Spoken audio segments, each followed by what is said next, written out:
How's it going, everybody? Hey, Ed Owens and Martins. I'm not sure how to say it. From South Africa. Good to have you back. We're going to be starting here in a few minutes. If you get a second, take a second to share this with some friends. This is going to be a good one.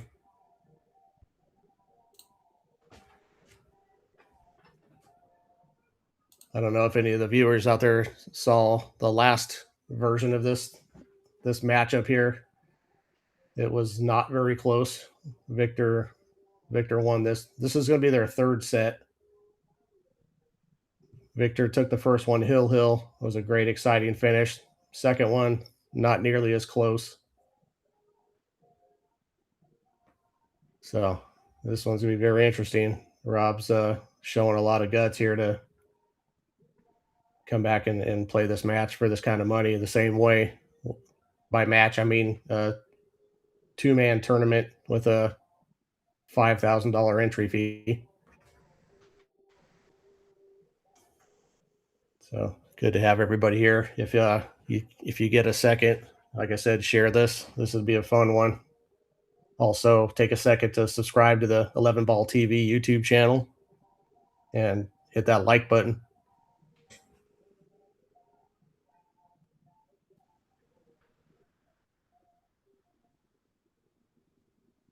We're going to be doing a t-shirt drawing again tonight. You'll get an 11 Ball TV t-shirt for, you'll be entered in the drawing by offering any super chat to support the channel. We're trying to make this channel better, make it grow, and that type of support is going to help us out a lot. We want to add maybe a different camera angle, but we need some equipment for that. So all the support helps. We have a Venmo link for commentary in the description for this video. If you feel inclined and you're enjoying what you're seeing and listening to, then we would gladly accept anything. But the super chats are a fun way. So you'll be entered in the drawing for an 11 Ball TV t-shirt if you use the super chat feature tonight, or super sticker, or any of those methods. If you're not familiar, this gentleman at the table here is Victor. He's a 725 Fargo. Yeah, yeah, it owns. I shared this a bunch too. Yeah, well, if I'm being 100% honest, that last match I was getting ready to call 911 on Rob's behalf. It wasn't pretty. It was honestly kind of difficult to commentate through. I felt terrible, you know what I mean? But that's what a good player who's in dead stroke can do. I mean, as you see the stroke on this guy, and he's just probably now getting started. Michaelis 566. Yeah, we'll take Hill.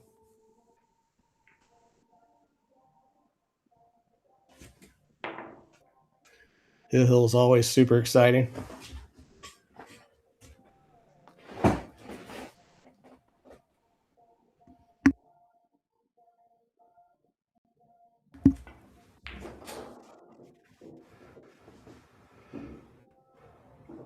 There was a different match scheduled for today, but that opponent canceled with late notice. So Rob scrambled and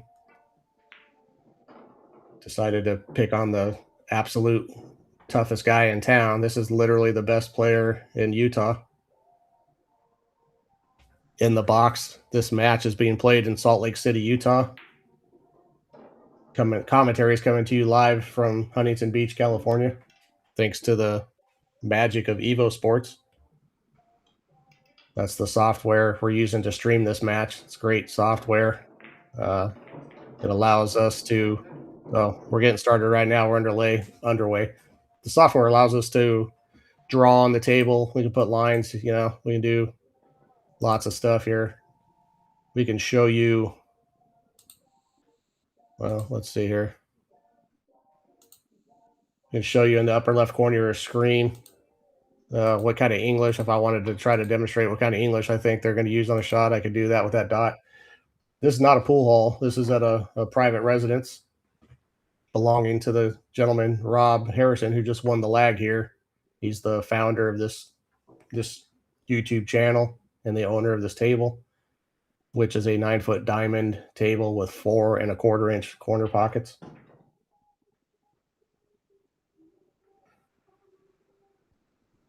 Magic Mike.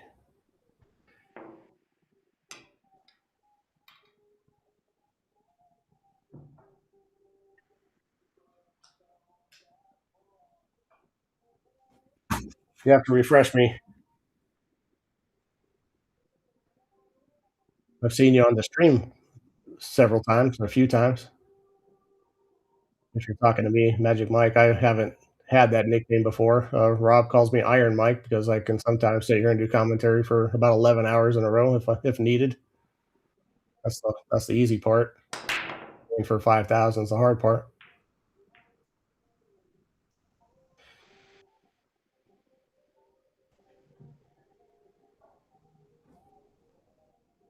That's a dry break.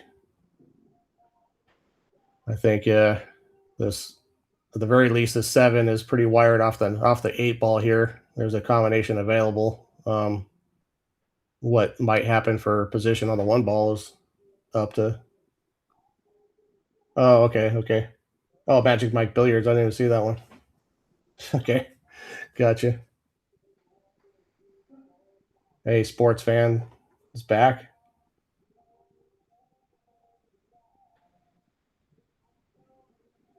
Oh, awesome! You got your shirt. That's great.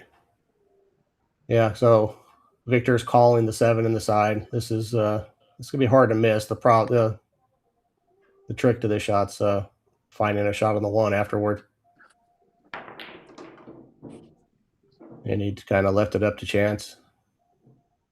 And he's hooked. Jason Keating from South Kakalaki again. It's great to have all these repeat viewers here. It's fun to interact with you guys in the chat. What's happening, Mike? Oh, Matt Walker's on. How you doing, buddy? Not too bad, man. Excited for this one. Had to pivot a little bit, but hey, we got a match. And a big one. Yeah, Matt's the other half of Rob's representative agency who he did not listen to today at all. He Yes, went that's rogue very and played true. this game anyway. But he's feeling good about it. That's going to be exciting to watch. That is true. We tried to advise, and the advice got it. Yeah, It didn't was work. vetoed.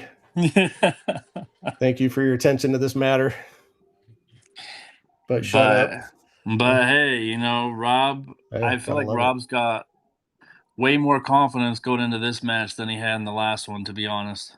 Not gonna lie, just the way he's talking and his confidence Right. and That's great. Yeah, it's a lot of fun. Glad it's not my money because I don't have all that confidence. I'm right there with you. Oh man. Well, this ought to be an exciting one. So glad everyone is here watching already. I always say that's the number one most important factor in winning a match is to start with the belief that you can and should. That's a huge deal. That confidence is massive in pool.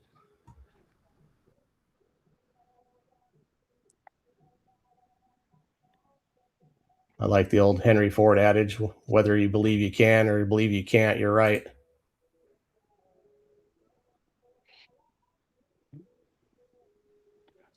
And if you guys haven't already, go ahead and share this match with your friends on Facebook and whatnot. Maybe a text to a buddy. I mean, this is a good one. What a rivalry we got brewing here.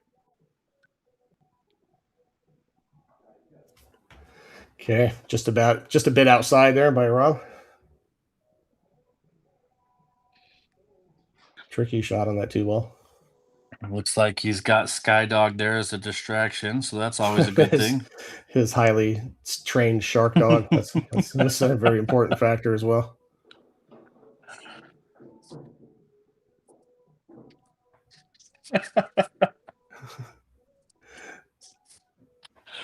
Victor's like, I'm sorry, am I in your way? he's got to wait for him to finish the treat. I mean, come on.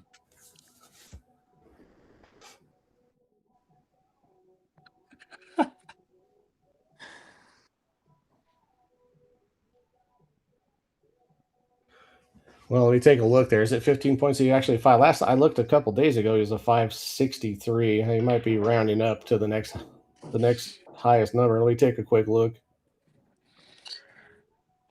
Yeah, I think he's a 570. Really? He is a 570. Yeah, he is shooting up pretty fast. Okay. Yeah. After what he did to was it Richard Manrique the other day, that score went heavily in his favor. Yeah, that's good. We put these numbers in the Fargo app. I didn't know I had this feature, but it actually said, "Man, why are you coming at me with this bullshit?" So, the Fargo app didn't love Rob's chances with this spot, but Rob's like, "Yeah, Fargo don't know jack shit." So you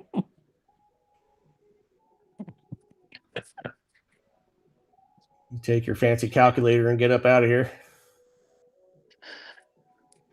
Is Victor gonna play? He's looking at playing the combination. Got to be possibly looking for the 5 to also come close to this lower left-hand pocket, depending on the speed. Okay. So big opportunity here for Rob early in the match. Unlikely that he's going to get another one if he leaves lose Victor a shot as easy as he did last time. I think what's most important in this match, if I'm being honest, Mike, is for Rob to get off to a hot start. Yeah, absolutely. Get I his think first couple that's games. yeah, I think that's crucial to put a little bit of pressure and maybe a little doubt in Victor's mind and whatnot. But I think it's Do you recall critical. the do you recall the final score of the most recent match? Was that like 24-5 or something, if I'm not mistaken? Yeah, it was an ass kicking. Yeah, it was. Well, I mean, there was a lot going on with that match. It was very similar to this one where it was just kind of spur of the moment, which spur of the moment matches for $5,000 are not really your average pool player's spur of the moment match, but I mean, these two players have gone at it back and forth and yeah, I think it was 24-6 and it was I believe it was 14 to nothing at one point, if I'm not Man. mistaken. Yeah, that's tough to come back from. That's It once you get was shot at like that, and your back arm will take a vacation. yeah, and I mean, like I say, getting the first one on the board and I think would be massive here for Rob. This is I kind of a remember tricky shot. specifically when Rob got his first game on the board, he dropped his cue on the table and did a victory lap before the cue ball started rolling. The cue ball actually touched his cue. It was nowhere near going to a pocket, but I was like, oh man, there are some players who would not let that slide. Yeah, that's true. You do not want to Yeah. stop a rolling cue ball in this game. Yes. Yes, I agree with that, especially against a Victor. Good evening, Miss Harrison. Great to have you here. It's always fun to have you here. You're an awesome supporter of this channel. Hello, Mary. Thanks for joining us again on this Friday evening. Big shot here. He would like to land pretty close to the 10 ball right here. And he has not, but this'll work. Yeah, I think he's gonna like that. Yeah, I think Victor probably didn't have the heart to call the foul after that. It was like 14-1 at that point. Like he might have lost a couple fans in the chat. I don't know. It's Victor. I'm quite surprised. Okay. He won't. Uh-oh. He's not budging on the 24-12 spot that No, he's not. Rob's getting. So What was I also mean, surprising is after that same match that night, after the final score of 24-6, Rob wanted to play again with the same bet, which was oh no. actually higher than the bet in this match. Yeah. Uh, with a shorter race, 18-9, and Victor politely declined. Yeah, unfortunately, sports fan, it's not going to be the person shooting the 9 and 10 in the same pocket that we thought it was a minute ago. Yeah, Well, it may not be the same pocket in here, but Rob just needs to shake that off. It's still very early. I mean, yeah, he understands the importance of getting off to a good start, but you can also not let that get in your head. It's still very early. Smart shot right there. Just take what the table gives you. so we're looking at the updates that EvoSports did, and it's showing the score on the overhead camera, which is nice. And along with that update, we now have the ability to draw on this. Hopefully everybody's seeing that. Yeah, there we go. That was a Scotch doubles scribble right there. Well, I think Victor got very fortunate there that Rob missed the 9 ball, but yeah, to your point, Rob's got to shake that off, and it's so early in the match that hopefully that doesn't bother him too much, but we'll see as it goes on. We'll see how Victor's break is. Who broke first, by the way? Rob won the lag. Okay. So having the ability to draw on that overhead views is pretty critical for measuring if balls will pass other balls into pockets and things like that. It's really hard to tell in some of these camera angles, and having both camera angles with the ability to draw a line from ball edge to ball edge and kind of determine. It makes it easier for us to do the commentary.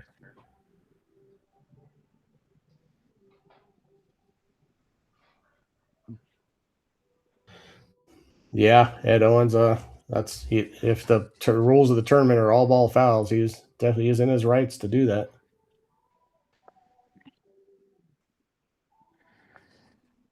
I don't know what tournament it was, but there's some local tournaments here where the tournament director insists on all ball fouls, and we're talking APA players and league players, like pretty low Fargos, a lot of whom are in the 300 and 400s. I think all ball fouls is a little bit strict for that demographic. It's not easy to be that graceful and avoid touching everything.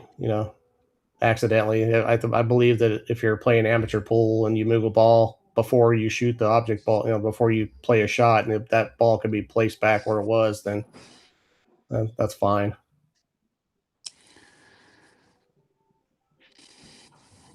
So he's got relatively easy position here to get to the pink 4 ball. Nothing too difficult. See if he goes. I think he's going to go back. Yeah, that's the way I would have gone. Yeah, that plays nice into the line of the shot and make sure you don't come up short and have a tough back cut. Yeah, that's a good point there, sports fan. I agree with you. Absolutely. It's funny, Martins. I'm going to say Martins because I'm not sure if the S is at the end of the first name or the beginning of the last name. But good morning. It's 3:20 in the afternoon where I am, so that confuses me a little bit, but I'll run with it. It's 4:20 where I am, so we're all a bit confused here. Oh, okay. I thought you were talking about the activity and not the time.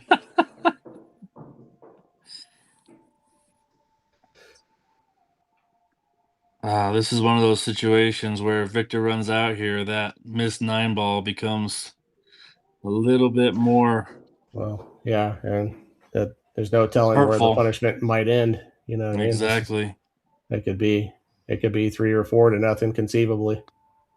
You just got to be prepared for that when you catch a tiger by the tail like this. Hey, Lang, yeah, I know what you mean. I was right there with you up until a couple of months ago. I'm on hiatus.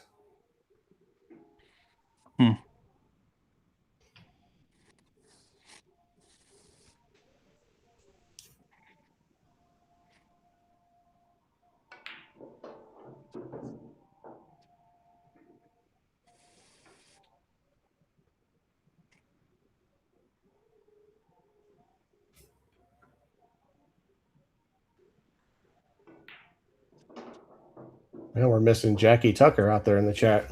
Hopefully she's watching. Yeah, I haven't seen her pop up yet either. So Smurf, Scottish Smurf, is so far absent. oh, I'm sure they'll be joining us a little bit later here. Yeah, we're at what game start? Not starting game number 3 with already 47 people watching. Thank you so much for joining in. I mentioned right at the start when we only had about 10 people in the chat that we are going to be doing a t-shirt giveaway. You'll be entered in a drawing if you use that super chat feature and help support the channel. That way you will be put on a list for a t-shirt that will be selected by one of us. Being the biggest supporter probably wouldn't hurt, or participate in the chat quite a bit probably wouldn't hurt either. I tend to lean towards people who are just actively involved in helping us grow this channel.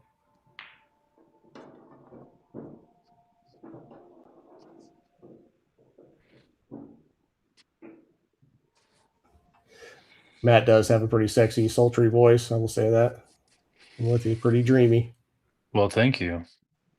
Oh my goodness. He's got some movement.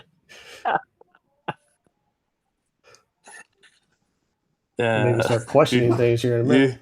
You suckered me into that one.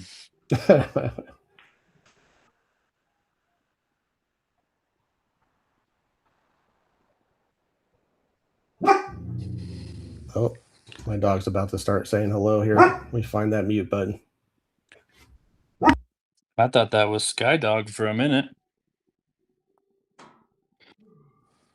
Well, Victor plays a nice safety here. It's going to make Rob kick at this one ball. Yeah, Rob's going to need to be careful on this kick shot if he catches this ball just right. So I'm assuming he's going to be choosing a two-rail pathway, something that looks like this. And if he clips the bottom of this ball just right, that cue ball can head this direction. Yep. He called that. Well done. Yeah, great shot, great shot. Does the three ball still pass? That would be a little unlucky. Definitely does not pass to the bottom left.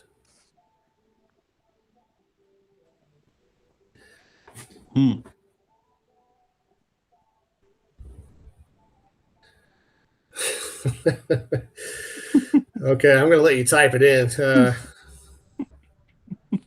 I know I've heard the how do you make a hormone before. I think the answer is in a laboratory, but go ahead.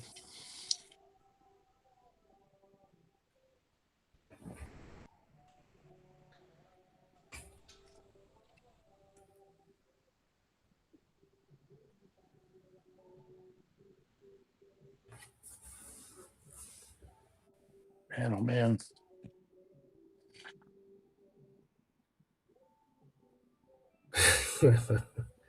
Nice. Nice one, PJ. That was pretty sweet.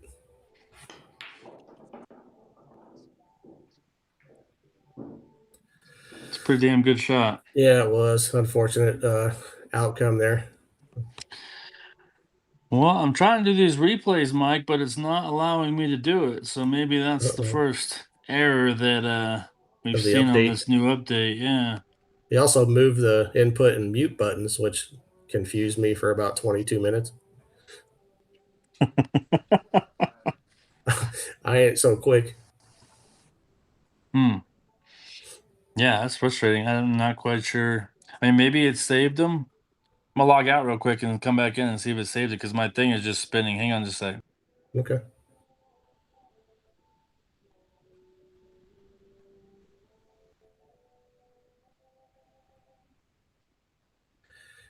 Man, is he going after this combination? I guess he kind of looks like he is. Jeez.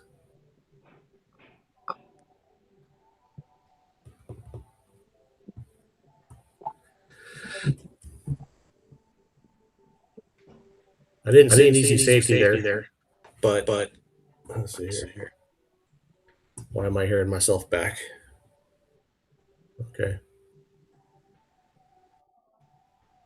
Yeah, really dangerous to give Victor these opportunities. And there's an example of how tight the table plays. He did not hit that great, but that ball would have went in on most tables.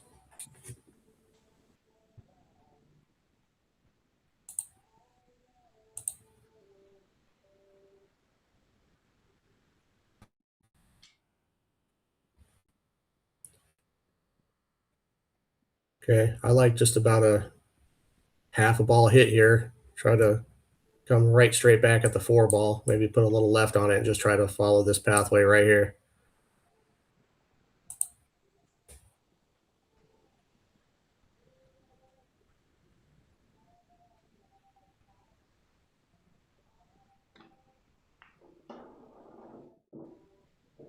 Okay, not the purest stroke, but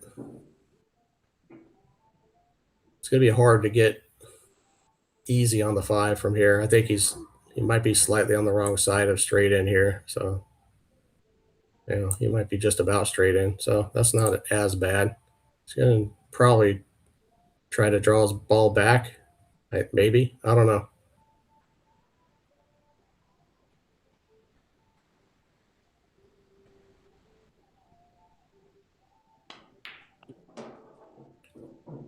Wow, but that was a great stroke.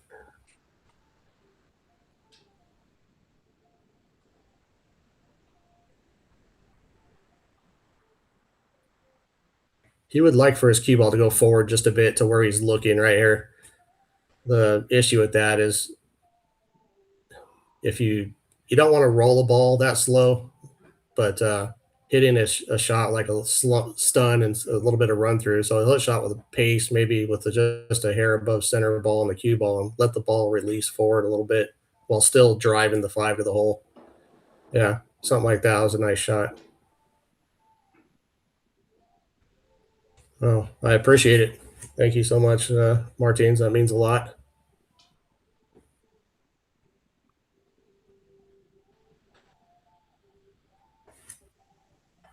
If you want to give me a quick tutorial on how to pronounce your name properly so I don't continue to butcher it, I would accept that.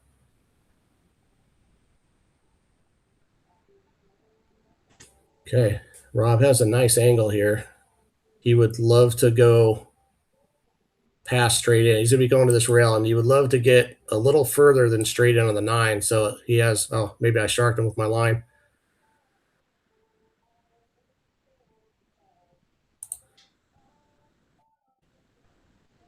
Unless I'm seeing the angle wrong, maybe he can draw the position or hold his cue ball somehow. But looks like he's got a significant angle where he can go forward and kind of just apply some right English and come back for the 9 in the side pocket. Really rather not come up short or straight in here where your cue ball would be going away from the 10 when you make the 9. Yeah, and he kind of fought a little bit hard for that position.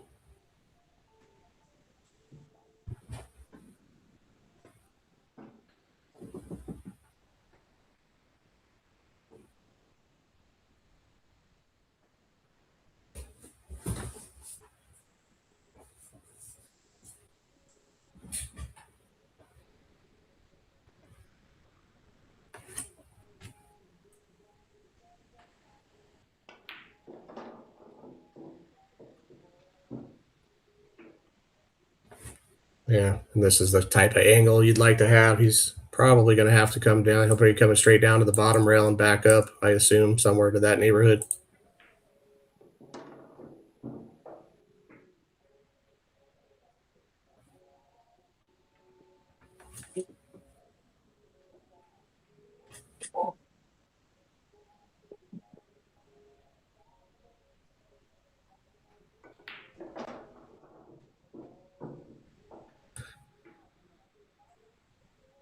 I actually spent a few minutes the other night trying to look up some common greetings in South Africa and Scotland and some of the international people here. I gave up. I discovered that I remembered that I'm not very good at reading, so and pronouncing things. So I do know one South African word that I probably wouldn't dare repeat the translation for in a live stream, so I'm not going to say it. Charlize Theron was on a interview somewhere. It might have been inside the actor's studio where she explained her favorite curse word, and for some reason I remembered it. Translation's not very family friendly, so we'll let that one go.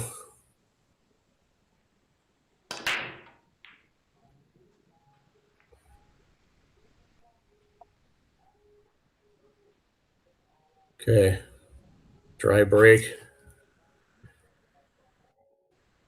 I think Rob's not going to have too many options other than maybe try to bank the 1 out this way and get his cue ball over here behind the 6, maybe. I mean, there's some other shots, but I don't like them very much.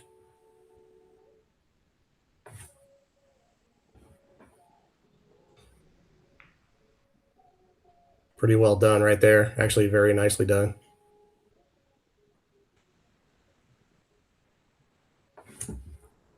The other options, the thing I like about that shot is that even if you don't get your cue ball behind the 6, he still has a hard shot. He still has to try to bank the 1 ball, whereas the other shots, if you fail to get behind cover, you'll probably leave him a shot straight into one of the corner pockets.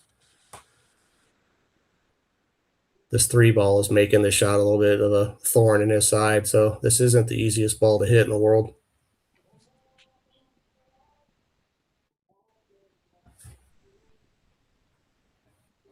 The 3 ball's cutting off the simple 1 railer this direction, or maybe even the 2 railer trying to come in and clip behind it. But really, the only thing I see is possibly like a 2 railer going up this way first over here and trying to probably narrowly miss that 3 ball and go that way. It's not easy, and it's probably going to leave an easy shot, even if he makes a good hit.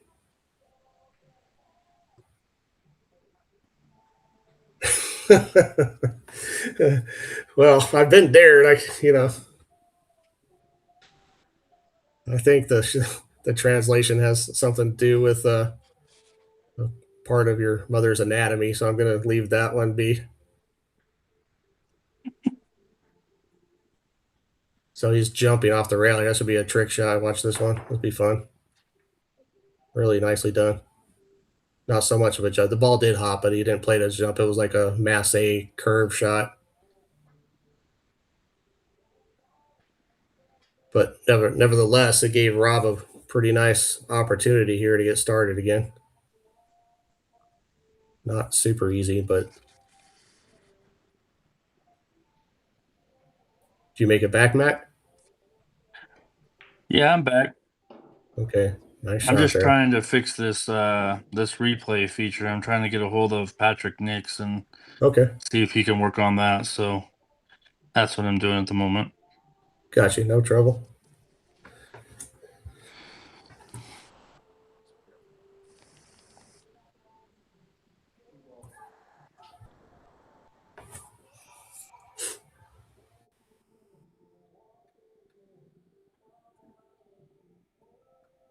The only other thing I know about South Africa is the band D Antwoord. I don't know if you're familiar with them, but they're really strange, kind of spooky rap rock band. Really out there. Their videos are visually interesting, to say the least. Nice shot by Rob. Don't know if this 4 passes the 7 into the side.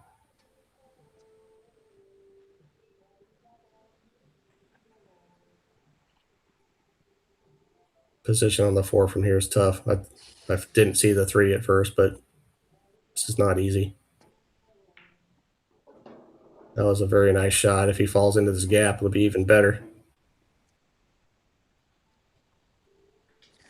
I don't think he has. Good chance he'll be jumping. He'll probably call the side pocket. He's got some sideboards, whereas even if the 4 ball strikes the edge of this 5 ball, it'll still go in. So that makes that pocket play much larger than if the 5 wasn't there.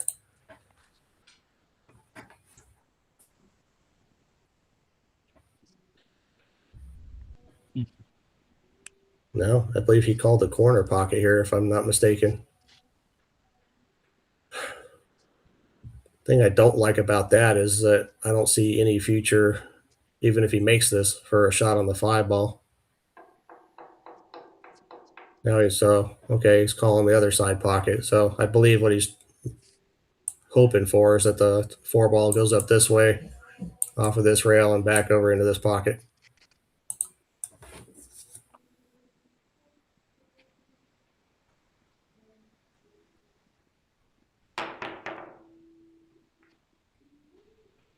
Oof. Pretty fortunate not to scratch there. I don't believe this ball passes the. There should be no way that ball passes the 10 into the corner. That's a piece of good fortune for Rob there. He made a nice hit.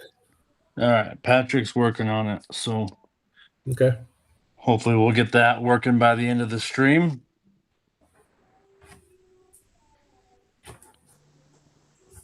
Don't worry, I'll be the technical support guy too sometimes. There you go. That's fine. You do that because I got nothing. Just another reminder that we are doing a 11 ball TV T-shirt giveaway drawing for anybody who uses the super chat feature tonight. If you're not familiar, that is the little dollar sign there next to the emoji window in the chat box at the bottom of the chat window.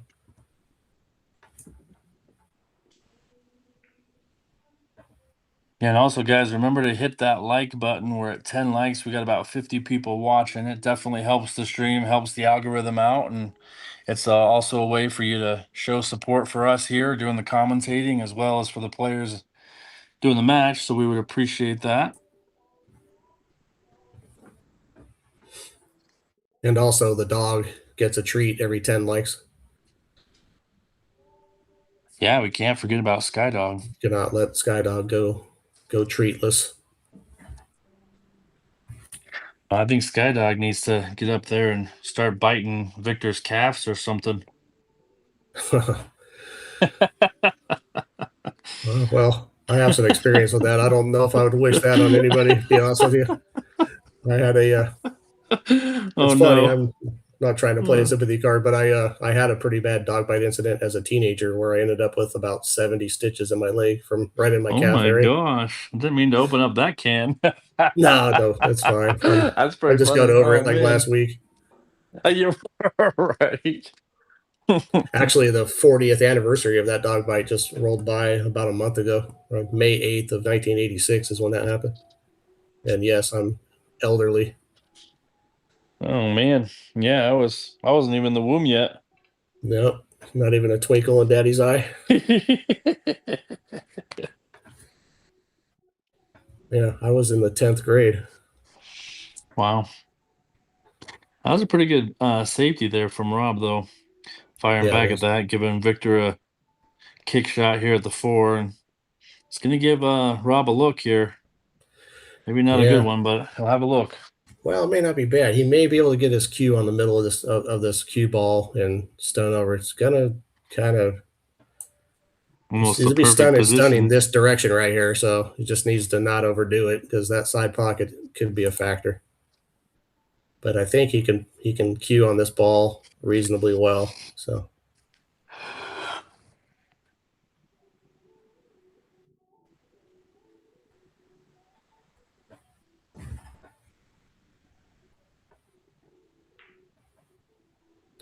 great shot. Probably smart choice with the cue ball there, not trying to stun directly over and flirt with that. This shot right here, uh, trying to force this cue ball off the rail and get way back over for a real nice easy shot on the 6 is very dangerous because these pockets they play very tight. So Rob may have to accept something from about this neighborhood right here on the 6 ball. He'd be doing pretty well to get where the end of that line just that is right there. I think it looks like he's going forward. This is another shot that requires a lot of pace, and I don't love it. I think he should just accept the cut shot on the 6 ball here. It's Yeah, I'm with you. very missable trying to go forward 2 rails here. Hit it like a world champion. Actually, that was a great shot. Yeah, he did. He played that well. Now he's got the perfect angle to get to the brown 7, maroon 7, whatever you want to call it. Yeah, that 9 ball's a big ball here. Is he going to come all the way back and try to get in the side or something, or just try to just come off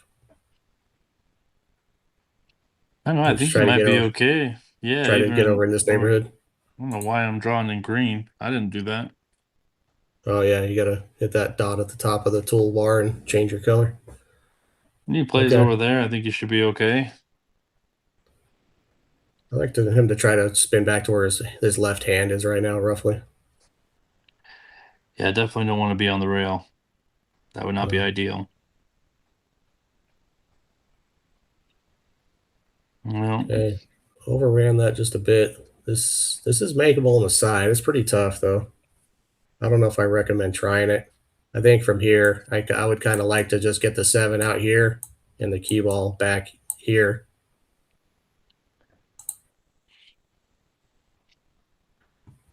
yeah, I think Rob's going to go for this. I just don't know what his position is going to be on the 8 ball. Because, I mean, I think he's going to try to hit it in the side, but I think he should avoid taking big chances here right now. I think no, I don't disagree. Not at keep all. Victor kicking, keep him frustrated. It might put a dent in his confidence after he comes to the table 6, 7 times in a row with no shot. He might not be freewheeling quite as much as he did in the last match. So I'd be real careful about turning over the table again here. This pocket plays pretty small. If he tries to play, it's going to need some pace. And I really think if he plays the 7 in the side, his cue ball's going to be following this line. He's probably going to have to go all the way around here for that to get on that side of the 8 ball for the lower right. Maybe I'm wrong. Maybe he can come in between the 9 and 10 with the cue ball somehow, but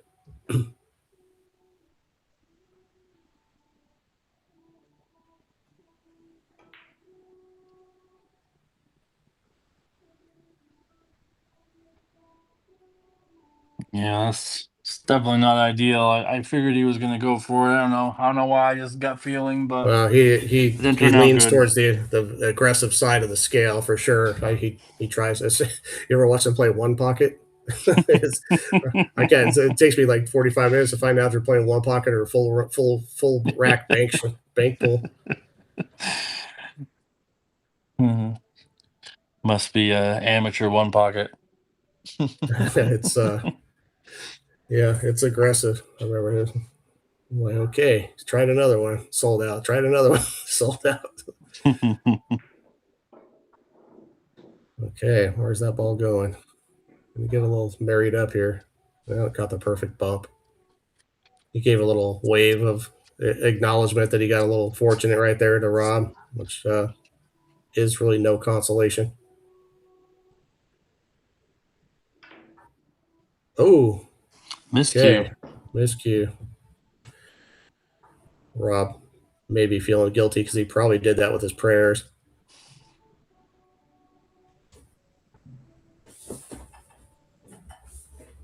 And again, this is not super easy. So is he going bottom left or bottom right here? I think he's going to play it in the bottom right. I think that's probably what I would do as well. I think depending on the speed, I'd like his cue ball coming this way, right? Is that what you're seeing as well? Him coming up like Yeah. this, maybe getting a shot on the 9 on the side or something. Maybe all the way Yeah, I around mean for. I think he's going to go all the way around. I think I would expect the cue ball if he takes that on. If he goes for this pocket here, I think the cue ball is going to hit it with some speed. Probably going to end up somewhere up in that area, maybe even further.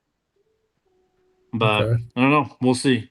I do think he's going to play it in that bottom right hand corner. He tends to like that shot.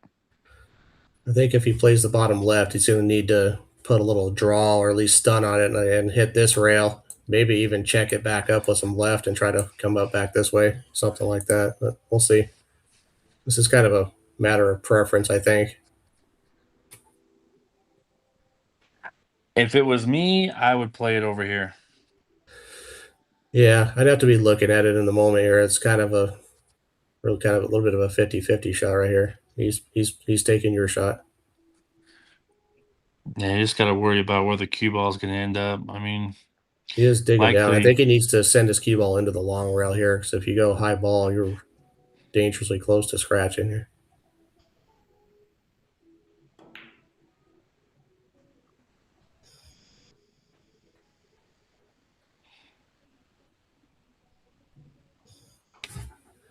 Yeah, that was a difficult shot. This lane is pretty natural here for position. I think cue ball's natural path is just back up here. I'm assuming he's going to play the side. He may not. He could also play the corner.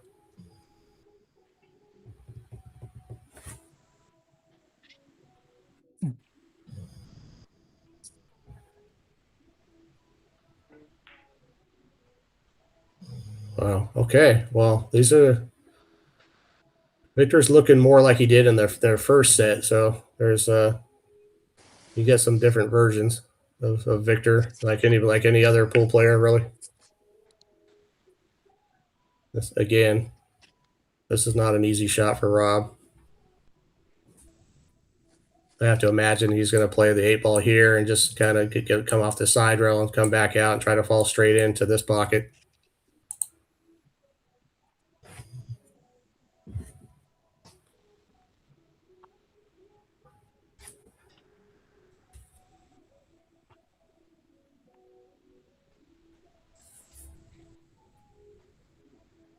What's your preference on this shot, Mike? I think I just hit this ball with about 12 o'clock on the cue ball. Try to shoot the 8 ball here, and let me just Sorry, erase that sorry, line. No problem. sorry about that. Sorry about I see the path of the cue ball is being real natural to come here and just back out for a shot in the 9 in this pocket here. I think. Yeah, I mean that's what it looks like to me as well. From this overhead angle, kind of looks like there's slightly more angle. Yeah, well, he's looking at now this ball. This is a weird shot because you can't stun or like I think you need to hit the rail here, which means now you're using a high ball with a bunch of spin to come back Wonder if across. he may draw this ball past the side pocket. No, he's gonna go forward. I hope He's not. gonna go your route. Yeah, right. He's gonna go your route. Yeah, this lays on this angle. This looks very natural. Not an easy shot to pocket, but if you roll this in with a nice pot, enough speed to drive this to the hole, it's you should come out a little past the center of the table. No, I think he just did call that upper right.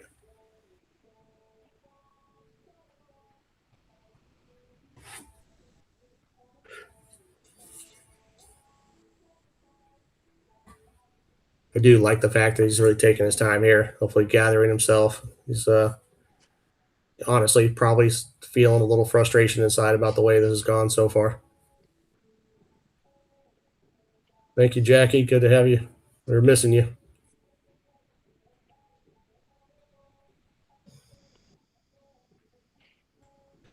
Okay, yeah, that was a tough one to get down there. Yeah, welcome, Jackie. We're wondering where you were. Welcome to all 61 viewers right now. That's pretty awesome for a early Friday afternoon. Oh, another miss. Wow. Yeah, Okay, you're not going to see this happen definitely too many times. no. This is definitely not what we're accustomed to seeing from Victor, at least in the last set they played. So that might be a good sign for Rob. Now he's just got to take advantage of it.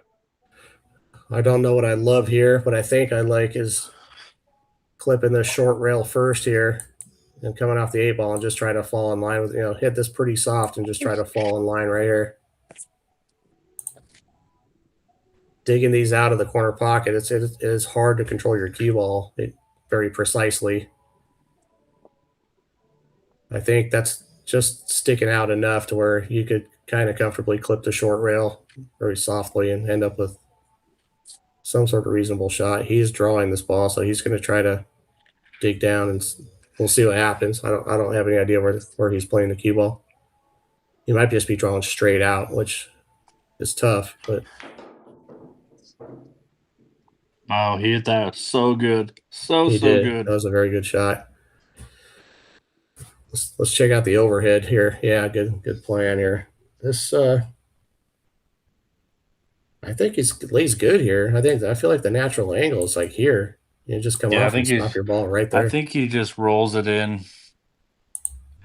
That's what I would do. I'd roll this ball in, Yeah, and if me it gives too. me an extra cut on the 10, I think I'm just going to accept it and go for it. But I mean, you could also go the 3 rails, but Around I the don't 10. like that. Yeah. Yeah, I don't love that. That's the much better play. Oh Oh no. no. Okay. Oh no. Yeah, that's unfortunate to see there. That was a big What opportunity. the? Oh my god! That one gets me every time. Definitely laughing at the sound effect and not the shot, man. I feel for Rob right now. That's hard Yeah, to that one. how frustrating that can be when Well, that's now, I mean, 2 or 3 games that he could have had right now, and unfortunately hasn't gone his way. yeah, this could have been very well like something like 3-1 Rob here after this game. Yeah. Hmm. Well, hopefully Rob can shake that off, and I heard a noise. Not sure what it was. Hopefully it wasn't a carbon fiber cue splintering shaft. Heard something get a little clack.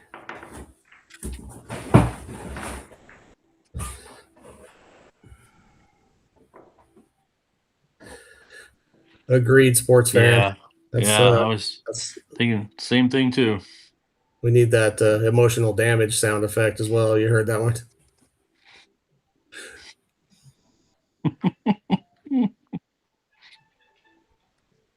There's another sound effect on there. I don't know what it is, so I'm hesitant to try it, but I'm not quite I'll sure check what it it. sounds like. We'll have to take a look here. So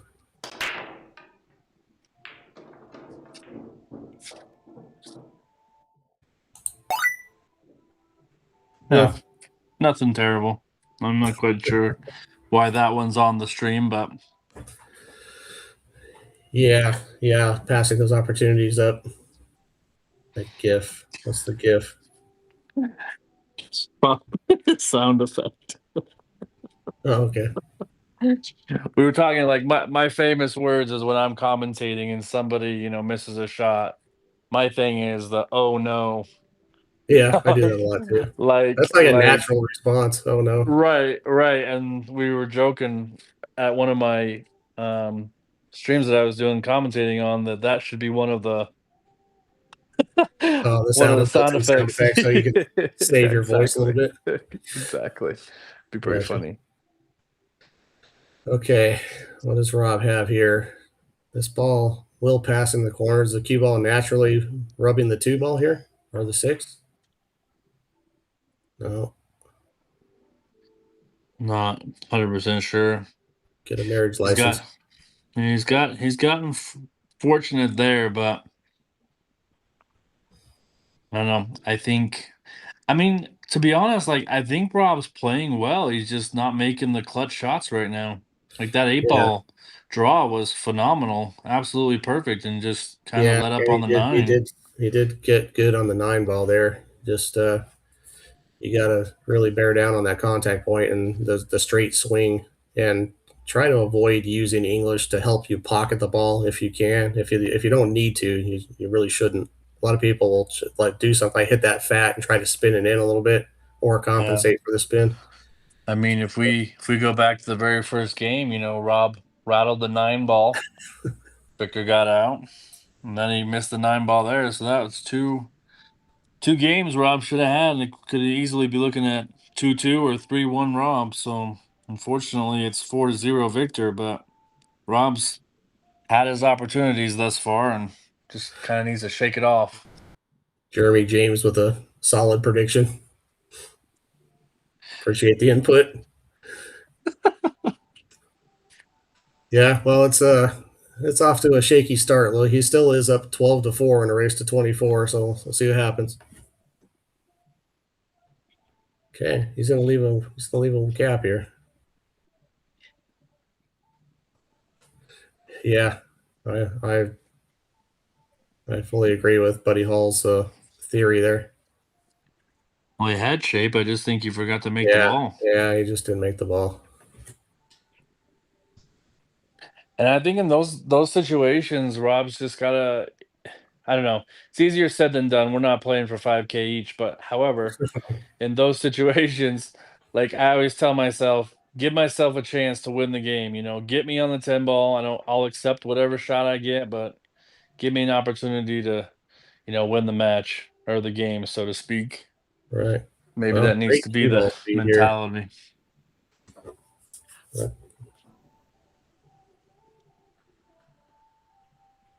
Victor's gonna have a iffy. Victor may not even try to make the shot because I don't. He's gonna have to pretty much bury his cue ball in the pocket to end up with a shot on the two here, and then getting on the threes from there is going to be super difficult. I suspect he may cross this and try to play safe. Yeah, I think the 1 ball is going to end up near the end rail, and the cue ball is going to end up down where the 10 ball's at the bottom of the table. The only issue is you have to avoid a double kiss, a collision on these two balls. When they're lined up straight to the pocket like that, it is Correct. difficult to avoid a double kiss. Like if you can't shoot the cue ball into the pocket past the ball you're trying to cross, then it's Yeah, yeah, just he'll like play that. I mean, it's quite a a bit hard of skill. shot. Yeah. Well, again, But Rob may have to go into these balls here.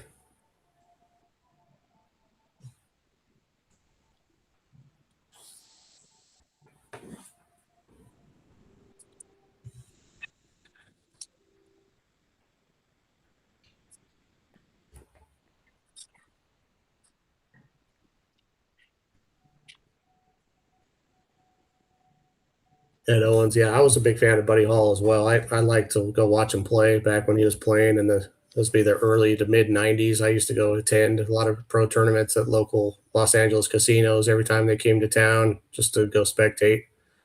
I've been oh geez, oh no, yeah, I've been watching and playing this game for quite a while.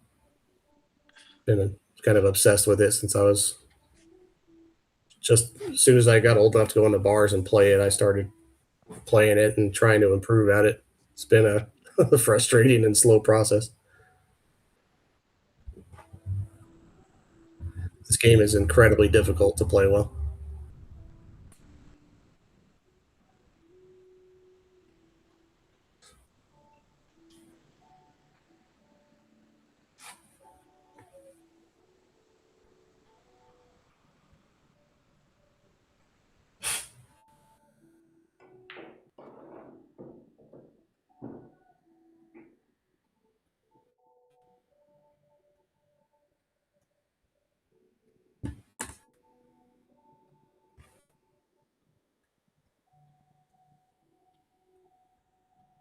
This is looking pretty bad. He felt pretty good there. It's going to take another error by Victor for Rob to get an opportunity back at this table.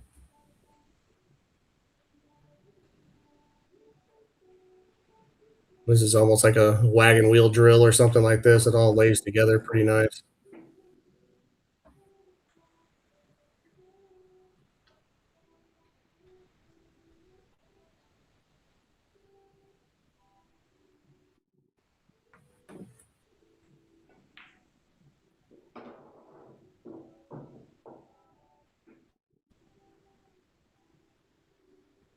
Looks like he might have fell slightly short here, slightly on the wrong side of straight in.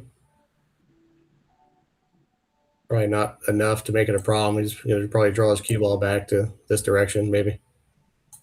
If I'm seeing it correctly. Yeah.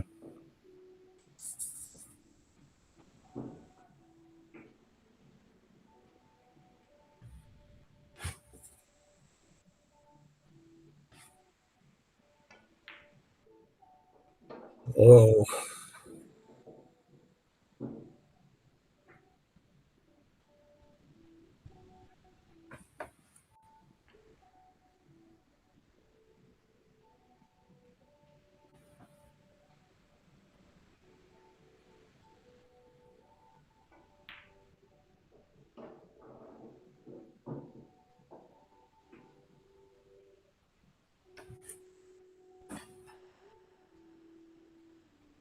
no. Cue ball on the rail is the only thing that puts a tiny question on the shot. Don't expect a problem, but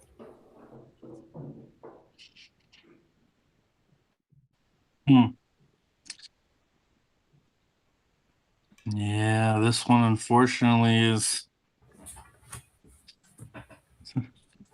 Oh, Rob's had not out of some reach yet. chances though. Victor is still making some mistakes here.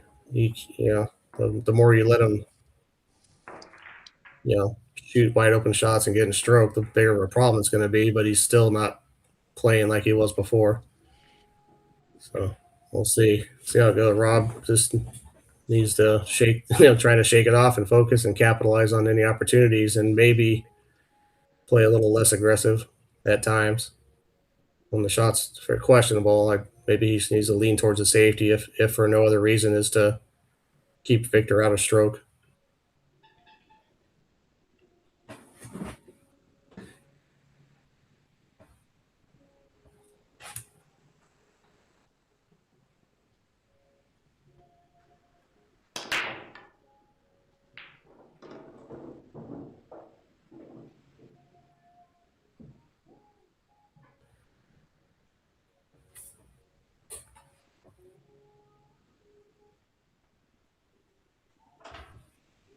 In that last match, Victor was sometimes playing safe on shots similar to this. Like it was really conservative and it also effective though. Wonder what's going to happen here.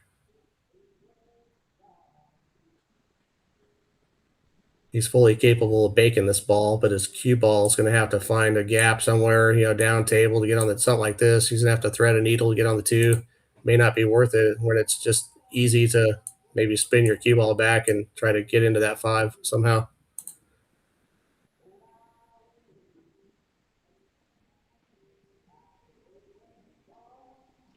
Looks like he's going inside English, so it looks like he's probably playing the shot.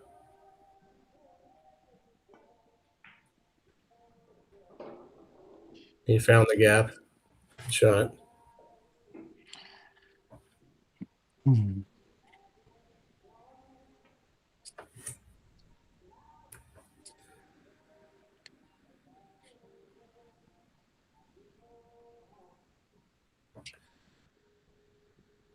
Yeah, that was an option.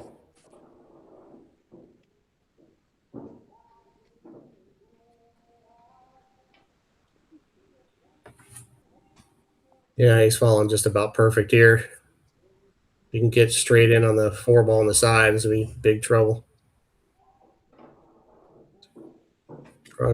Tough.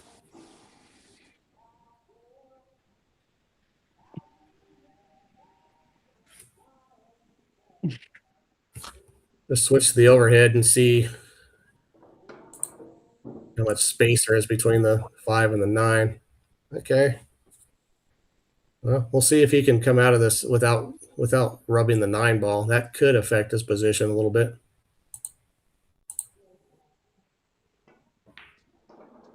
Yeah, no problem.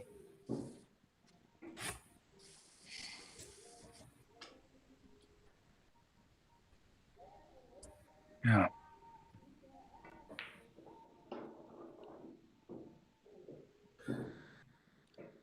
He's underhit that one. Yeah. The stroke looked a little goofy, and then the inside English kind of grabbed the rail and scrubbed a lot of speed off that ball. This is thin. Still don't expect him to miss. I still expect him to play the cut shot in the corner. He'll probably have to run his cue ball something, sorry, like this and back over. He may be able to spin it slower and just drop down here with his cue ball as well. Nope, decided to just go ahead and stay above the side pockets. This is going to be a little tricky.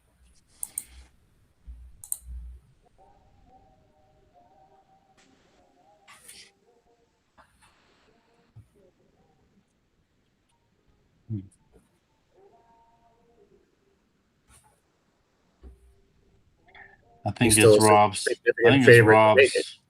I think it's Rob's turn for a little rattle on the pocket. Yeah. Yeah, that was only fair.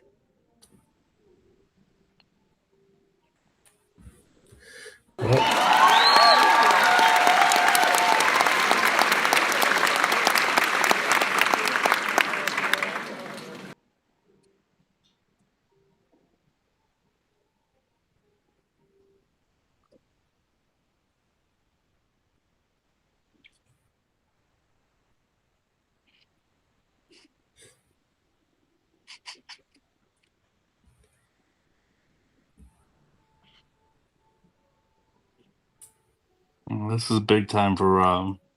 No confidence booster. All right. There you go. Nice. He's on the board a lot sooner than last time. Comeback train is leaving the station. I mean, I didn't mean to commentator curse, but then again, you know, it was in due time.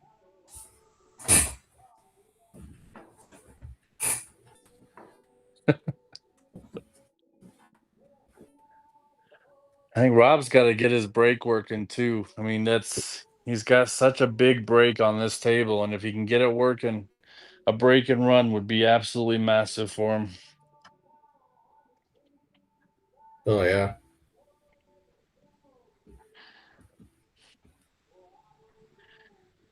All right, so watch for this pink 4 and the brown 7 in the side pockets.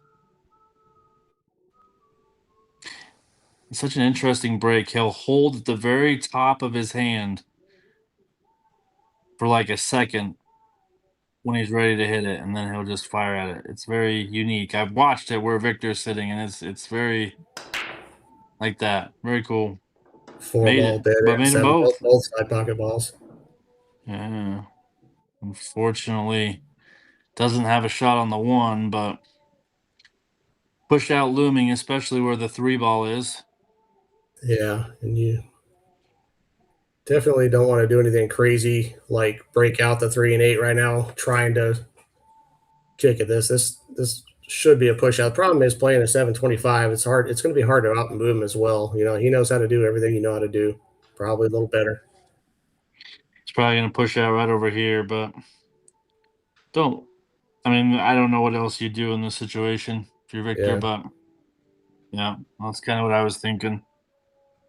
Okay. Well, this is okay. He's probably not going to get this back because now it's this angle. It's kind of easy to, depending if the one ball's frozen. It's not too tough to send the one ball this way right here, and then your cue ball over this direction.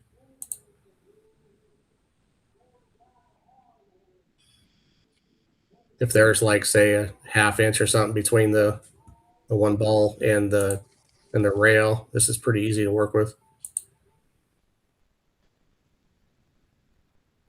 Well, it's pretty tight to the rail. There's not much space in there. So if that's the case, oh, it looks like he already put Rob back in. This ball must be frozen or very close to it. Means you just got to hit it thinner.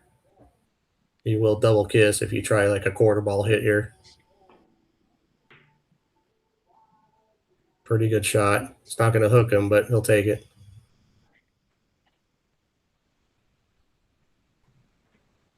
Of course, he's probably not going to love his next shot. No, not at all. Cue ball over here. One ball is going to be over yonder. You probably lock him up behind this 5-10. Yep, that'll work as well. That's even better. Yeah, Unless it that's the goes problem in. with trying to play a maneuvering game against a 725 Fargo. Definitely taking the worst of it.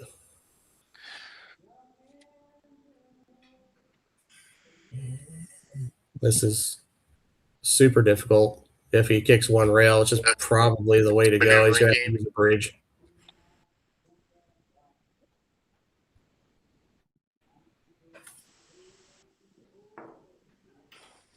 Oh, wow.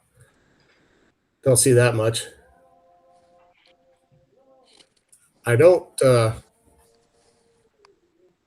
Yeah, that's tough action against a player this good, but it's better than risking breaking up the 3 and 8 right from here.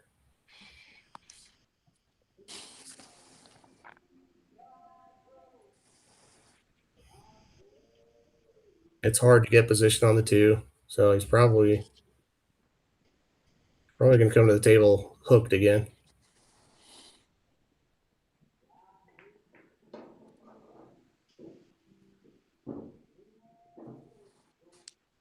Yeah, is he going to go after this combo now? That'd be surprising. He's been much more conservative than this throughout these last couple sets.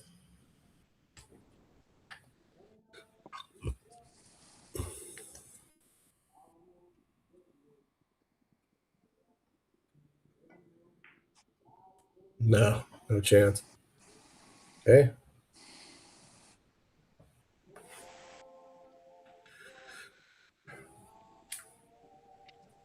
I'll tell you what, okay, well he's kicking one rail. I almost don't like this as much as coming in 2 rails. I think I kind of like going down here because you have a chance of moving the 2 away and having your cue ball drift into this pocket right here. I'd be looking to try that.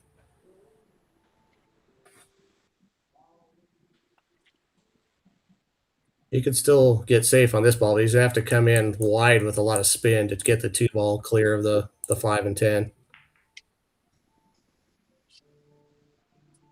Okay, that didn't turn out terrible.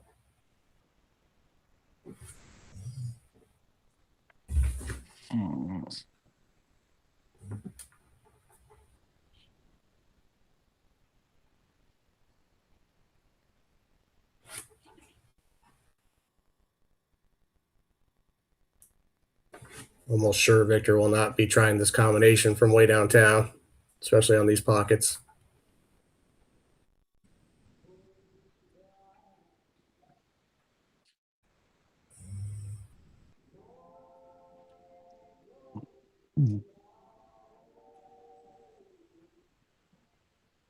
Probably trying to bank the 2 up the middle. Oh, okay. Pretty good.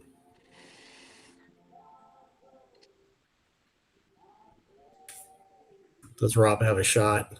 He may.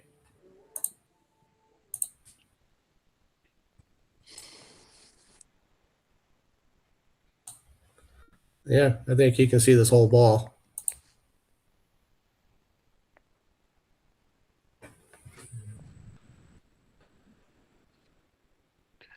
Be interesting if he goes for it, how he's going to position to get onto the 3 Calling ball. it.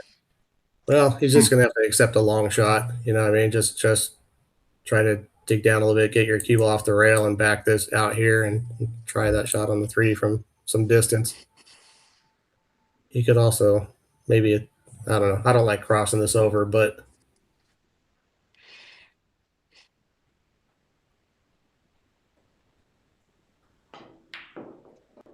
wow. Oh, my goodness. That could be a confidence builder. Although Yeah. That was a Jason great Nash, shot.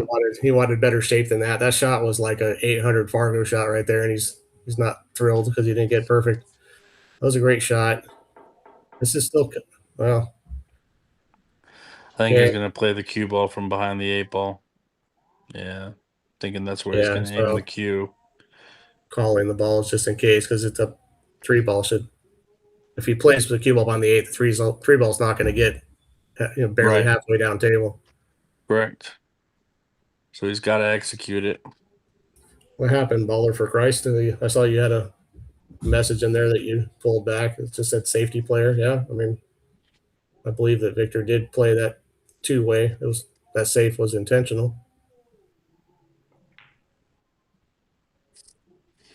Okay, needs that 5 because he didn't get the cue ball there. Yeah, I think he's got him hooked. I think.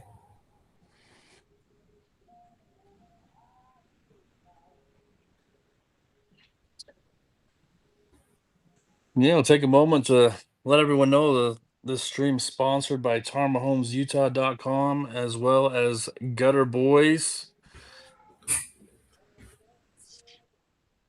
More info on both of those sponsors in the description for this video if you're interested in moving to or away from Utah. Tarma Homes is your real estate agent. And Gutter Boys does rain gutter installations, repairs, fascia board, that sort of thing.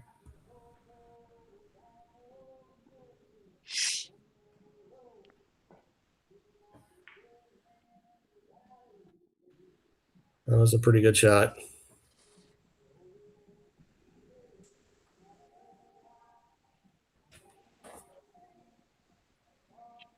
Yeah, jump incoming.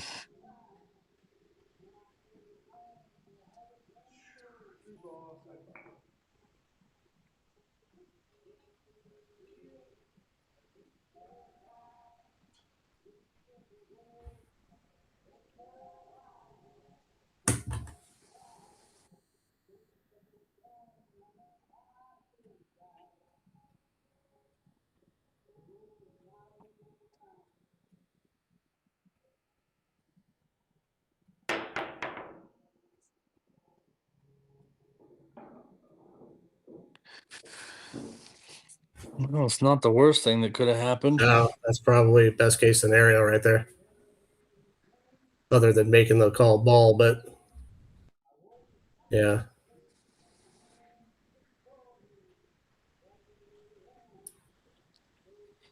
I mean, it is Victor's option. We will say that. But he's definitely going to take this on. It'd be an interesting psychological ploy to put him back in right here. Could end up paying for it. I don't think he will, but he also may not even tackle this shot.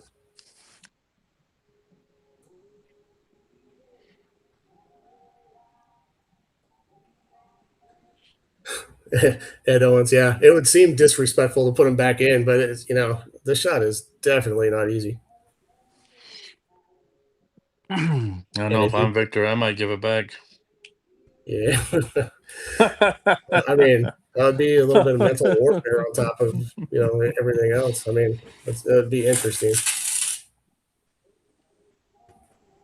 Hey, he's giving it back. Oh wow, where did we order from? This could be a big shot for Rob here if he takes it on and is able to drain it.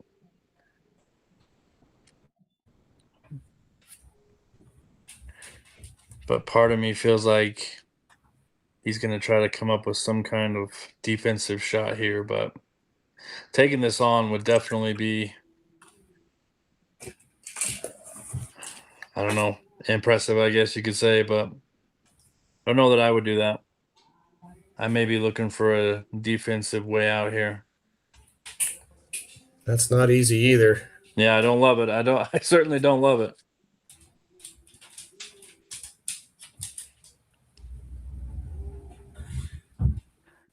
I'm only wondering maybe if he can like kick the 5 ball down to the bottom of the table and the cue ball comes here and then the 5 ball goes up table. I mean, that's very, very, very difficult. Yeah, and again, another potential kiss, a collision between the 5 ball and the cue ball I after think the. if he uses a little bit of high inside, I think he can avoid the double kiss, but regardless, it's a tough shot.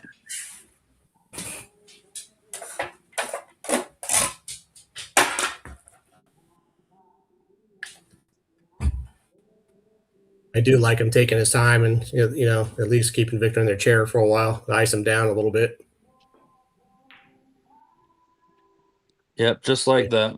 Never really missed. What a good shot, good speed control. If that thing parks on the still, I like Victor's to jump this ball. Doesn't have to end up with a shot though. But I think he's a huge favorite to pocket this ball. All right, well, I've just gotten word that there's going to be no replays today, so unfortunately, we'll have to wait till the stream tomorrow for the replay action. They're in the process of fixing the bugs after a pretty big update they did on EvoSports today, so. And what match is on deck for tomorrow? Is that Rob versus Carlos? I think that's Robin.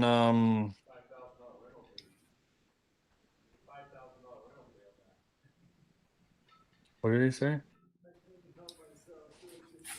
$5,000 I'm gonna take a rentals. look. I think it's Francisco, but I thought it was Francisco. I could be wrong. I think Carlos was Saturday and Francisco was Sunday, if I'm not mistaken. Yeah, you're probably right. 50-50. But regardless, we do have more action come up over this weekend, so be sure to hit the subscribe button, get the notifications on.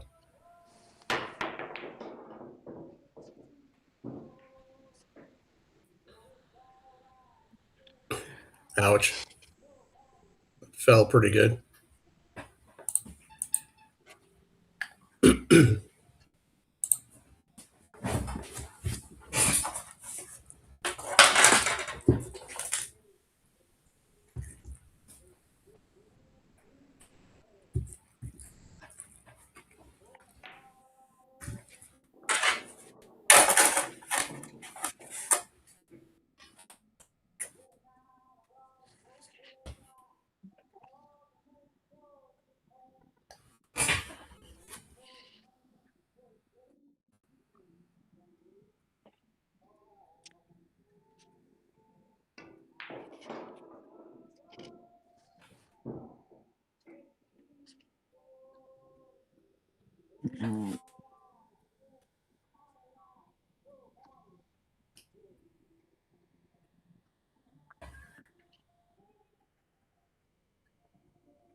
Well, Victor's set to take a 6-1 advantage here. Game number 7. Nice to see you on the sound effects too. Gotta love them.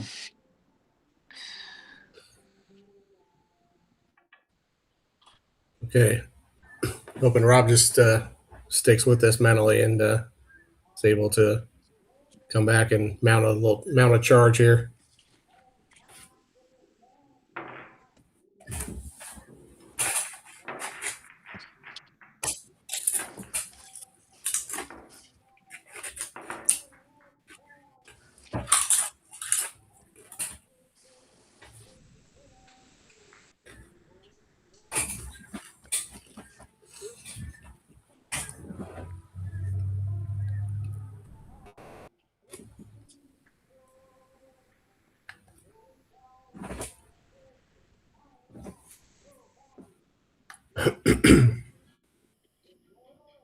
You played any big Fargo matches, or excuse me, big money matches against someone with around No, a 700 plus no, Fargo?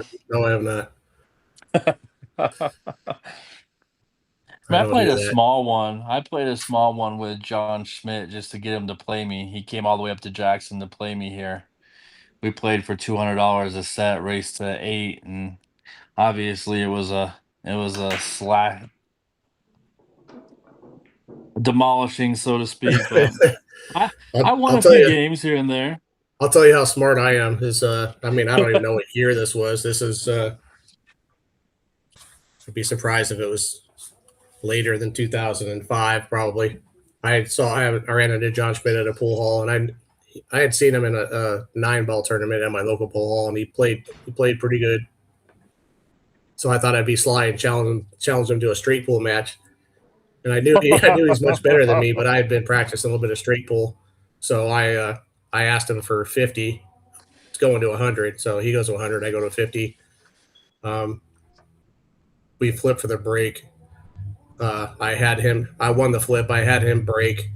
He left a shot. I ran 27 on him out of the gate and then missed a ball and sat there and watched him run 100 out. That was probably a long sit in your chair, huh? Yeah, fun to watch. It's- Like we played for like $100 or something like that. That's pretty impressive. Yeah, the dude's a phenomenal pool player. I mean, Yeah, it was fun to play against him, that's for sure.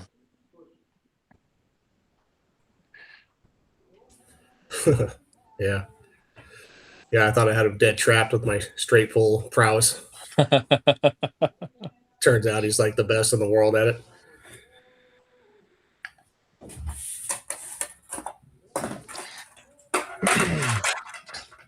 Now, the way I looked at that when I played him, I was like, this could be like a $400 lesson for me for 2 or 3 hours. So I was pretty happy with that.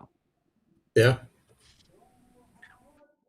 For those in the chat who aren't familiar, John Schmidt broke Willie Mosconi's longstanding straight pull high run record of 526 balls that was in place for probably over 60 years, just a few years back, and ran 626 balls. What a shot that was. Yes, it was. Completely intentional as well. Yep. A jump into a pretty darn good safe. Well done Yeah, there. just perfectly dragged his cue ball behind cover. And so this is why I don't mess with Fargos this high. This is above my pay grade. You were advised against it.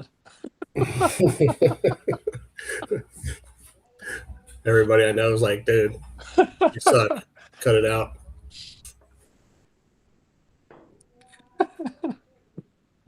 Wow. Good Oh, hit. wow. Good hit. Yeah, I've known John for a long time. He's a lot of fun to hang around for sure. He's an entertaining dude. He kind of holds court and tells stories. Got a really funny, entertaining delivery when he tells stories. Got a lot of good ones. It's fun to be around him for sure. I mean, we don't call each other on each other's birthday or anything like that, but yeah, we've been well acquainted for 20 some years.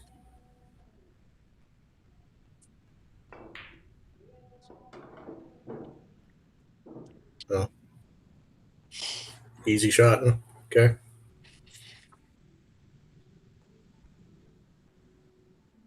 Pretty natural 2-rail path to come in on the 3-ball for the lower left-hand corner.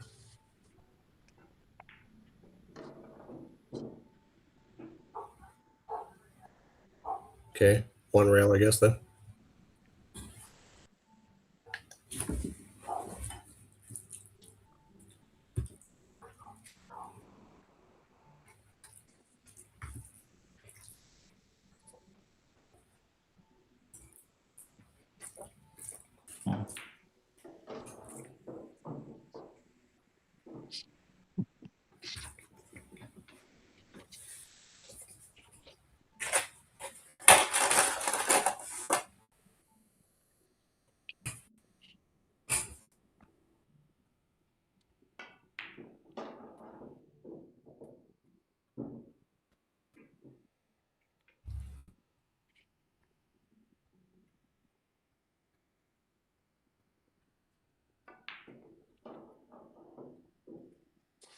Another one came up a hair short. Oh, sorry, I didn't see the 6-ball.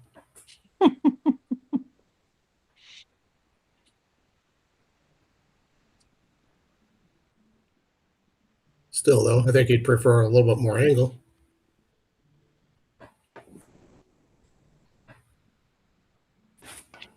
All right, Martine. Well, thanks for joining the stream as always from South Africa. Yeah, it's great to have you back again. Appreciate it. See you on the next one.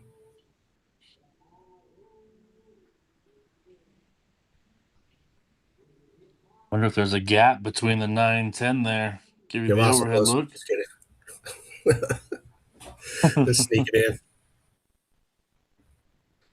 in. Oh, our pleasure.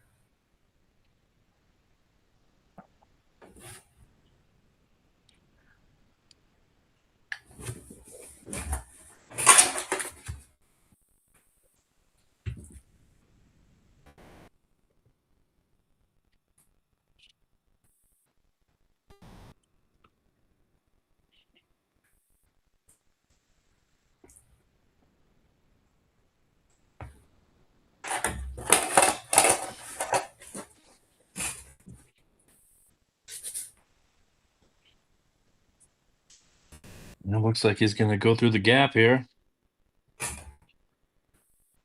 Oh, my goodness. That's so unfortunate.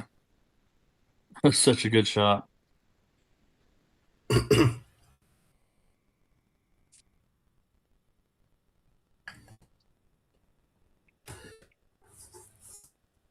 Yeah, Jules, we would. Yeah, Oh, we sorry, had a go lot ahead. of fun with this. Yeah, you go ahead. Sorry. Well, I know Jules very well, and I've been kind of wondering where he's been, and he's usually always into these, oh, that might be a scratch. Oh, wow. Okay. Wow, big error there from Victor, and Rob's got to take advantage of this. But back to Jules for a second. But yeah, Jules, I've been wanting you to be on the stream for quite some time, and hopefully we can see you in action in August and test your skills on this 9-foot table, as well as your bargaining skills with Rob here. Jules is also a very tough bargainer, if you will. I.e. locksmith. Yeah, I hear you. I'm just kidding. Nah, we love you, Jules. Nah, Jules is a good dude. He's do you know Jules? I don't. Just through Facebook, I've seen his post. No. I think we are Facebook friends, and I've heard of him for several years. Seen his name on tournament boards in Vegas, stuff like that. So yeah, Yeah, I'm familiar with him. he's one of the more well-known pool players in the state of Utah. Yeah, just kind of seems to be a hub for pool action or something. I just see his name come up a lot, so I know he's very involved in the pool. Okay, here we go.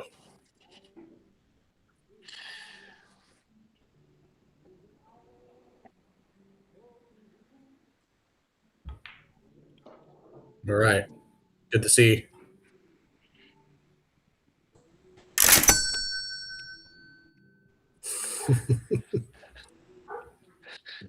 Well, that's They got that that was a scratch with the last sound effect. yeah. I mean, that was a pretty big error there from Victor, and it's cost him a game, and well done for Rob getting out of that. taking advantage of Victor's very few mistakes. Kind of make him pay for that one a little bit, and he's got to follow it with a nice break here. Haven't seen too many of his breaks so far, obviously, with the score line, but watch the 6 and the 7 ball. Green 6, brown 7. Yeah, well, he won the lag and hit the first break, which I think was dry, Right. but his second break after he won that first game was outstanding.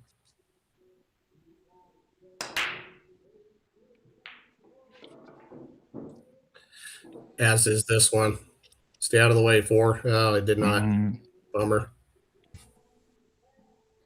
You can't hit it much better than that. Oh, no. He's immediately going to the jump cue. This Well, is he's supposed to be with Dread because he's just way better. Oh, wait, no, he's not. I guess he called it. He's playing safe here more than the shot. He called the shot, but that's. he's going to leave Victor a jump shot coming back over the 2. I'm not even sure he wanted to come that close to making it. Maybe he was playing it, but it seems like more like the safety to clip that off the short rail and bounce it up a little higher.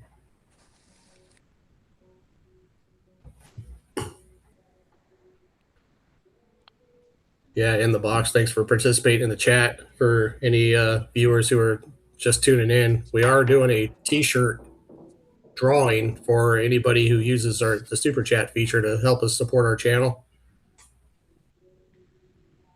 Super chat's a fun way to get a comment highlighted and pinned in there. We'll read your comment out loud. You could post a link if you like, whatever.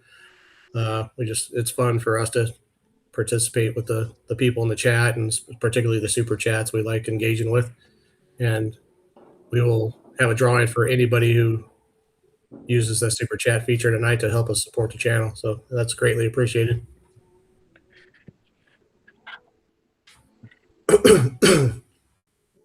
Yeah, you can also throw your local pool hall in the super chat there, and we'll give you a shout out as well.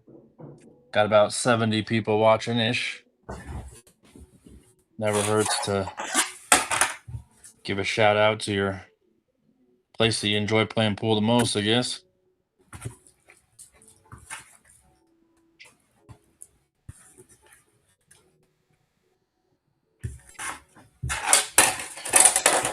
Yeah, Rob's break's been so good. He just needs to get himself a shot on that 1 ball.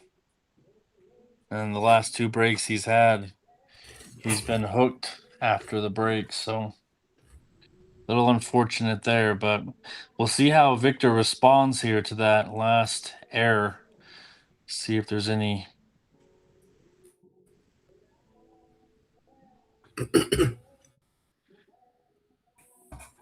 In the box, is that are you referring to pockets? I understand that's a fairly new pool hall, and there was a match streamed out of there between Rob and Jorge Bermudez about just under a week ago. Pretty nice stroke there. Yeah, I think that pool hall is called Pockets, and the tables do look nice. They were not diamonds, but I didn't catch the brand.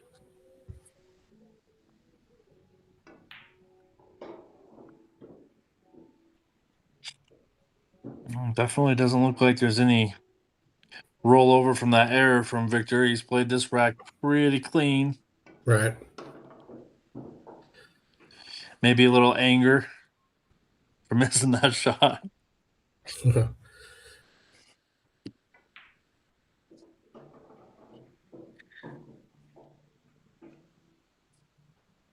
you play better or worse when you're mad, Mike? Oh, worse, I'm sure.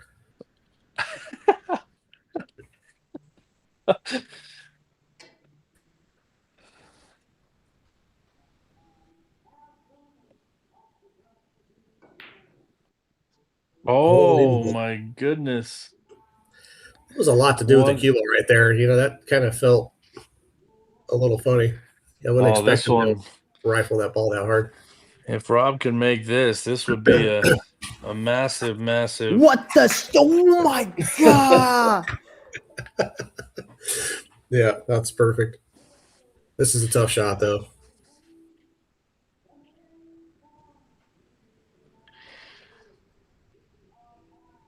Yeah, what an opportunity, though. So there was a little bit of, maybe some thought in the back of Victor's mind when he shot that 10 about the last rack, but man, that's just so uncharacteristic of him. Straight in.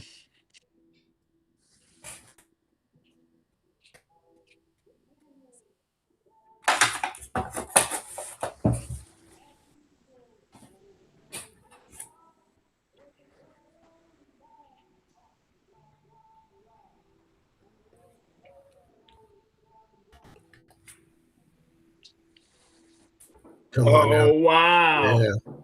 Wow.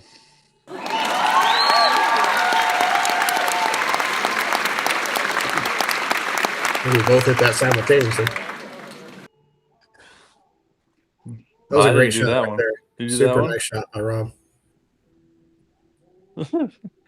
Yeah, what a great shot. And then, I mean, again, those two errors in those last two games, I mean, those are going to be going through Victor's mind. We'll see how he. Yeah, what a great shot. Absolute clutch. Something that Rob did not have in the last set that these guys played was shots like that. So that has to be mentioned here early, is the ability to make a clutch shot when he's given an opportunity. So taking full advantage of Victor's errors. The scoreline, man, it could be all kinds of different things, but here we are at 6-3 for Victor. I mean, we could be 8-1 Victor. We could be 6-3 for Rob. But here we are. Yeah, and full transparency, Rob didn't have a very confidence-inspiring practice session before this match started. No, we both gave him some advice, but I don't think he liked mine much. We won't disclose the advice that was given, but we both had some kind words to give Rob as he was practicing for this match, trying to throw this match together for you guys after his last opponent. Such as Kind of take 2 backed out weeks at the off and last then moment. quit. Yeah. Yeah. Just kidding. Thank you, In the Box. We really appreciate you supporting the stream. Oh, awesome. You are now the front runner for a t-shirt, the 11 Ball TV t-shirt. If you happen to win, you'll have to contact Rob. Is all his contact info, socials is in the description of this. So just contact him with your mailing address and size. That's for the winner in general. I'm not saying you've won yet, but that's greatly appreciated.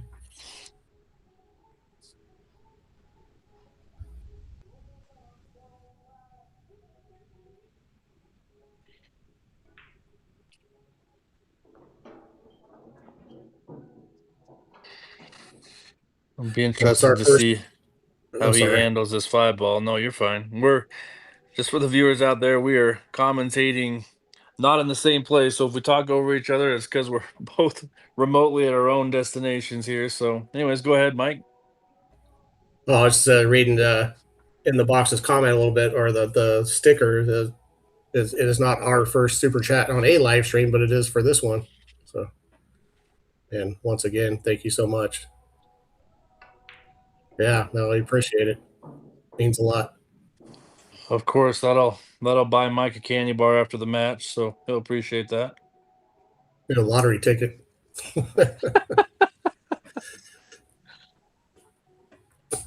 said But I yeah, don't have any definitely. gamble? But I'll yeah, tell you how much gamble definitely. I'm eating Chipotle right now. That's how much I'm a gambler. uh, So this $5,000 shit ain't nothing.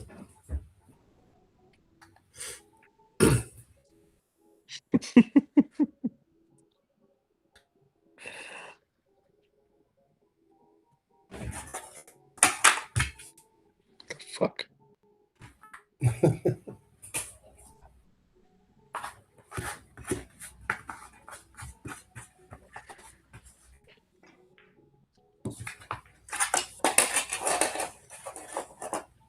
Well, it looks like he's left him a very, very long shot here, but he has got the hook. 6 ball is in the way.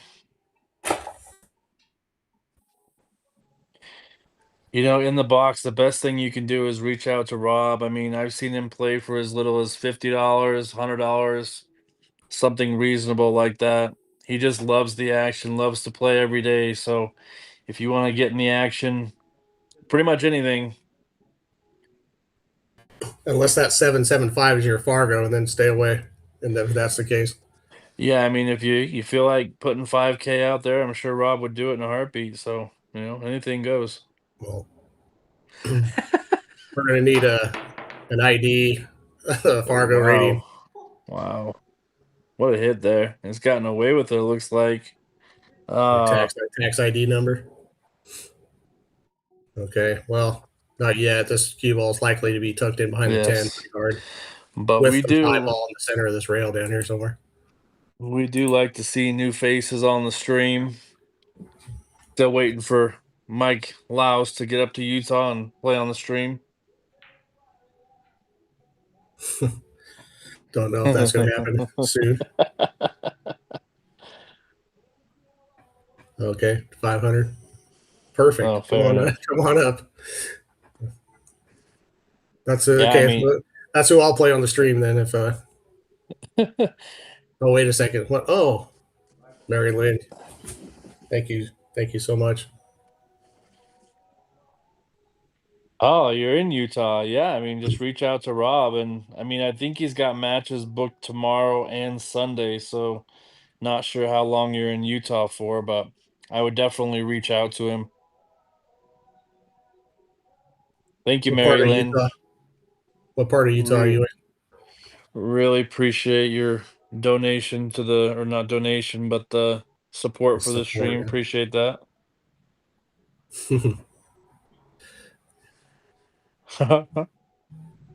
That could happen.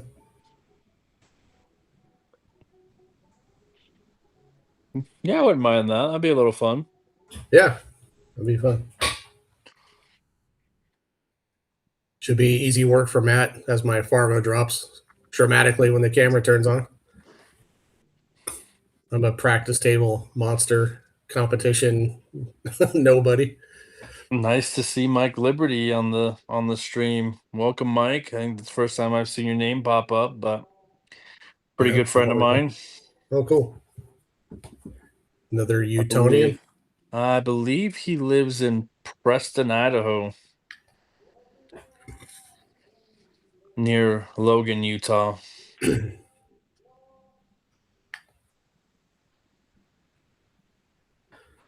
Pretty good nice speed shot there. there. Yeah, Yeah, I nice. was gonna say the same thing. I was gonna say the exact same thing. That was pretty nice shot there from the distance, anyway. Oh, we got a treat for Skydog. I haven't been looking at the likes there, but well done, everyone. It's too much to do. I'm I'd counting say. 17.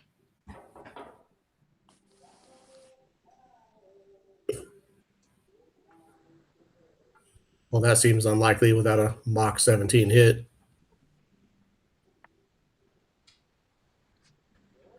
Pretty sure it's just in case. I'm guessing he's going to be trying to get the cue ball up there back behind the 6 someplace.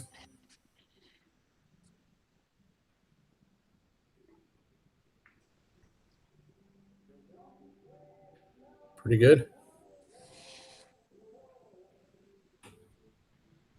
Do you know what that says there in the chat there, Mike?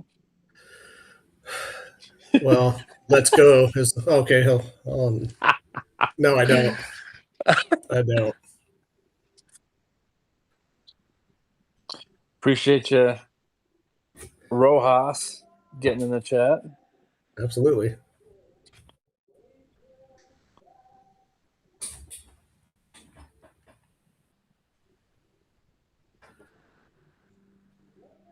I don't hablo the Espanol very well, but let me see if I can look that up.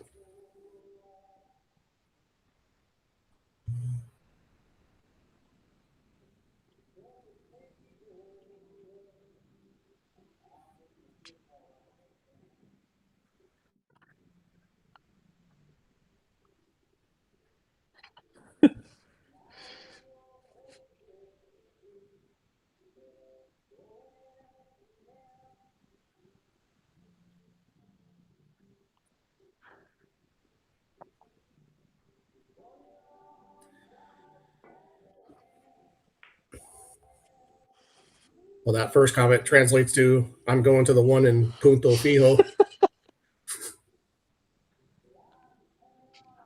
Don't know where that is.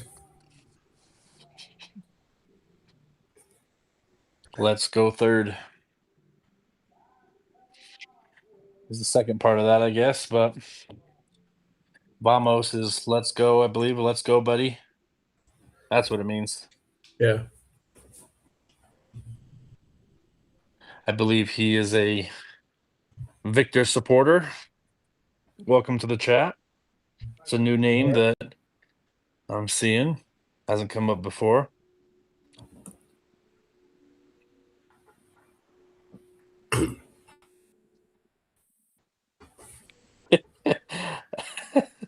That's a good point there in the box. Yeah, Victor is the best player in the state of Utah as far as his Fargo rating goes. So, and Rob definitely doesn't shy away from action. Again, even though he's been advised a few times, but still goes with his gut. Strongly advised, i.e., pleaded with. No, I'm just kidding.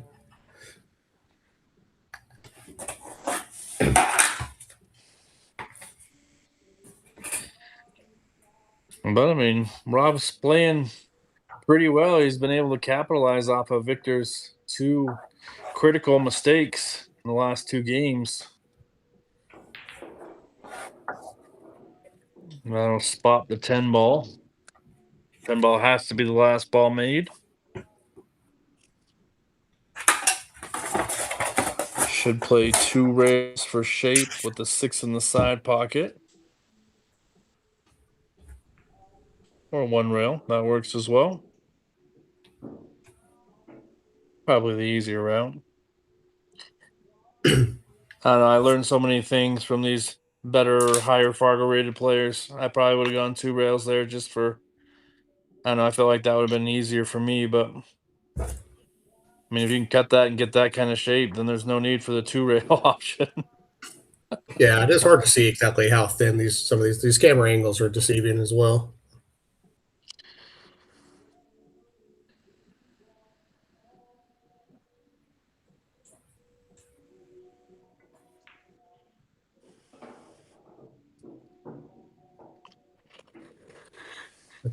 Came up a hair shorter than he was hoping for, probably.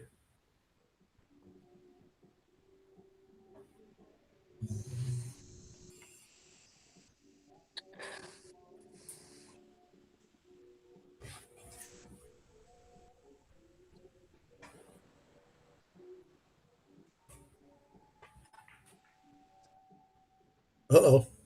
Uh-oh. Oh my goodness. This is the 3rd game in a row. All right. Well, this one is a little thin. This cue ball is going to be probably hitting at least 2 rails.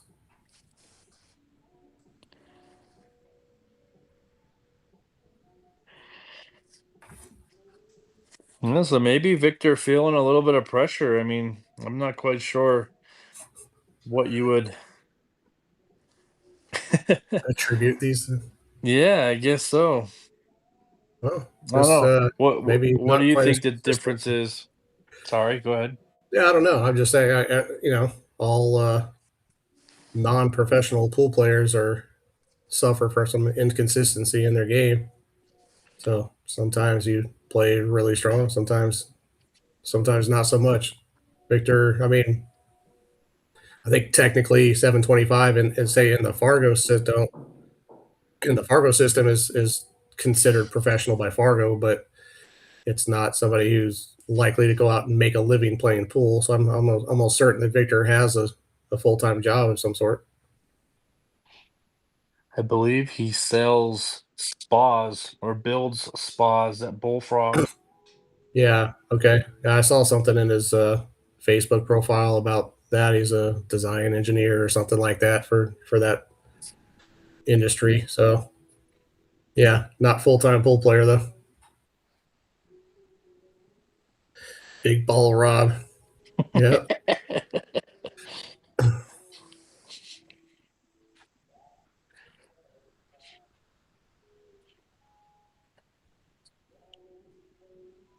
This is pretty tough here.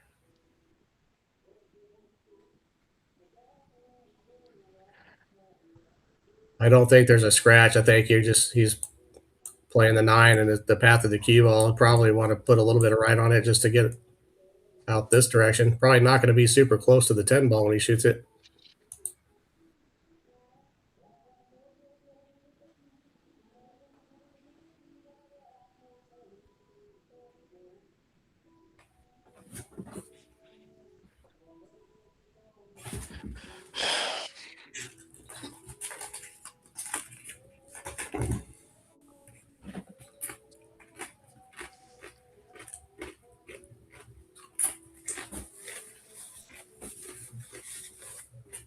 How's your Chipotle? Oh, pretty good, actually. Not the warmest thing I've ever eaten, but it's been sitting a while.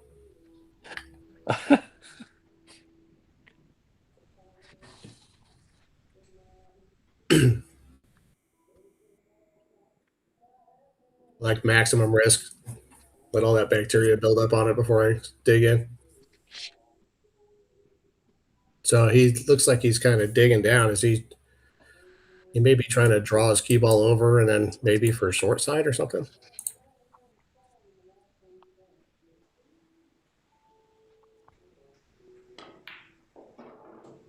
Wow. Not going to have a great cue ball there, but it was a nice shot and a pretty nice stroke. He's going to probably have to just call this bank shot.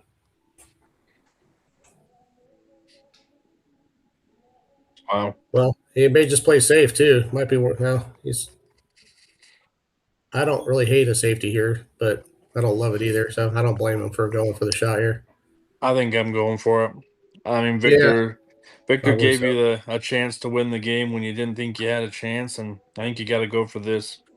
It's got a reasonable chance of ending up safe here. Really, the only way it goes wrong is if Correct. he rattles this thing and hangs in the pocket, or hits it so hard that it goes all the way back and sits in front of that lower right hand hole.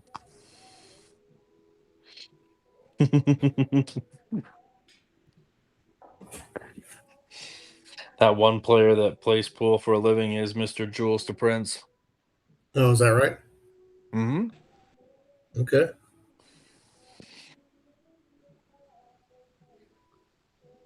Well, that explains the locksmithery that you're doing. That's the only smart way to be. I say that in jest, by the way. I don't. It's definitely not an insult. It's a good quality if you're, especially if you're matching up for a living. Got to match up smart. Yeah, me and Jules have played many times for some cash. Jules was the player I'd always take on when I wanted to test where my game was at. Oh, he might be Okay, okay. pretty good speed. That's pretty good speed.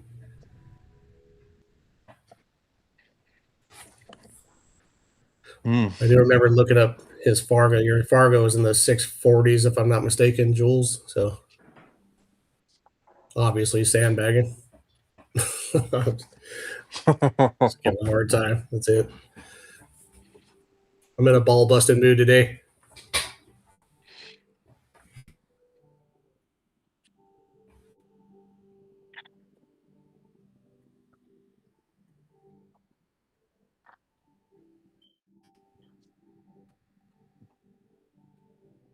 Has he called the pocket, or is he just going pure safe here? I didn't see him call a pocket from He could thin this. what He I've looks like seen. he looks like he's still trying to decide. I'm thinking he's gonna maybe play defensive, but I haven't seen him call a pocket, so we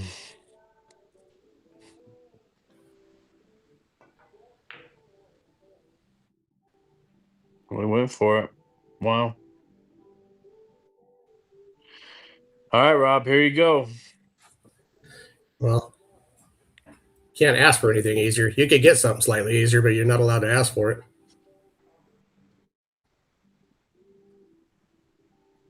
Hmm.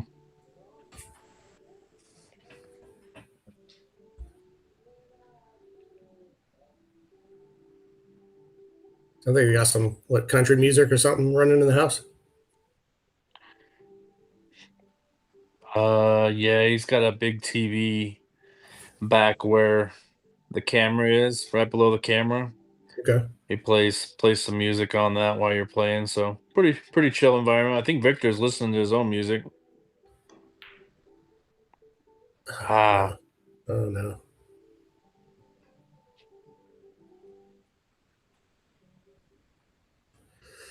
It fluctuates, yeah. Every time I play a tournament, it goes up. Every time you play a Solana match, it goes down. I understand. what's happening, Patrick Nix?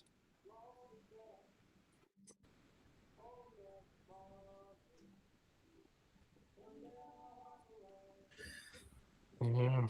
Rob's definitely giving a better effort this time around.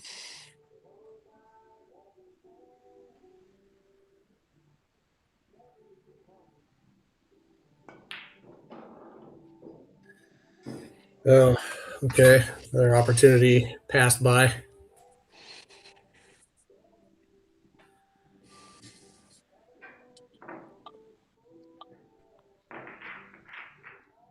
Hey, Patrick. Long time no see. We did a little commentary on that one pocket stream. Was it night before last? Yeah, I was gonna ask Patrick. you how that went. It was a lot of fun. It was a good match. Really high quality one pocket, mostly. Chip Compton ended up losing. It was a big match too. I think it was 100,000 in the middle, if I'm not mistaken. Race to 16. I think the final score was 16-13.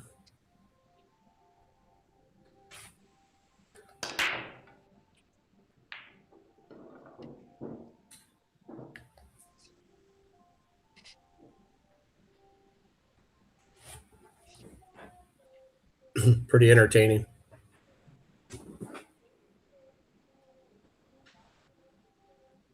He was playing a young man named Gabe Martinez, who's the slightly older brother of Lazaro Martinez, the juniors champion.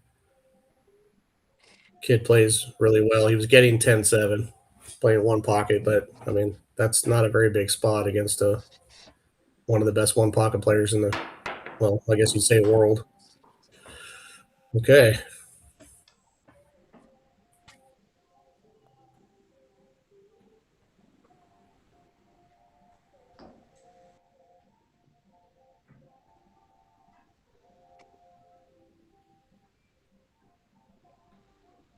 How do you like to get position here? There's a couple options.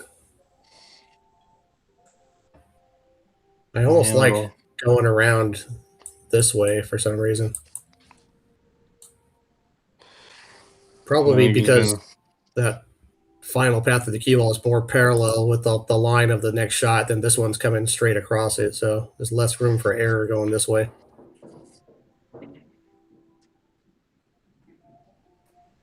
Came up a little short. He's going to have to move his cue ball quite a bit here. Well, he may be able just to bump it into the 4, but you got to be careful not to tie up the 4-9.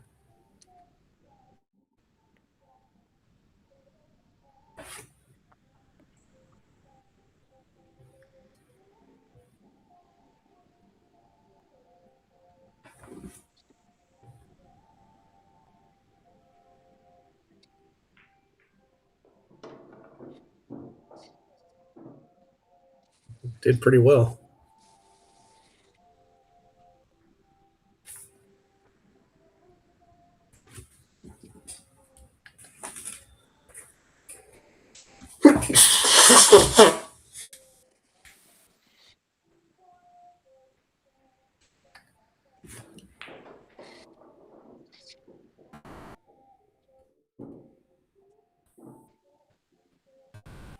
That turned out pretty good.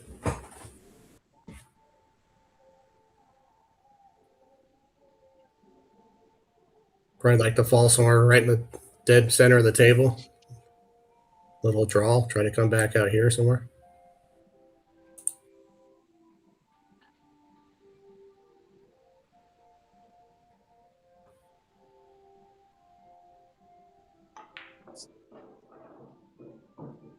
Wow.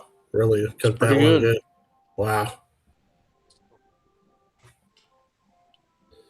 That was a great shot. He really got into that one nice.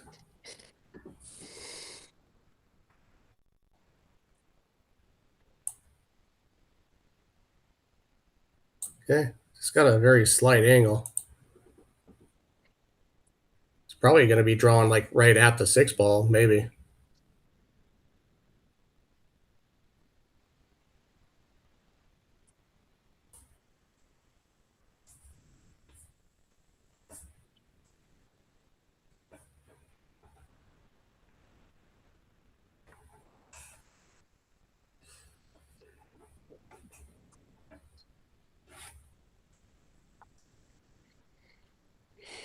I got you, Jules. Just having fun. Okay. That was a nice shot.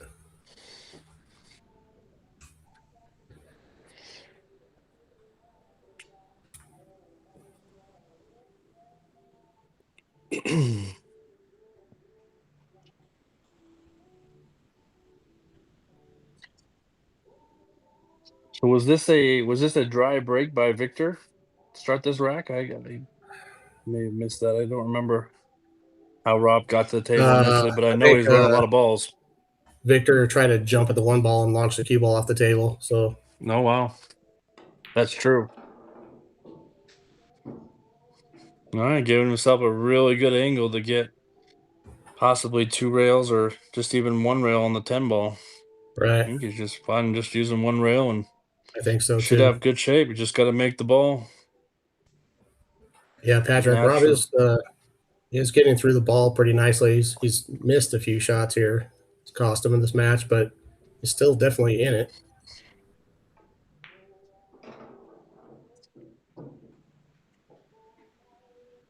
Okay, use the 2 rails.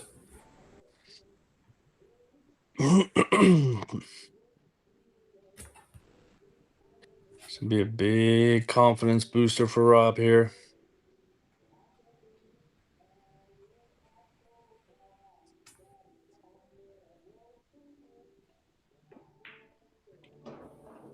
Crank it out. All right, Really nice out what a there. run. Yeah, and that should really be a confidence. I mean, he would just ran at least 9 balls there. I don't know. I don't remember if the 1 ball went down when Victor fouled on it, but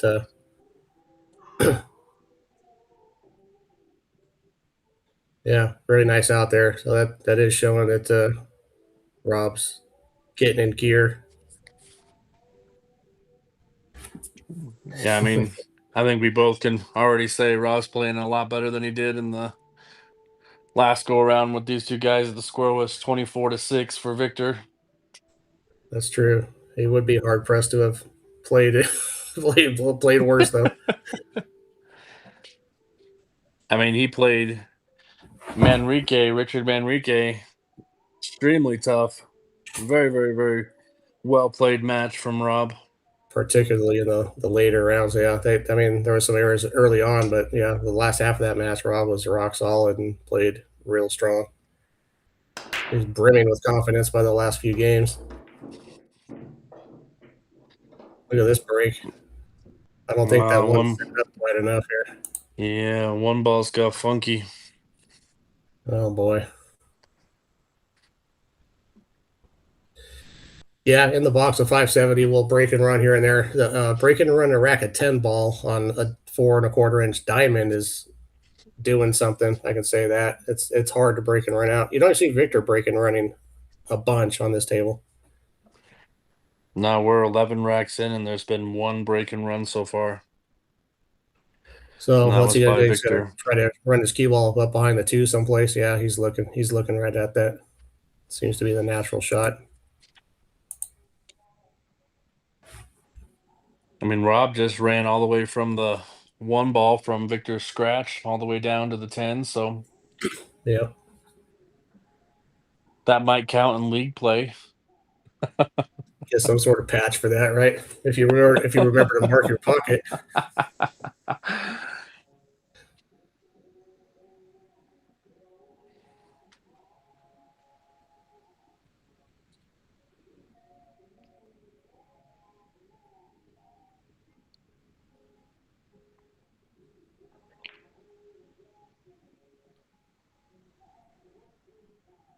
Well, pretty good.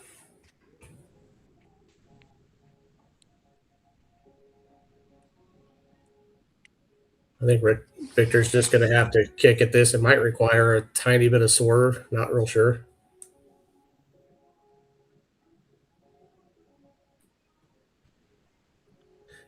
If not, I wouldn't mind going at this just real slow, real soft.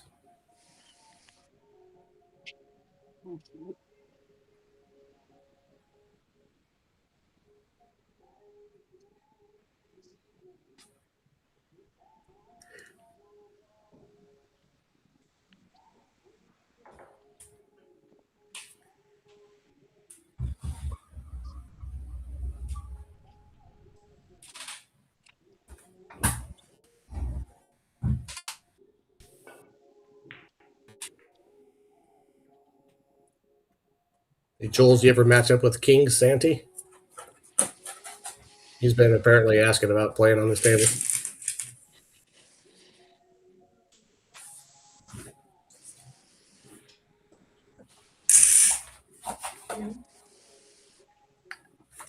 Too crunchy for the stream. Makes me like mess my throat up a little bit. It was good.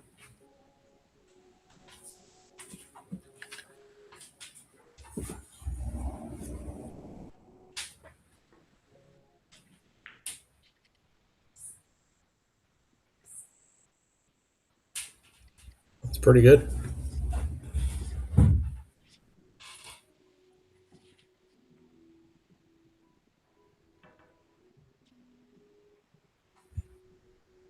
So what do you call it? 10 ball? Oh no, he He conceded called it. the bottom left-hand corner pocket on the. Yeah, I thought he was kicking. He can bank at this, so okay. Gonna leave a shot. Yeah. This would be huge. Yeah, another big opportunity here, and the table looks relatively nice. 3 to the 5, I think, is going to be the key shot here. Right.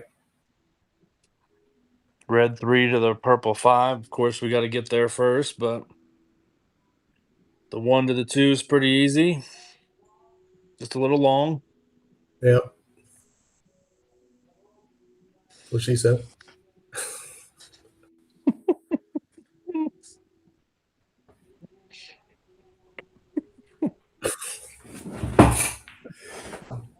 Oh no.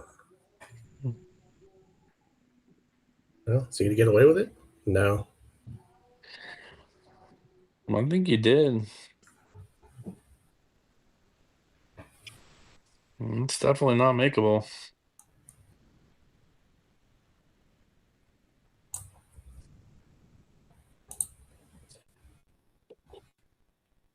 Well, he's swerving at it, so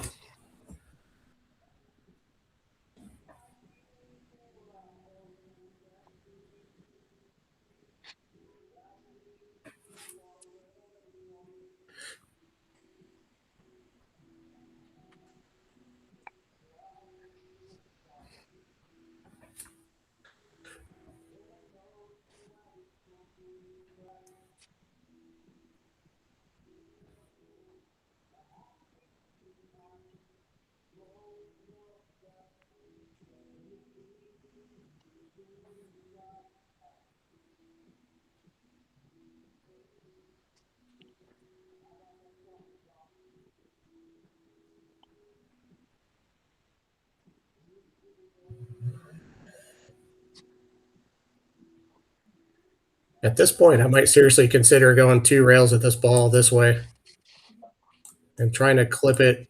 So you're bumping the 1 ball down here, and you're kind of hoping your cue ball.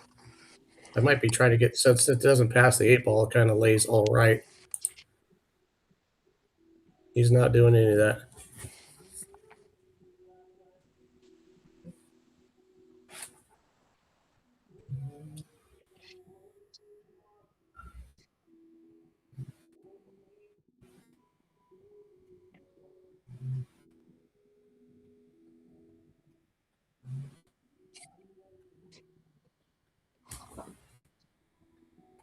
So I'm guessing he called the side pocket.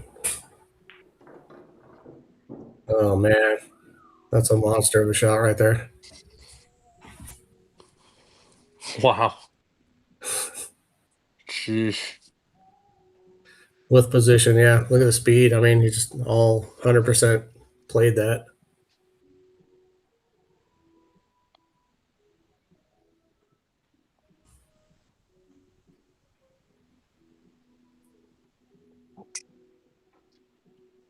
I think if you go forward a couple inches, you have just a dead natural angle to get on the 5.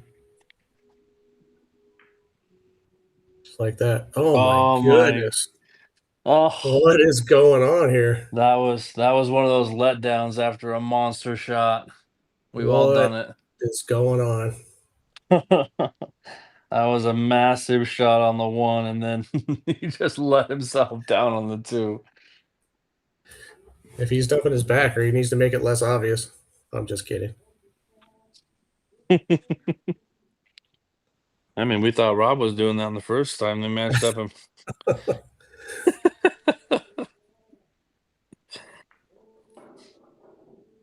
Okay, good shot. All right, this was the key shot here.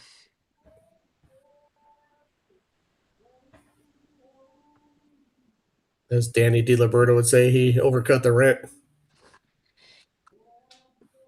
Yeah.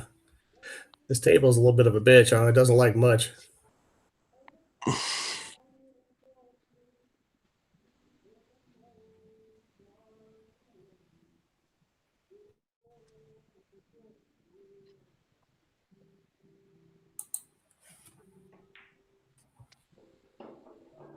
Nicely done there. Perfect position.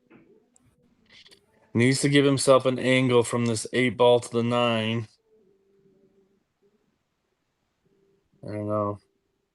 I don't know how he's going to. He may prefer to be close to the rail here and use the natural angle to get behind the 9. I definitely would. I'd like to lay my cue ball right about on the rail. Oh, man. What? I think he's going to go forward. 2 rails forward. Yeah. Okay.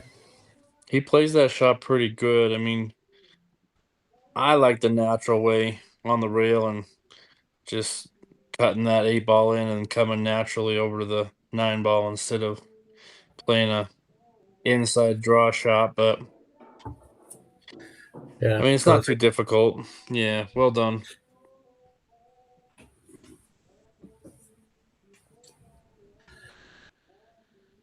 Rob with the 15-inch bridge.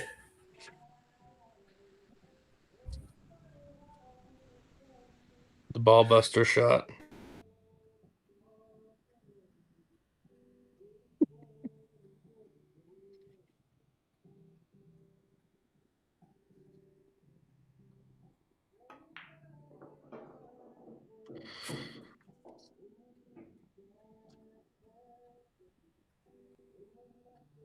I agree. In the box, I use kind of a long overhang myself. I have kind of a long arm span, so I play with a 4-inch extension on the end of my cue full time. Every time I pick up a regular 15-inch cue, I accidentally drop it by sliding my hand too far back and forgetting I don't have an extension on it. Straight out. Ooh, this is Wow. Victor again. That's 3 games that we've watched. 3 out of the last 4 games where he's had a critical miss with just 3 or 4 balls left or less, and it's let Rob into this match. He's definitely not shooting like the Victor we saw about a week ago thus far, but again, a 725 can turn it on pretty much at any point. So oh well. Yeah, I know what you mean. There's some places locally that have the tables. Well, it's not so much like they're close to the walls, but there's a place locally that it's got some nice diamond bar tables, but they're so close together that I can't shoot off the rail without setting my butt on the cloth on the next table over. So, yep, Patrick Rob's catching the gear. huge. Nothing going to go down here. Yeah, a rare dry break from Rob. He's been making those 2 second row balls pretty much every break. Yeah, I thought it sounded like he hit that one too hard. Like he's getting pumped up, and usually when you start getting excited or whatever, you tend to overamp a break. Sometimes scratch, you know what I mean, or just when you hit a 10-ball rack too hard, those second row balls go a little past the pocket.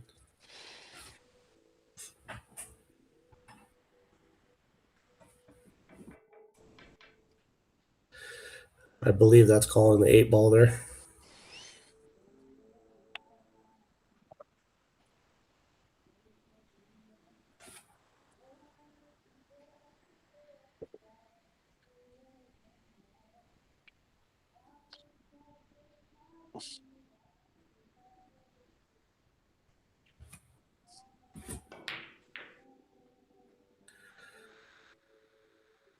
Look at this.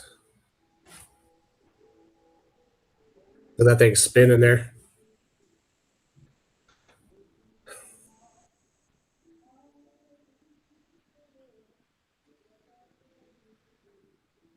Wonder if he could avoid the 7 with a roll here, or if he has to stun it, or maybe even draw it through here if he needs to for shape on the 2.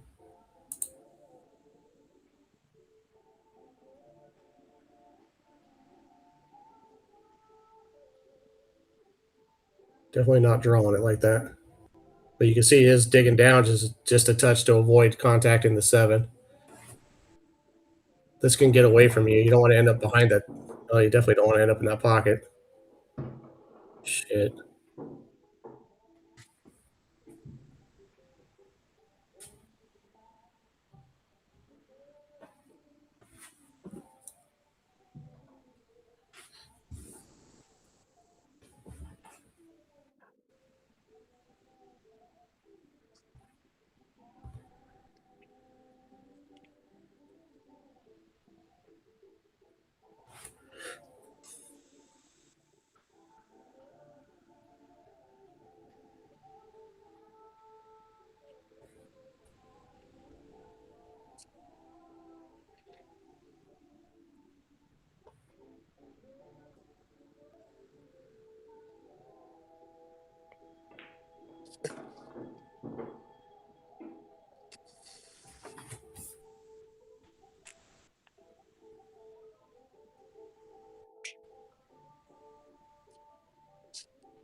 Probably just about stop this one.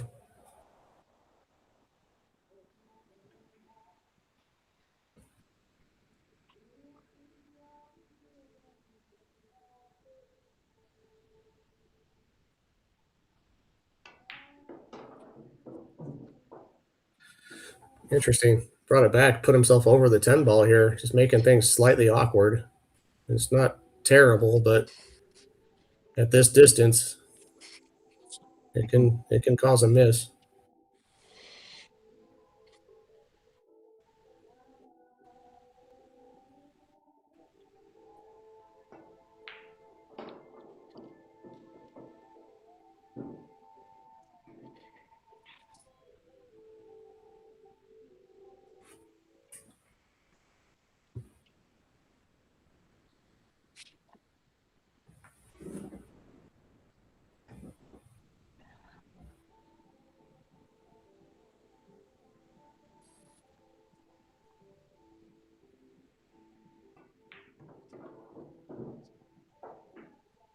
Whoa, that didn't go well. This got funny.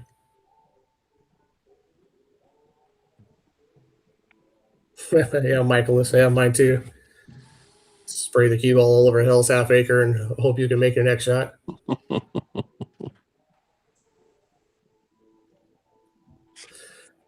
Actually, in all reality, cue ball control is probably one of my stronger the parts of my game. Is my shot making that stinks, and my mechanics are not very good. So I can put the cue ball where I want it. I just can't make a ball.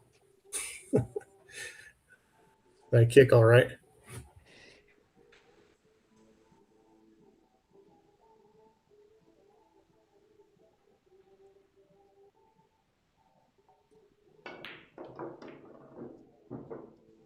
Boy, that kiss on the 9. Well, I say that, but that kiss on the 9 made the 8 ball man, actually possible. But man, oh man. he might actually just have it where he can load this up a little bit if he can pocket this and come down here and drop in here for the upper right. That's kind of what I see. Unless he wants to try to go into it. That is the only pocket that's really available.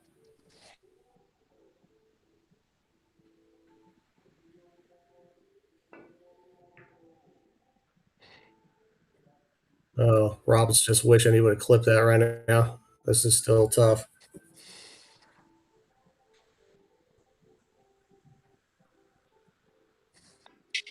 Yeah. See, how do you get there from here? A lot of inside Go spin, maybe. inside like Yeah. this. Yeah, that's what I'm seeing. I mean, that's very high, Not e- high level difficulty there. Can get there. He's playing it right.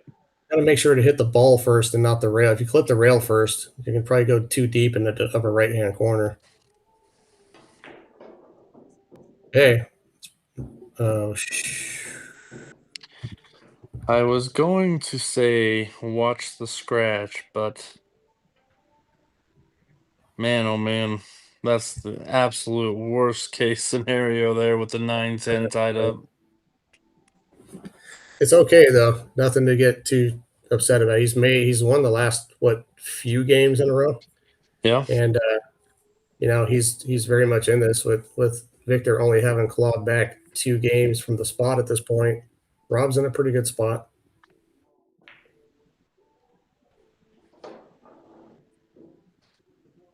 Victor would have to win 17-6 from this point.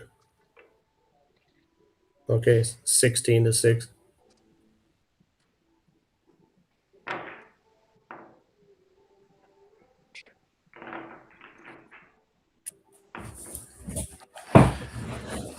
Rob is still so far getting the better of this match, I think.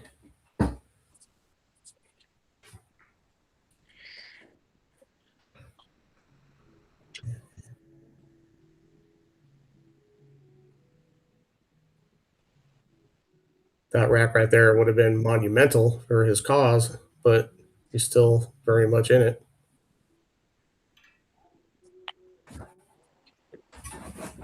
We'll see how Victor breaks here. Again, the 9 and the 6 ball. Look for those in the side pockets.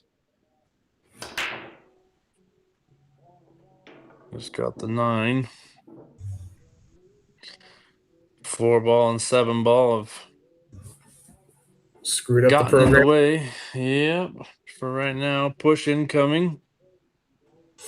Yeah, I hear you, Michaelis. Yeah, I honestly, even if when the match is being streamed, we're to us the content is kind of the product. I mean, to Rob, it's probably the cash payout, but for the channel, we want to provide good content, and I think that conceding 10 balls takes a little something away from the viewer.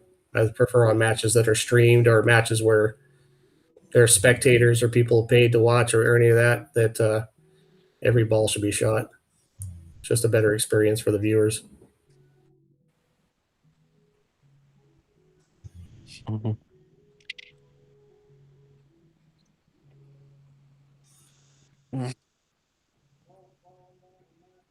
That's just my belief. It is totally up to the players what they want to do, but I just think it's better for the viewers if every ball is shot. Well, Rob's going to get another big chance here. Yeah, I recommend it. I don't really have an idea what it costs, but Yeah, it's reach out to Patrick Nix. He'll let you know. Yeah, Patrick Nix is in the chat actually, but it's good software. It's really nice, and it makes it amazing to be able to just have someone log in and do Oh, commentary from anywhere. Lord have mercy. I don't know if you know, but the software also automatically post your match to YouTube once you start the match. It's like you don't have to be a streamer. You just have to enter your name and the race and all that stuff into the tablet that's provided with the system and start going. And this automatically posts to YouTube. So it's super cool. And obviously the drawing tools, the commentary, the remote commentary feature is just makes it awesome.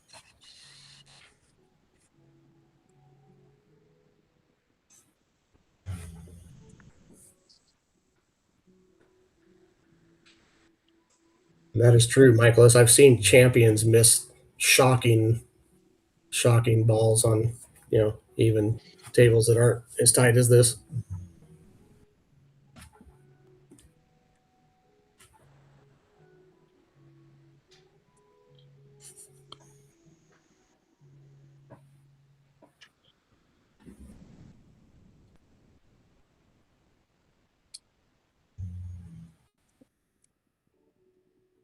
I think Rob's just trying to figure out how he wants to play position on this blue 2-ball.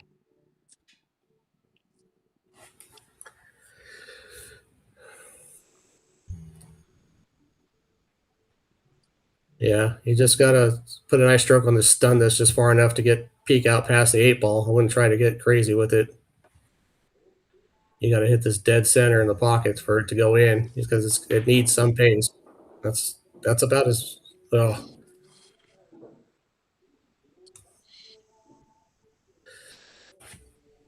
Yeah, in the box, that's true, but those tables also almost always have new cloth on them with highly polished balls and everything. That makes a difference. I know what you're saying, but those balls do slide, and you see some with this broken in cloth here. I bet you they're comparable to 4-inch pockets.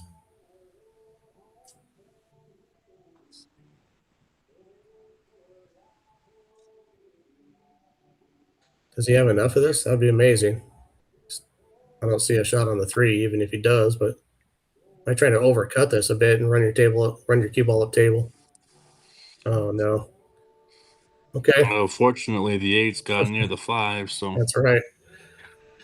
But could be Victor's a little going to worse. address that problem right here with the ball in hand. Yeah. Yep.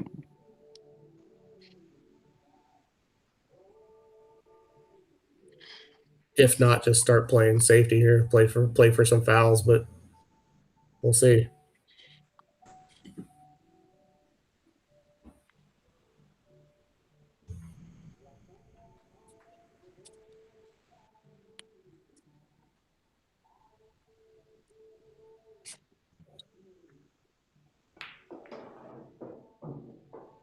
Well, definitely didn't work.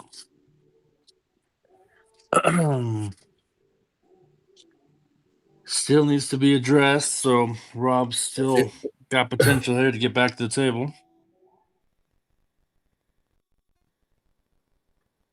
And see what kind of angle he's got. He has too much angle to draw into it. So you can't make this ball and come backwards into that 5-8. So there's some problems here.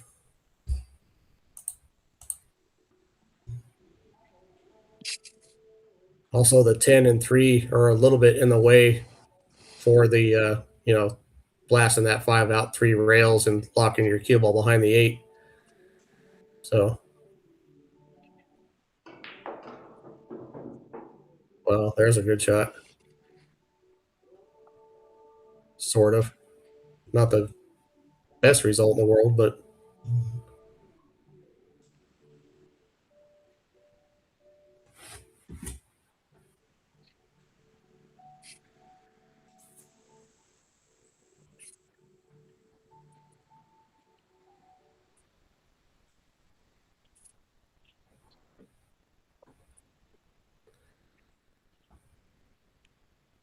I'm not 100% sure. I always thought they were 4-inch, Andrew, but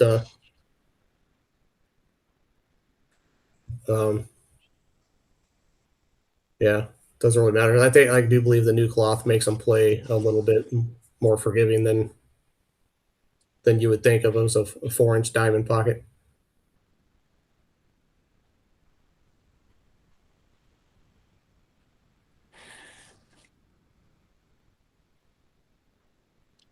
Yeah, we definitely enjoy it, EvoSports. So appreciate you providing the software to let us do it. Well, that's going to leak out.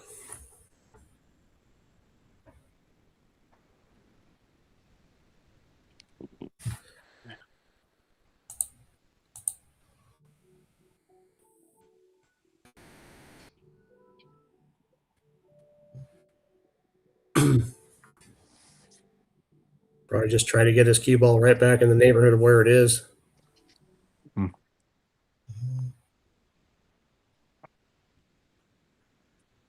I don't want to come off this ball and try to get about here. Got to be careful not to. I mean, don't want to put any bad luck on him, but I've seen funnier scratches than this would be. Also, just hitting the point of the side pocket would be a big problem. He just went ultra thin. That's not bad.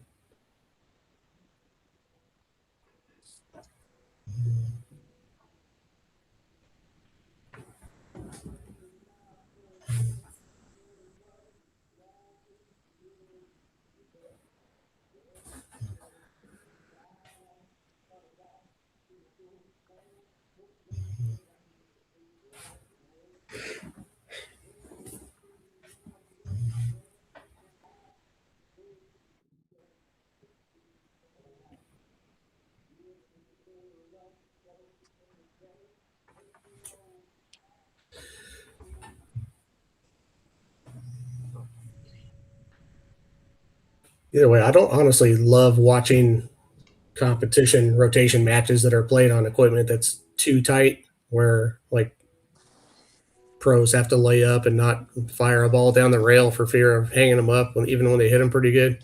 I just think that kind of ruins the game a little bit. I like to see people that can, the ability to run out and play the right shots for rotation. Nobody wants to watch pros have safety battles in 9-ball every 5 seconds.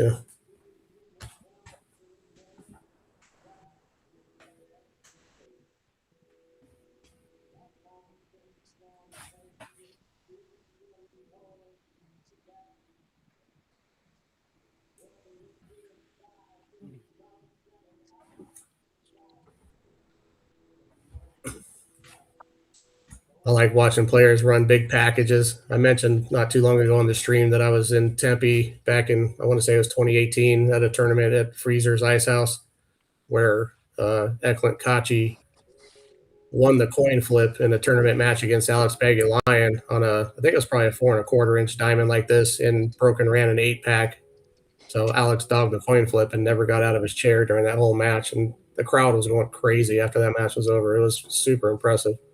That's exciting. It makes pool fun to Ooh, watch. that could have been a foul. That was really close to a foul. I don't know. We don't have the save. Yeah, okay.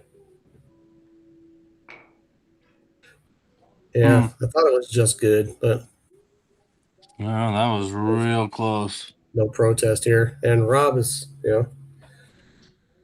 Rob's got a very solid chance of making this 4-ball. I don't know what he's going to have for the 5.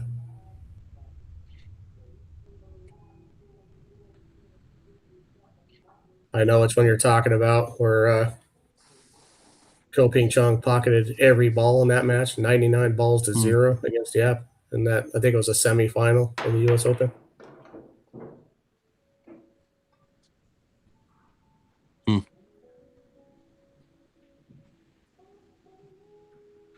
Okay.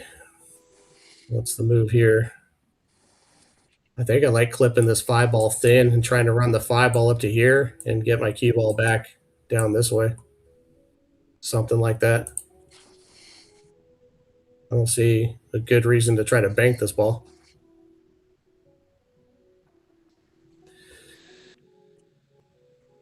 Yeah, something like that. It was. Hmm. Is that right? Someone saying that was a foul? I don't know. I was looking at the replay on my phone. It was too close to call, but I mean, it was close. I can't tell. So Yeah. I mean, that I guess wasn't the like tie.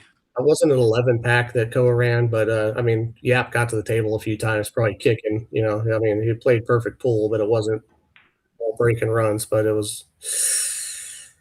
Oh, yeah, he was playing exactly what the shot I laid out, but yeah, not happy. Understandably. What the? Oh my god! That's the best sound effect ever.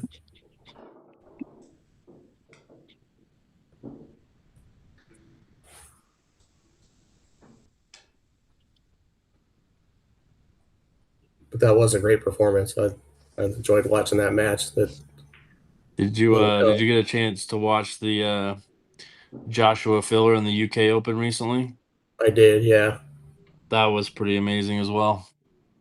Yeah, I've mentioned him a couple times on the stream too. I feel like a broken record, but I'm sure there's some different viewers. But yeah, I'm one of those people that believe that Joshua Filler is the best 9-ball player who's ever lived, and that yeah, he's just his offensive game is the strongest I've ever seen in my life.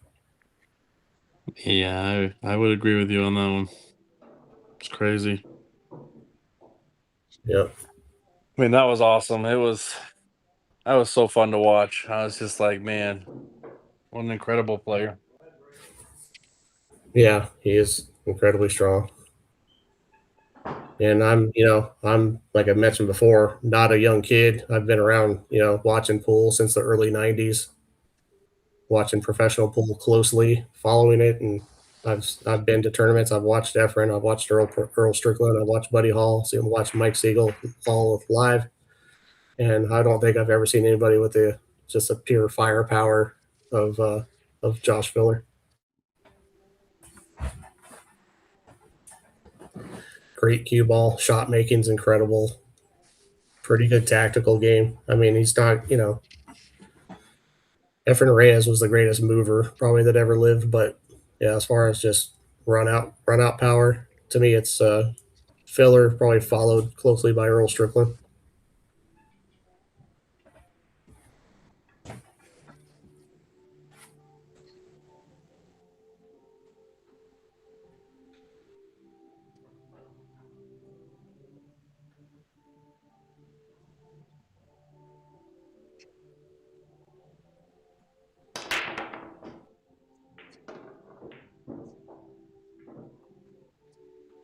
Yeah, that's true. Those guys played that good with maple shafts having to compensate for squirt and throw and all that stuff. It was amazing.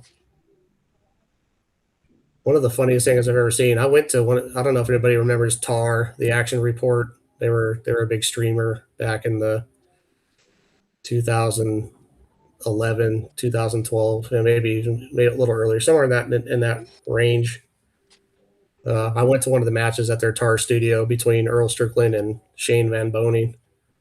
Joe Rogan was at that event doing some commentary, so it was a lot of fun. But one of the funniest things ever was Shane was they were using the triangle rack, and Shane was really like laboring over the rack, trying to touch the balls with his fingers, and Earl was getting super irritated because it was taking forever for him to rack and get the rack the way he wanted it and all that. And when Earl finally got a shot, he walks up and he slams the triangle on the table, grabs the balls out of the well, slams them on the table, throws them together real quick, takes the rack off almost like immediately without even looking at him, slams the rack back in the tray, breaks the balls. The whole time he's narrating the crowd. See, it ain't that freaking hard. You know what I mean? And he's the whole time he probably ran like 3 or 4 racks in a row, bitching out loud to the crowd the entire time. It was so funny.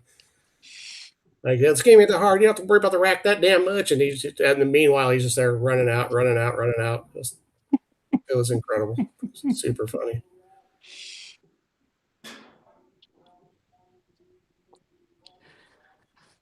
Oh man, I think Rob's a little frustrated. Yeah, that's okay.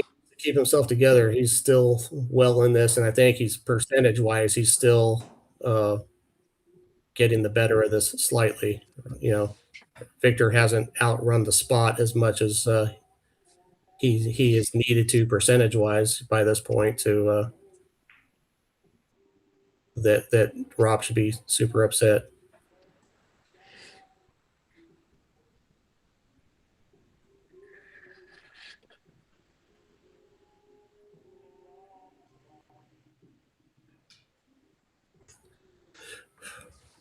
I'm kind of a fan of the template racks. I mean, I used to go, like I said, I used to go to those pro tournaments, and when the players were racking for their opponents with the triangle, the arguing was endless. Like it was almost like you just wanted to get up and go home because the guy would rack for his opponent, the opponent go inspect the rack and point at something, and the guy would have to go re-rack, and that, I mean, it felt like it was 10 minutes every game. It was like super frustrating. Takes away from the viewing experience for sure. I think the spirit of the game is that the balls are supposed to be tight. You're not supposed to be able to create gaps to make the ball you want. The balls should just be frozen. You break them and see what happens. The template racks kind of made that a thing. I mean, I know they can be manipulated and whatever, but I think template racks are pretty good for the game. We don't need people racking for 5 minutes every rack.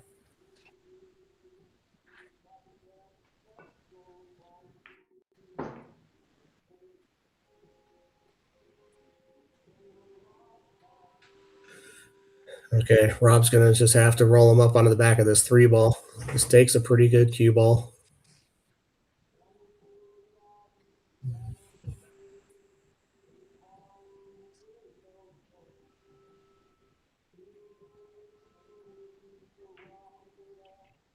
Historically, Rob's very good at these types of shots. Here's another nice one.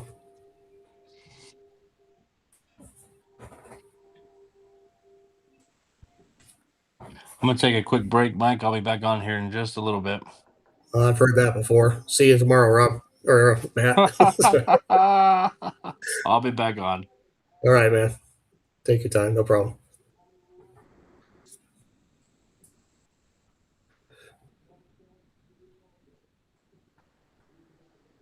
Okay, so now I need the chat to really help me out here.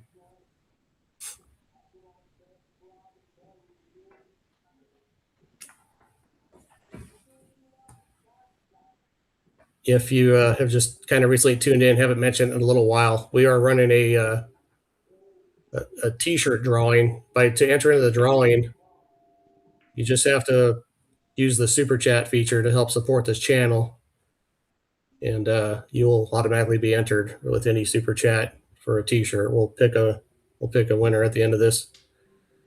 Any support like that is greatly appreciated.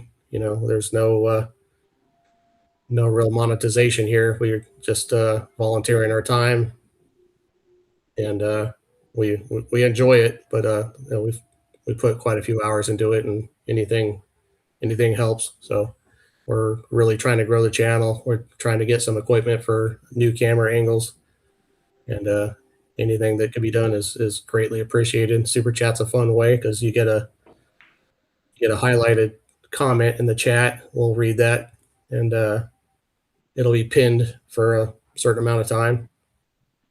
And yeah, the support is again greatly appreciated.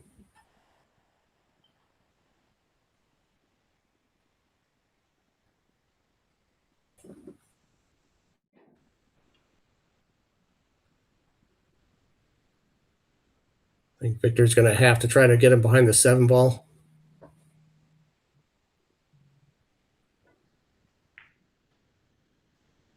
Might have caught a little bit of a kiss there. Oh my goodness! Thank you so much, Michaelis Hill, baby. Thank you, sir. That's awesome. You are now in the drawing for a T-shirt.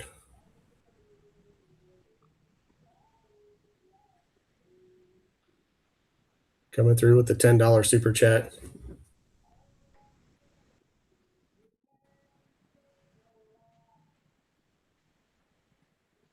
believe that's the third one of this stream. So get in quick. If you get in, you got a great chance.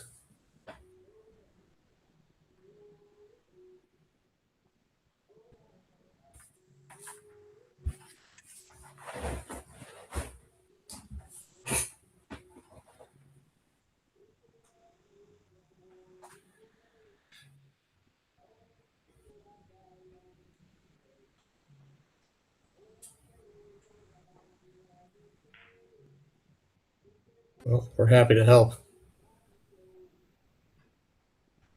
Yeah, it's fun for us to put on these matches. I have a lot of fun commentating them. Hopefully it's it's not the I don't know what the word is, terrible.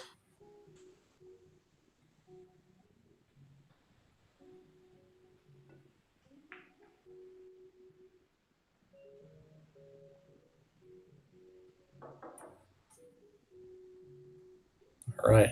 Rob going aggressive here. Don't mind this at all. Natural position. Probably some two-way potential here.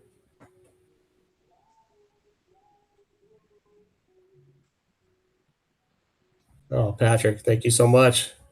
Always tip for great service. Thanks for all you guys do. Well, thank you, man. Thank you for creating the software. Thanks for the invites that I've gotten from you for commentating multiple events now. I was fortunate enough, like honored enough to be able to commentate the U.S. Open 10 ball this year. Or I'm sorry, not the U.S. Open 1 pocket. Did a little bit of commentary for that the big 1 pocket match day before yesterday between Chip Compton and Gabe Martinez over in Texas. That was a lot of fun, and that's all possible due to the EvoSports software. So thank you for all you do as well. I have nothing but good things to say about it. And Patrick's also a good commentator himself.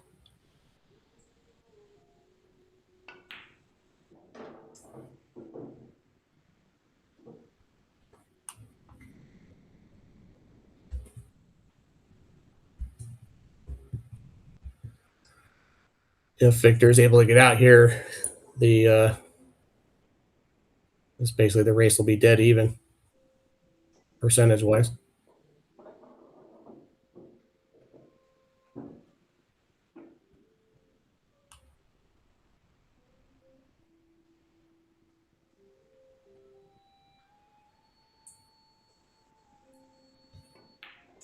Thanks to my mathematical tutor via text for pointing that out to me. You know who you are? The Godfather. Yeah, well, Gabe is wolfing a T-Rex. Only asking for 10-7. I don't know. I think, in my opinion, T-Rex is a little bit stronger than Chip. So, I mean, you don't have to love that game, but I will certainly watch it. Okay, well, Victor got slightly out of line here. Don't know if you can draw this and stay above the 7. I think he might have to try to come out kind of 2 rails this way and get himself a cut shot on 7, something like that.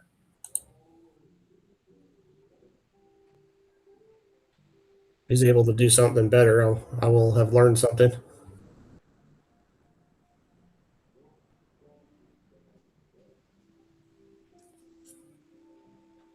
This cue ball might end up about where it is now, roughly.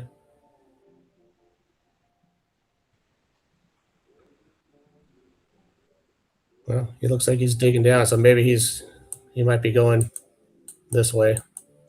That would be a hell of a shot. Get up short. Probably going to be hooked.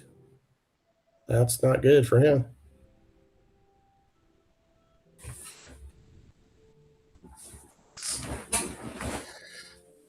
Watching 1 pocket's a no for you. Yeah, I understand, I guess. I do like watching good 1 pocket, especially Tony Chohan. Tony Chohan actually makes 1 pocket pretty exciting to watch. He takes a lot of risks and comes up with obviously some creative shots. So his kicking is incredible, very accurate. kicks a couple rails for the specific side of a ball. I mean, he's real strong in that department, so it's fun to watch.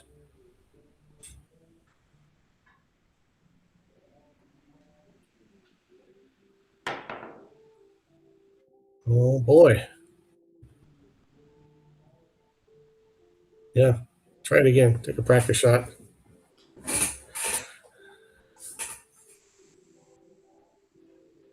So I'm guessing that Rob is just going to draw for position for the 8 on the left-hand side. Not sure what I would do here. I'd probably run some rails. I'd probably set up here and run my cue ball this way for the same pocket, but that's a preference thing.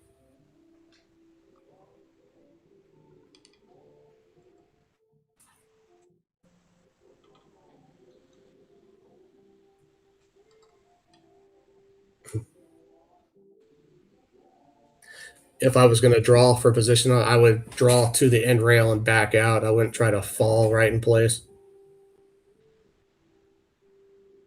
When he was playing SVB, which hard times? Is that Sacramento or Bellflower?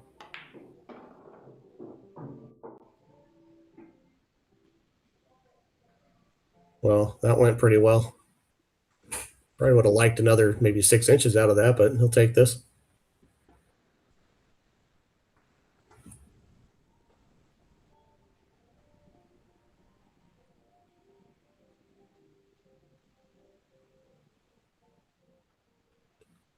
Sacramento, okay.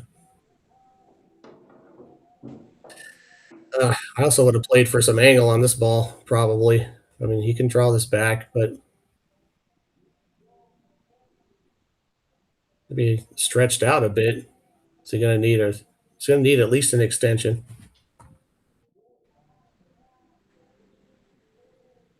Well, maybe not. Okay. I'm going to switch cameras here.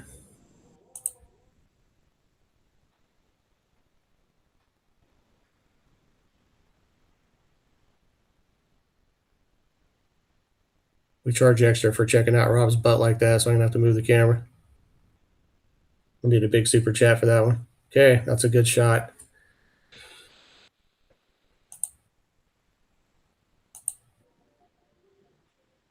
Oh, that's really good. The overhead made it look like he had more angle than this. This is real juicy right here.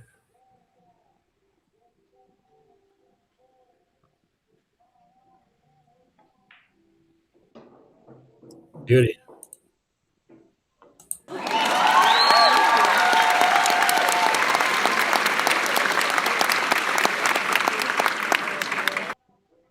What's up, Rail Birds? 11 Ball Rob here. Just wanted to say thanks so much for your support and helping us build and grow the community here. And also wanted to ask you guys to show some love to the commentary team. We're going to throw up our Venmo code here for the commentary. Open your Venmo app. It's at commentary, or if you just scan the QR code. Also, there's a link in the description.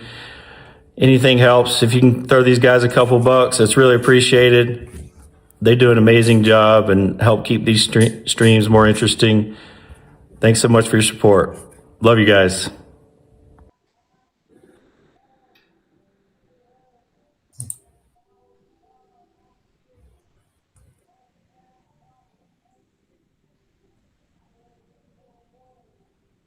Yeah, pretty pivotal game right there. Waiting for Rob to kind of keep the lead here. He's halfway home. Victor's got obviously 3 games to get halfway home, so this is pretty big here. That's a dry break as well, right? Yes, it is.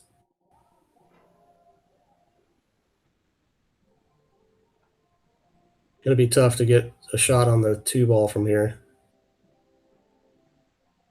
I'm wondering if Victor's could find this gap here somehow and then drop down in this area. I don't know. Maybe he may have to go into this cluster somehow. We'll see. Pretty difficult. Maybe he'll follow that same line with more pace and just get all the way around. Shoot the 2 in the lower left. We'll see what he does here. Well, he's digging in, so he's going to try to, man, hit that ball pretty good.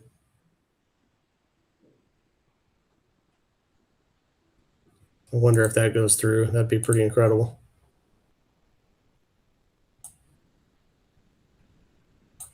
So it very well might. He's calling it.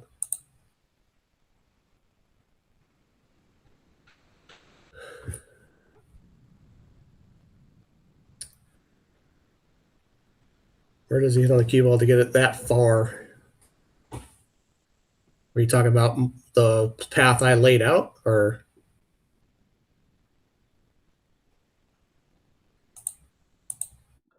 the path he played?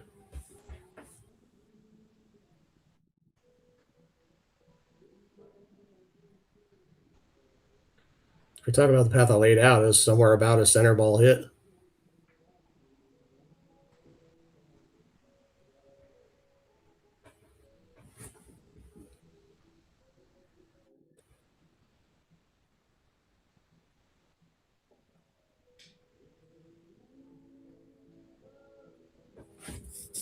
And then you cheat the pocket for the thickness of hit you need for it.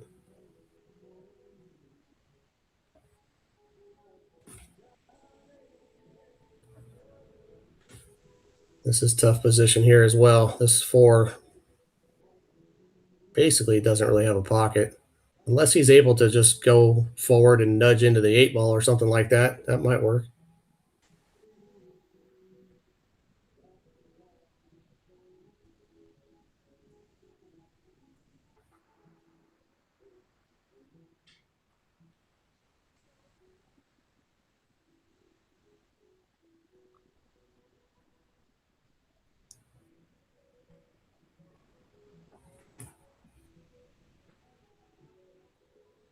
Pretty nice shot right there.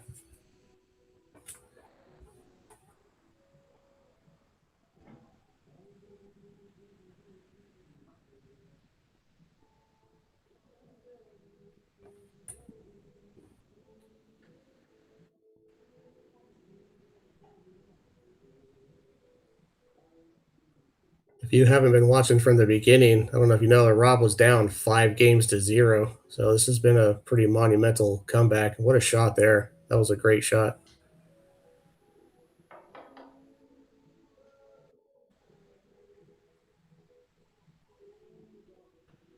This is pretty difficult. Shooting right over the top of the 9, totally tree-topped here. It's not easy to control. When you're coming down on the ball, if you put any English on it, it's going to curve on you. So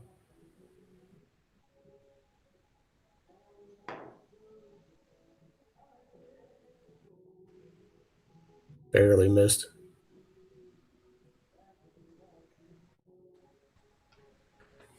A stop shot into the left side might just be about perfect position.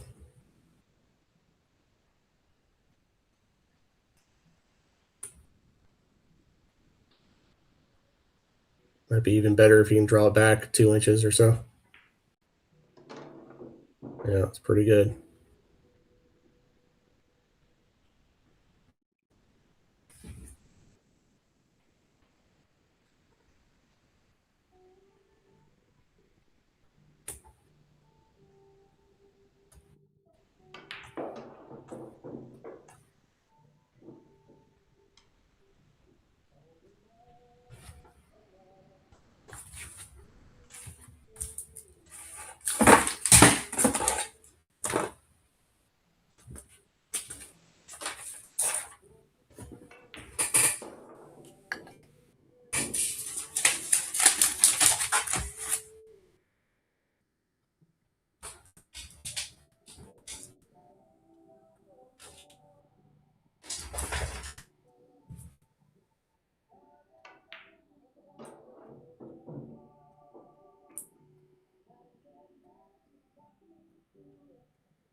Yeah, good out there by Victor. Solid.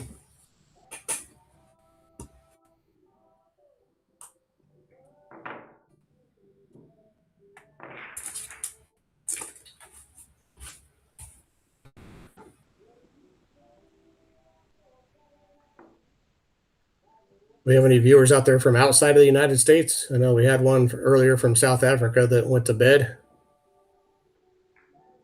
We've had some in the past in other streams from Scotland, Greece. Well, I think the Greek guy is a transplant to the United States. India. Just curious. It's fun to see how far we're reaching. Yeah, in the box. That was a nice pattern there. Good out. I don't know if you caught the last match between these two a few days back, but Victor played super strong.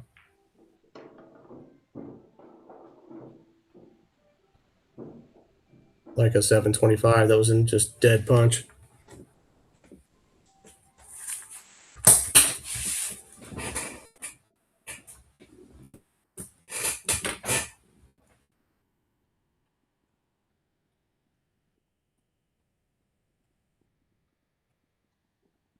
Pretty good starter right here.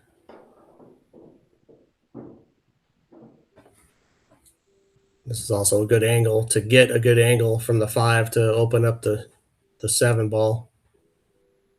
Probably going to want to be somewhere just near the center of the table. I think he's going to go 2 rails forward. Probably end up here someplace.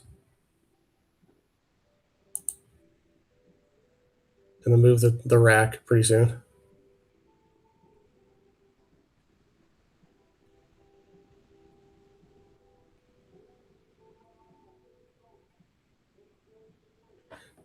Well, if you haven't yet, give us a subscription in the box because we're in action every day. We got stuff lined up for tomorrow, stuff lined up for Sunday. We've been action. This might be our 5th or 6th stream this week. So this is a busy channel. Give us a sub if you haven't yet. Give us a like. Anybody, please. We'll take the likes. The likes really help us out. Helps the YouTube algorithm get the feed. Get this video out to different people's feeds. So that's very helpful. But yeah, if you like pool action, just please consider subscribing to the channel because we've been doing a lot of it here the last couple of weeks. I only became aware of this channel maybe 3 weeks ago. Oh, thank you. Appreciate it. And I subbed immediately. I think I stumbled across the first match I stumbled across was actually the rematch for that's coming up on Sunday, 2 days from now. But that was Rob versus Francisco. Francisco's about a 675 Fargo, and the game, the spot was 30-20. That was the race for a bet, probably about the same as this one. Oh man, just missed that going around it. Well, he's got perfect on short side of this. Oh no, I'm sorry, he's got the 6 ball still. Okay, well, this is going to be tough, and I don't expect him to. I probably more expect him to end up playing the 6 ball here and getting his key ball down table. Yeah, he just called that. He'll bring his key ball all the way down, probably to this neighborhood someplace for a safety on the 7.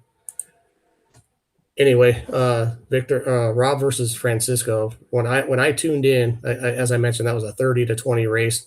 When I tuned in, Rob was at 19 and Francisco was at 20. Meaning Rob was on the hill and Francisco needed 10 games. Francisco ended up coming back and winning that match. It was one of the craziest things I've ever seen. And I immediately subscribed, obviously gave it a like, and tuned in for a match a day or two later. And my co-commentator that was here earlier, Matt, was commentating, had to leave or his phone died or something.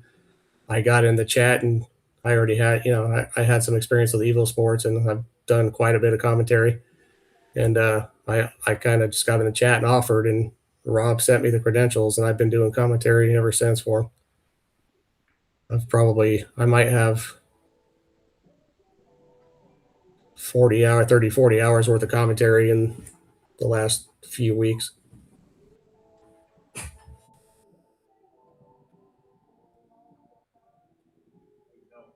The only ball that spots is the 10 ball. I'm not sure what you're referring to. I was flapping my lips and not really watching the screen close enough. But only only a 10 ball spots. The 10 ball has to be the last ball down. Early 10s don't count as a win. So if you make one in a combination, yeah, it will spot back up and you can continue shooting your run. If you make a ball, if a player makes a ball in a pocket that wasn't called, then the incoming player has the option of making them shoot again. Yeah, then if that's the case, 6 in the wrong pocket, yeah, Rob would have the option to put him back in if he came up hooked. Does not spot.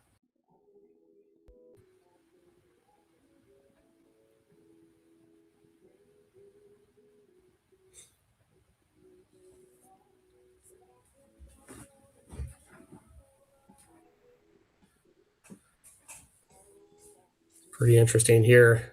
Doesn't quite look like the 7's makeable in the bottom left. If it is, don't know why we're still looking.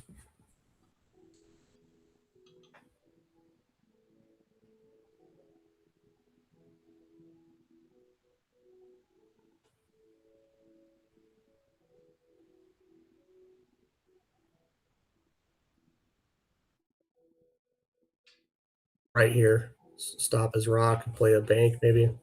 We'll see.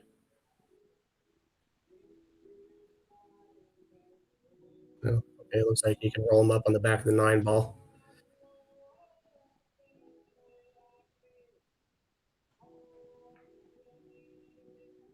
Tight too. Pretty good.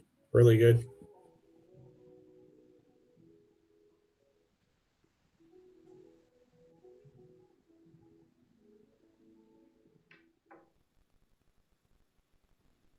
So the only way this is going to yield ball in hand is if he clips off this side of the 7. Well, I mean he can miss the hit, I suppose, but there is a potential scratch here as well.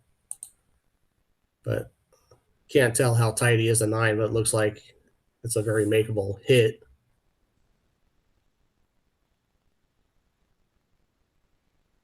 Oof. Look at that roll. Open up the ace. So that was an extremely good result for Victor right there.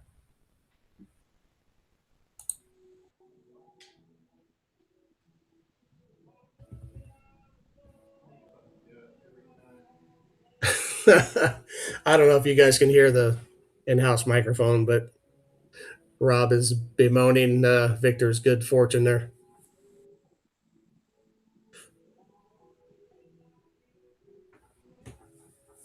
That's right. That's why he's a 720, 725. I mean, the 5 points means something when you get up, in that high of Fargo. 10 points, 10 points is a tangible difference.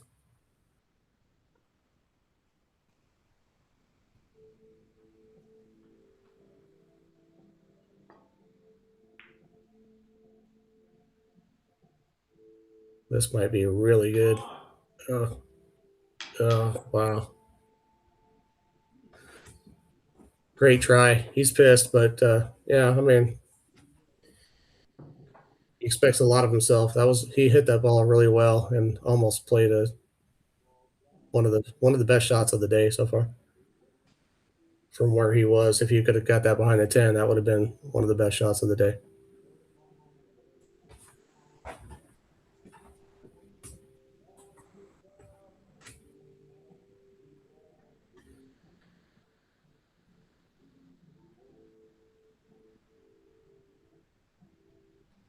Rob's a passionate man. Me too. I get it.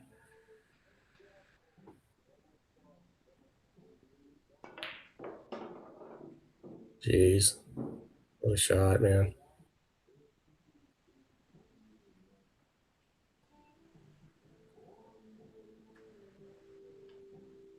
If he can sneak in past this 10 and roll straight in, man, that's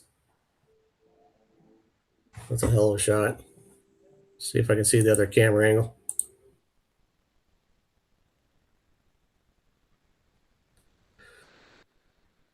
Doesn't seem like he can miss the 10 going forward. Maybe. You know, he did not, and he paid for it. Surprised he tried because it just didn't look possible. Maybe he thought he could bump it out of the way. Yeah.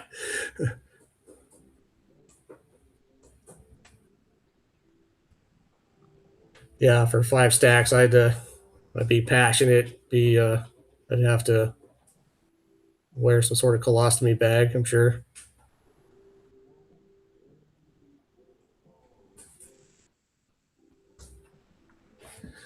Oh, he's just tying these balls up. This is be interesting.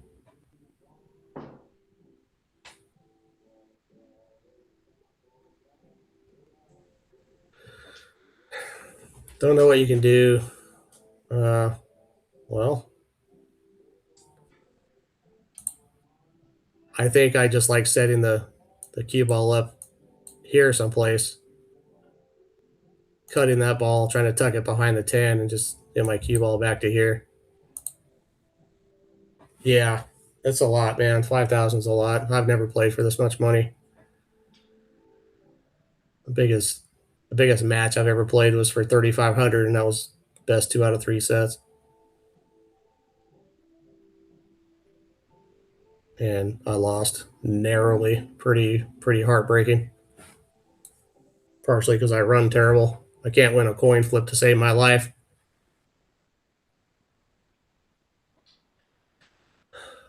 Okay.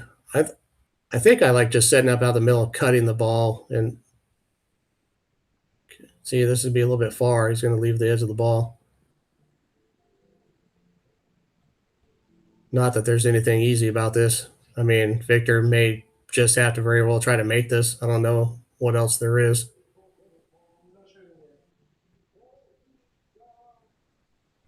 He said something. I'm not shooting it or I'm not shooting yet, but he announced something just now. I think he said I'm not shooting it. So he's going to go at this with real baby speed and try to stay behind the 10. God, this is delicate. If you got this kind of touch for this kind of money, man, you're a robot.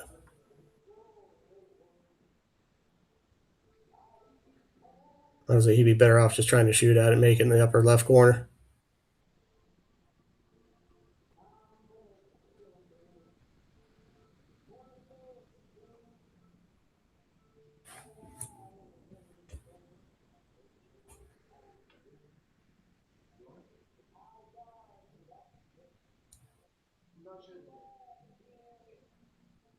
Okay, he's not shooting it, he says. This is a safety. I don't know why you need to announce that. It's not call safety, so I'd probably call the pocket anyway, just in case I spazzed out and hit it bad. No reason to announce that you're not playing a pocket. I think it's just so Rob doesn't have to watch so close.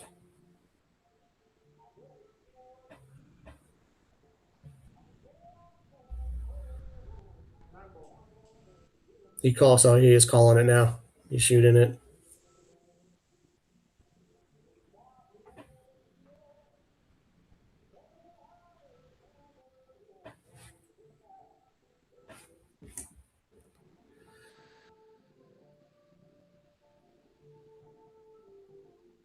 Yeah, well, unfortunately, our replay function is on the blink at the moment. We cannot save this. We have to.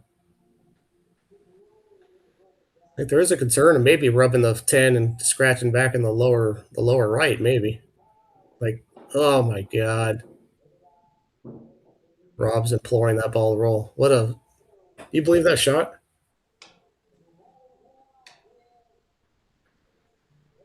How straight do you shoot? I mean, the cue ball was about frozen on the rail. God damn.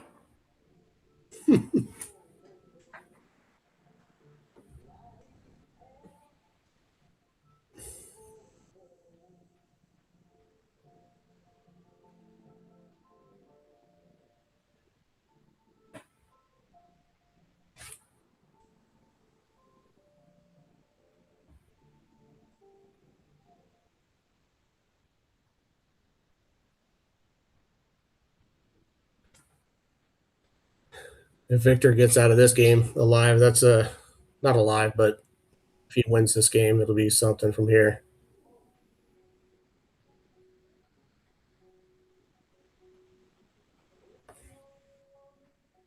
Well, the reward is he didn't leave the 9 hanging in the pocket. He's still got the dice in his hand, so he's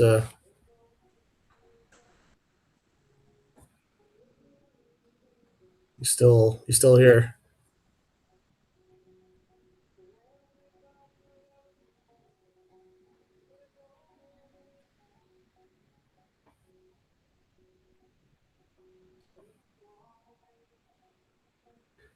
Now, you know what? I think he's looking at 4 rails right here. This would be something else. Or if he calls the upper right hand corner, it would be amazing. I think it would be. No, he called the upper left. So I don't mind. Is he going to cut this? I mean, I think it can be cut, but man, that's thin. Holy mackerel. Or is he trying to? Okay. He's playing his cue ball. He's playing like the Josh Filler shot. He's trying to double bank this back to where his left shoulder is. Oh, no, he's not.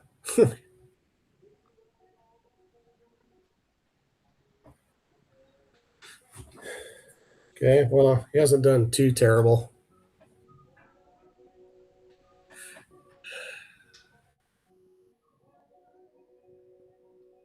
Curious to see if Rob fires at this. It lays pretty good to use the wrong drawing tool. Give me a second. It lays pretty good to overcut this. Send the 10 ball here and back to here and run your cue ball back to where it is. I think that might be what he's not sure. Yeah, you're right, Michaelis. He was playing the rock there. I think it was called the pocket just in case he hit it terrible, but he was definitely playing the safety, trying to freeze it. And he's done pretty good. This shot is, I don't know what Rob's plan is here, but I think he's an underdog to make this, if I'm being honest. He might, but I don't think he's more than 50%, that's for sure. And if you can't level out and make this without scratching, and you got to draw out of a scratch here, that's really tough. That's why I was, oh God, no, stealing shit. He's an underdog. I like overcutting. I like playing the shot I laid out, overcutting this and running my cue ball back, trying to freeze it where it is. He's digging in and trying to blast this thing up, and he might. He did not.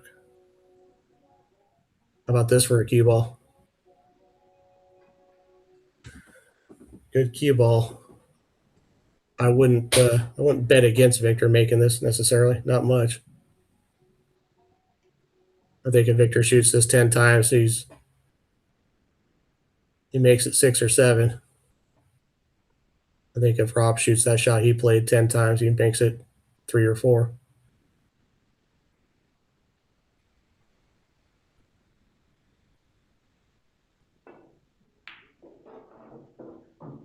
Pretty strong. That's a good straight swing right there. Okay. Victor's they're basically tied. Both halfway home. Yeah, definitely pivotal game. I mean, Rob getting out there would have put some heat on Victor probably, but Victor came with that shot on the 9 ball, and that was pretty sick. And his shot on the 10 ball was good too. He played a good shot on the 10. That is ice cold.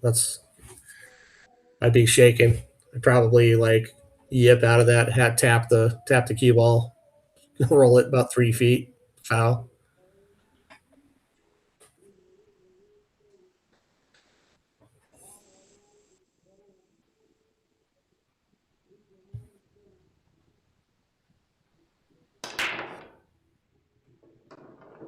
I know what you mean in the box, but the shorter the race, the better for Rob. You know what I mean? He had 50% going to 24. That's a lot more time for Victor to outrun the spot. He doesn't have, so he has half the amount of time now. So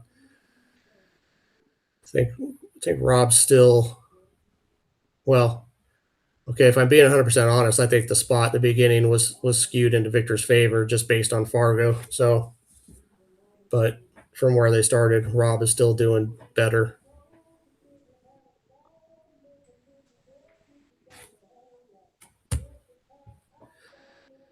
Go ahead, sir.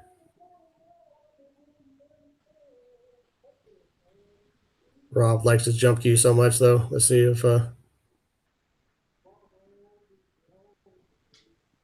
just think there's no position here, nothing you can expect to have, and I don't like kicking at this. And I'd let Victor shoot this. Unless I was that good, and then in which case I would go ahead and shoot it myself. I'm not that good. That was an outstanding shot.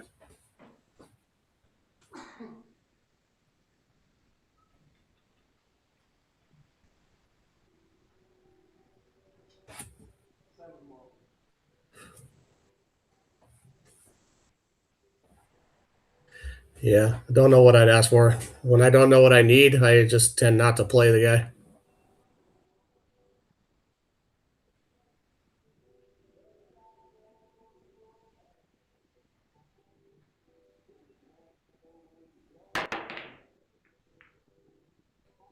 Okay, big chance here.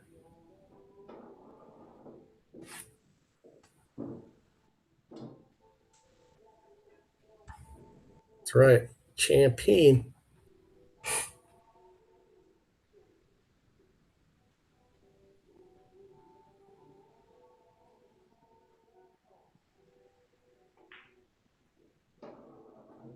Straighter than you want to be.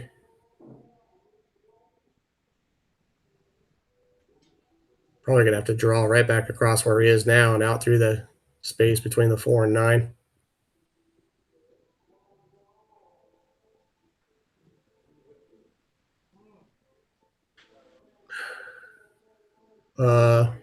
Yeah, Michaelis, you're probably drawing dead unless your Fargo's 700 or so.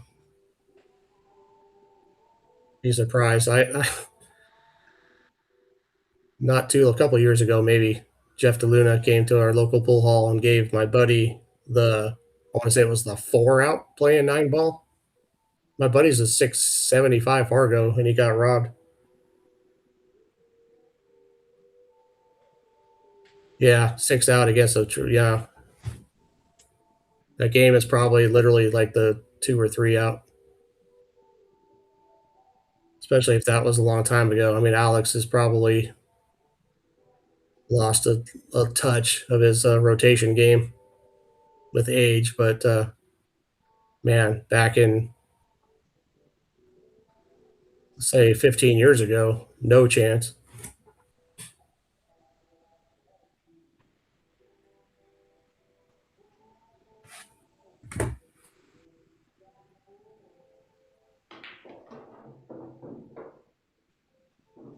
Too much.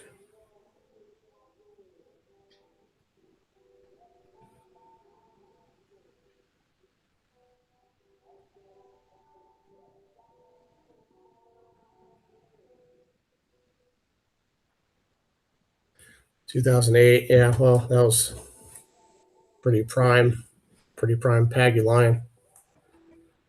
I played Paggy line in a Jay Swanson Memorial Tournament, Hard Times in Bellflower, somewhere around that time, and in that tournament, did all right. I think I lost 7-4.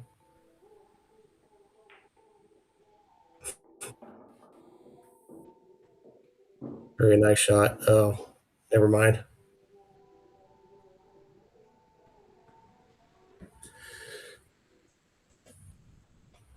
At that same tournament I was talking about in Tempe, Arizona, where Eklund Kachi ran the 8-pack and 10 ball, there was a bunch of action as well. The night before that, Kachi played Ruslan Chinnikov a long set, like a race to 25 10 ball. Eklund beat him. Oscar Dominguez was matched up for that was a $20,000 set. Oscar Dominguez was matched up with who's that Iraqi guy. Drawing a blank on his name. Omar Al Shaheen for like 10,000. I think Oscar was giving him the 8. And then Alex Pagulayan was playing one pocket against somebody. It could have been Tom Medina. Hey, Smurf.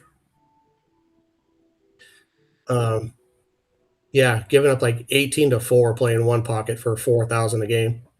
That's pretty sick. Just a bunch of action. That was at Freezer's Ice House back in like 2018. That's not going to get any real. I mean, geez.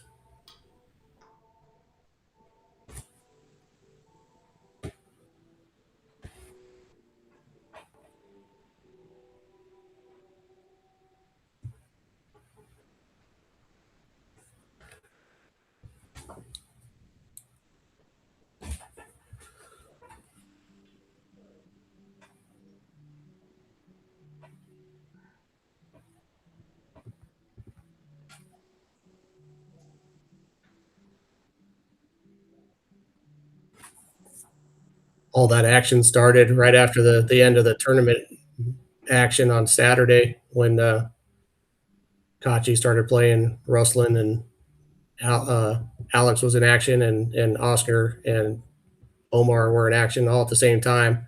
I had left right after the tournament had ended for the day to go play poker. I just got my chips and sat down at a no limit table, and my buddy texted me and said, "Hey, so and so is playing so and so, and so is playing so and so," and I'm like, "Cash me out!" I don't even think I'd been dealt a hand yet. I got up and went back to watch all that action.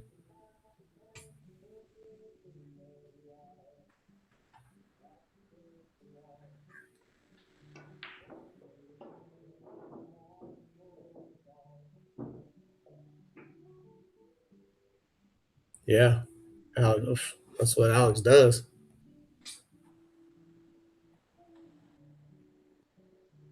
Yeah, I was shocked to be because I was watching the guy play. He's giving up. I'm almost sure it was 18-4. Maybe it was 16-4. But against the guy who played, oh, this ball got away from Victor a little bit. That's tough. Not happy. And this guy played good one pocket. Like he was, I don't know. I might have tried to look up his far. I don't know if he has a far because I've only ever heard of him playing one pocket. But he was a solid player and getting just a massive spot from Alex playing one pocket.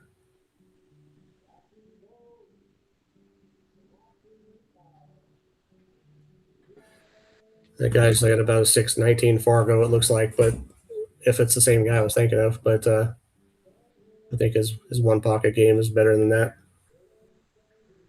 Not that there's Fargo for playing one pocket necessarily, but he knows how to move.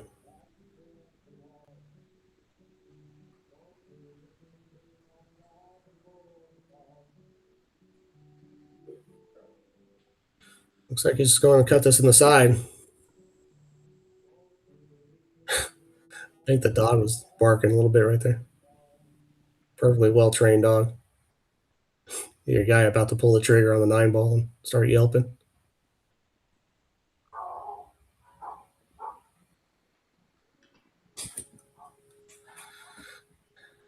Got any sneakerheads in the chat? I'm curious about those shoes that. So are those Nikes or like Air Forces? It looks like the swoosh is backwards on the. Is that custom or what?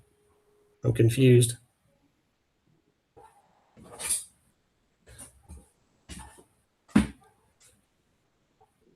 I kind of noticed everywhere, we've been out on the road a couple times.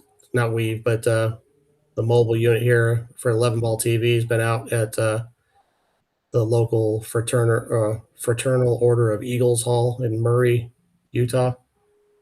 Schnikes. And that's overcut. Oh, no, it's not. And I'm just seeing on camera, everybody walking by. Rob's always got some sneakers on. Everybody's got some, usually Nikes, but they're Travis Scott's. Okay. Air. Okay.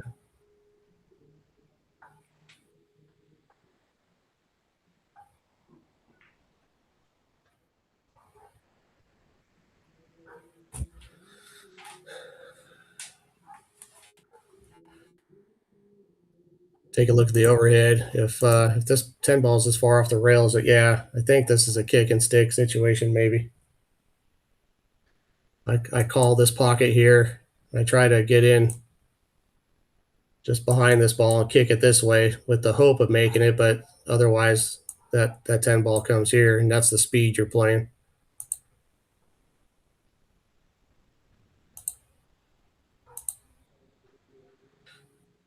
Rob is also very good. I know I mentioned before he has good touch on certain shots. This is one of those shots where he's just playing the cut shot. I don't love this. This is Rob is generally pretty good at coming across these balls and banking them straight up table while leaving his cue ball down, down here. He's played that shot. I've seen him play it 20 times, and I don't think I've ever seen him hit it bad. He's very good at that shot, and I think this is probably the situation where, well, I like the kick and stick first of all, calling this pocket, but my second choice would be that one. This cut here is probably about my 7th choice.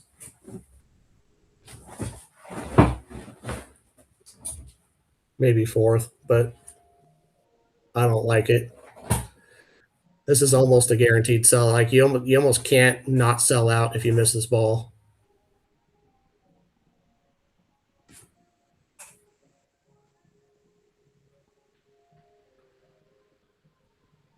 Maybe I don't know.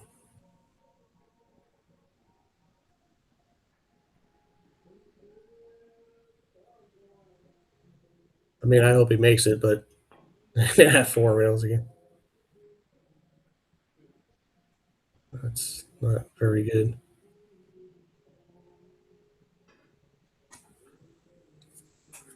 Four rails. Yeah, that's your favorite. That one didn't so much lay good for a 4 railer, but yeah, that shot he played was literally maybe barely in my top 5 decisions there.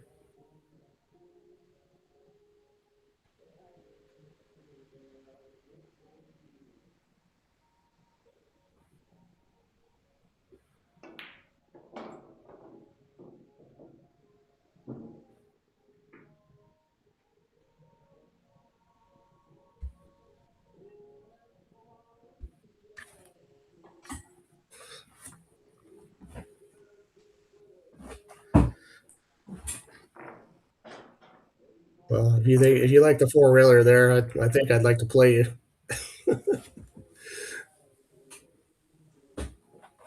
I will let you shoot it every 3rd rack. How's that?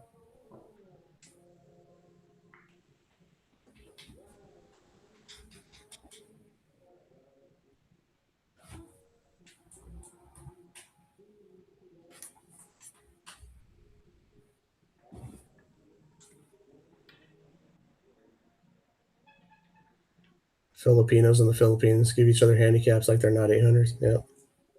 Okay.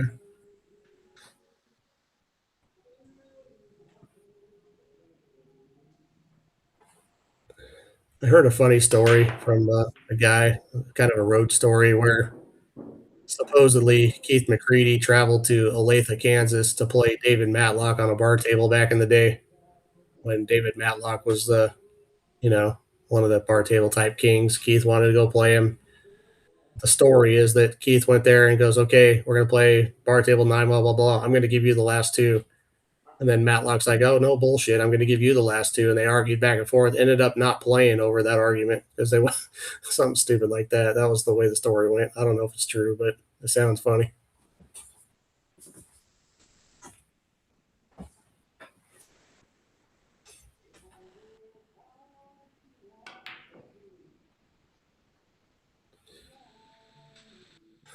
Look at this. Look at this, man. Rob's going to not be thrilled.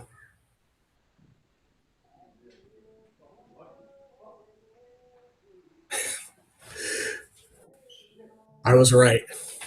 He is not thrilled.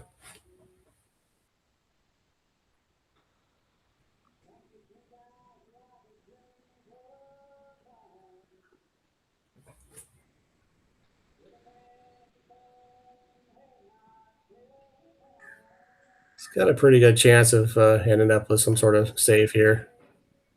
Just like that. Oh, no. Yeah. Yeah. Maybe not great. Okay, that 2 does pass. So I like his chances from here.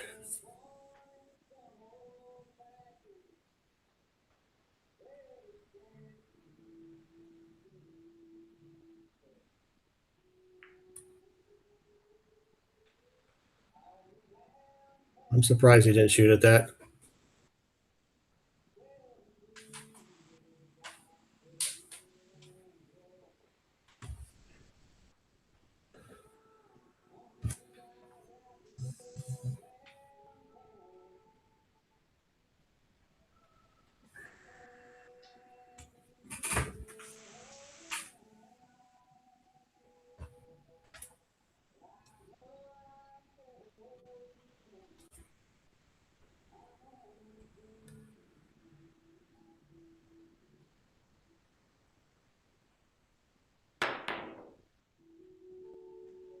Good attempt.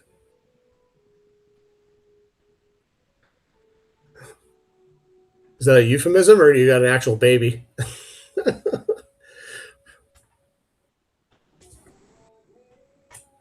Just kidding. Yeah. Congrats on that, by the way.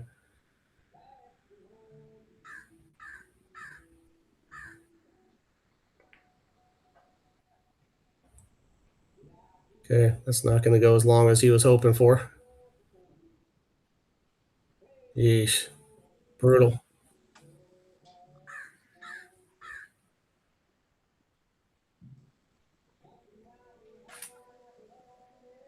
Not sure if you can pocket this and still end up with shape. We'll see here.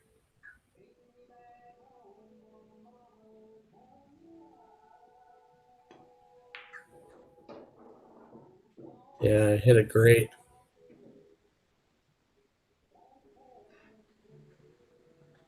He's got to come up and just try to nudge the 8 ball, slow his cue ball down.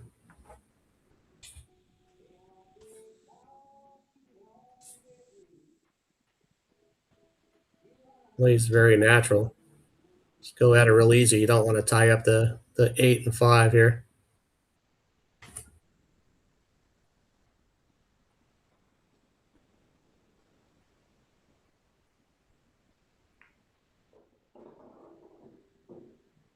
Perfect.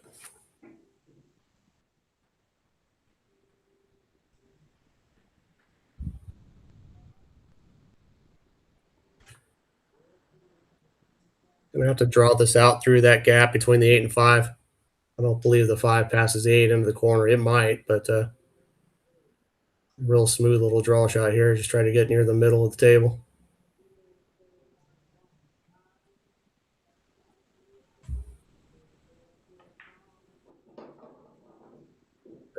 Really good. Almost too good. Okay, this is one thing I see with Rob do. He's got this angle where he likes to draw his ball. He's going to draw his ball back to this rail. What he seems to have a tendency to do is end up too straight on these balls. He's looking for the angle. That's good. I like that. But I've seen him play this type of shot a bunch of times and usually ends up real flat. Like here, I would want to be like here if I could.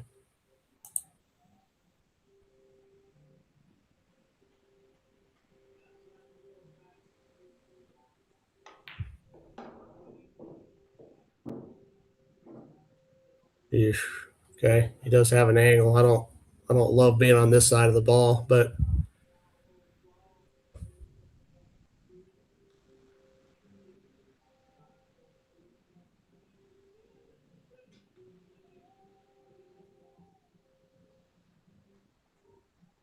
it almost feels like if you hit this real smooth that your cue ball is coming right back into these balls. Like you almost want to hit it a little harder so your cue ball goes, follows the tangent line before coming backwards for a second. And make sure you get clear of that 8. You don't need to get all the way back to the rail, but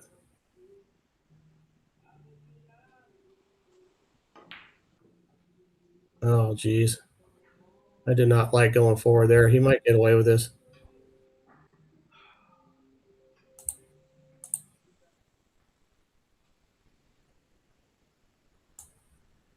He did not get away with it.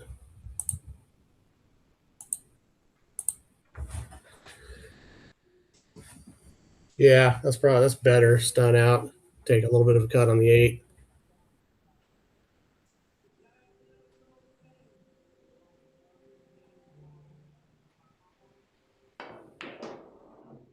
Uh-oh.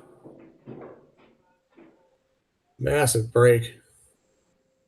Rob, I don't love Rob. I mean, he is getting frustrated. I didn't like the body language going back to the chair, the way he was sounding there. He vocalized his frustration again. That's fine.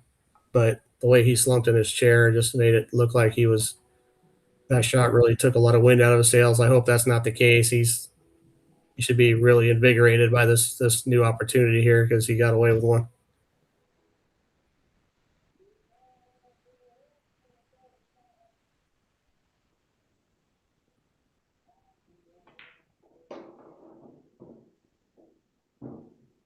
That's perfect in my opinion. I like just coming down here and then spinning down into place right here.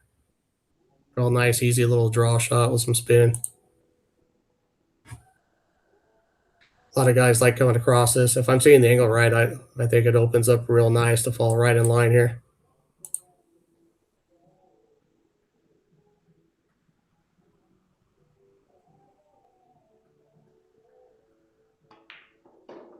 That's it right there. Sit down, honey. That's perfection.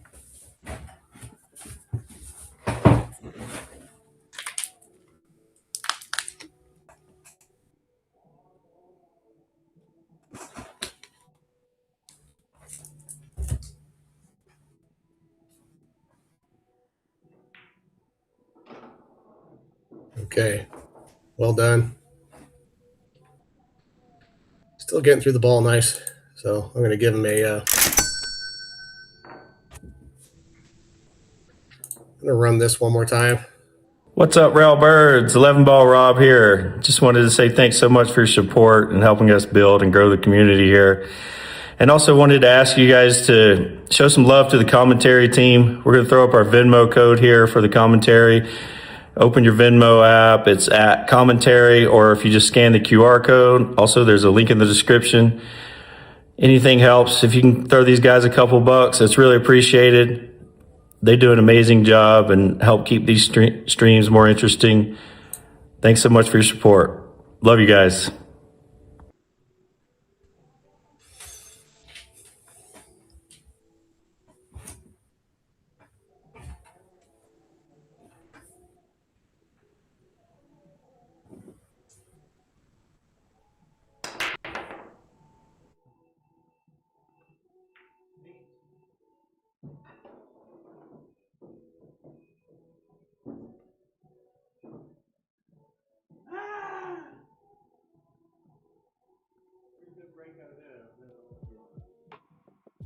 Drawing by using the super chat feature.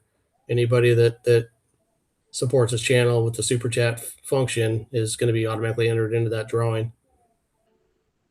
We've only got 4 or 5 in there so far, so come on in and get your chance.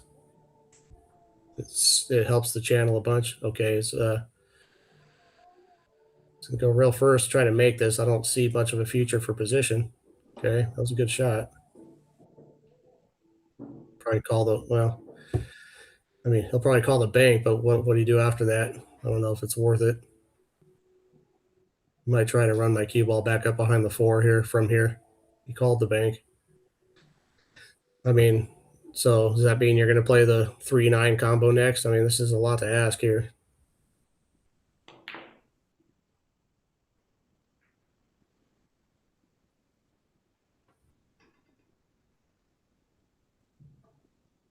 Okay, didn't turn out too bad for him, but I didn't love it.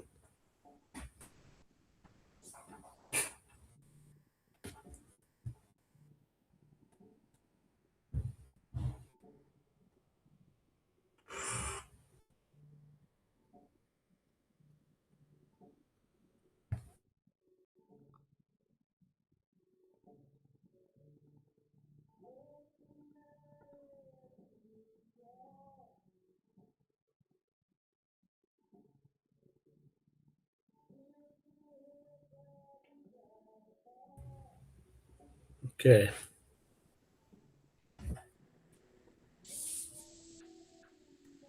Cue ball behind. Now he's crossing over this cue ball into the 10. Maybe. Oh man, did he get that lucky? He's not stuck on the side of this ball, is he? If he is, we're going to hear about it.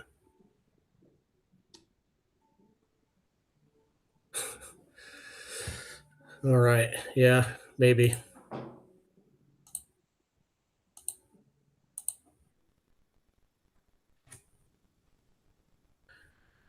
Am I seeing that right? This is the tangent line about, yeah, I don't know if he can quite get there. If there's any space, maybe. If he's froze up on this ball, I don't think he can see this. That's going to be frustration worthy. Not sure what the move would be if you can't see the contact point, but you can see the edge. I might try to bank this ball this way and run my cue ball up over here, something like that, if I could.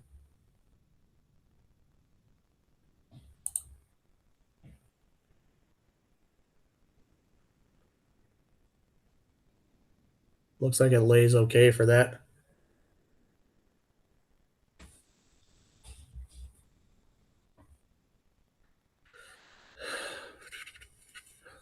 That's a good question in the box. I don't know. Could be. I'm not super pull cue aficionado guy.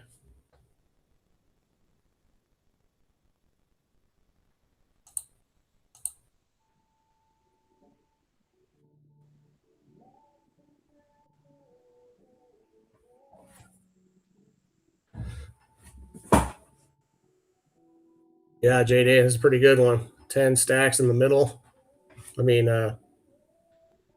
okay, can you see this?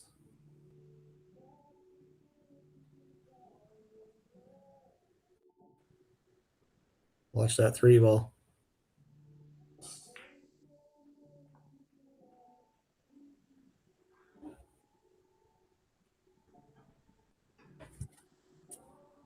Looks like this is probably makeable.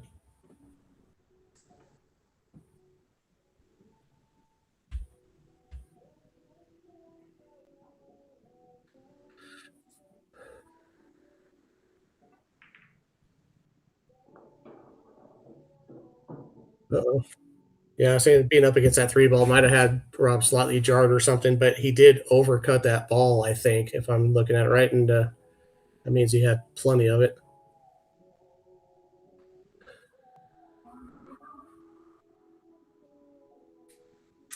So that's just a miss.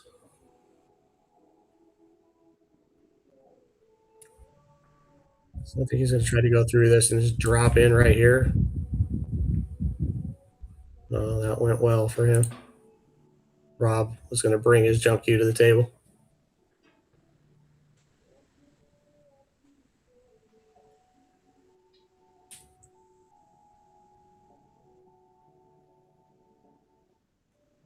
I lost all the sound, so I see him pointing out. He must be calling the 8 ball.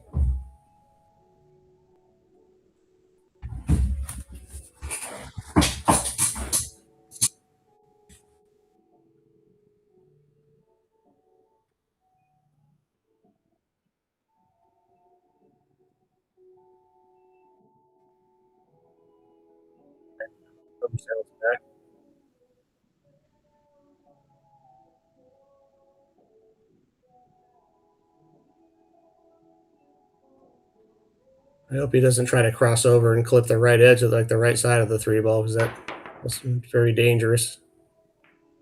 He called that 8 ball, man.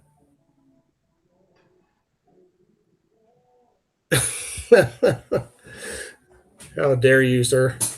He would never.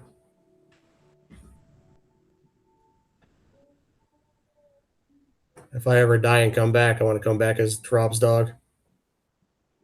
Sit there and eat Slim Jims all day long and get petted and get to shark all his opponents. That's a good life.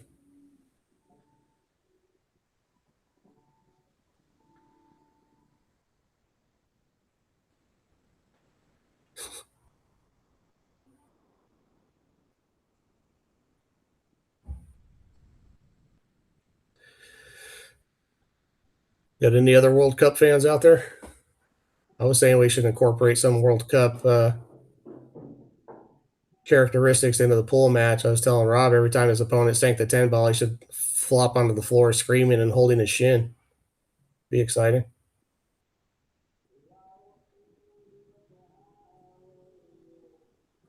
Okay, we might see some sort of a big stroke here. Not sure what he could do, but it'd be kind of interesting if he had to draw his cue ball all the way back and around here for the same pocket. Don't know if he can get there going forward or not. Maybe.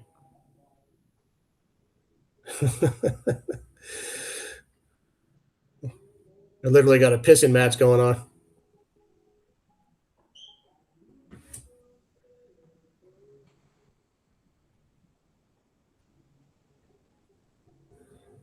Okay, what kind of cue we got here? That looks pretty nice.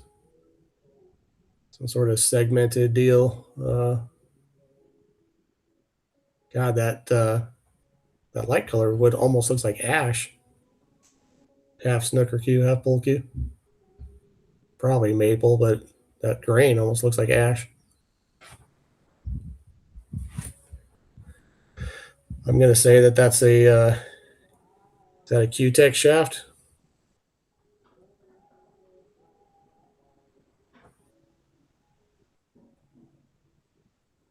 Guessing that's the Synergy carbon fiber shaft. Jim Pierce custom. Yeah, it looks nice.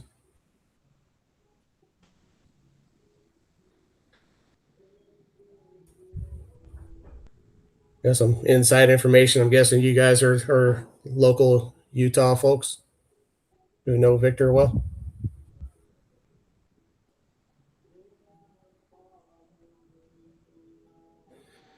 Well, this Jim Pierce gentleman looks like he makes a pretty nice looking cue.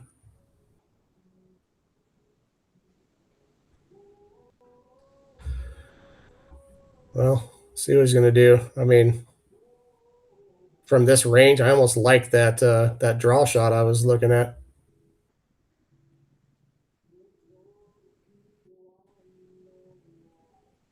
He is not playing that. He's just going forward.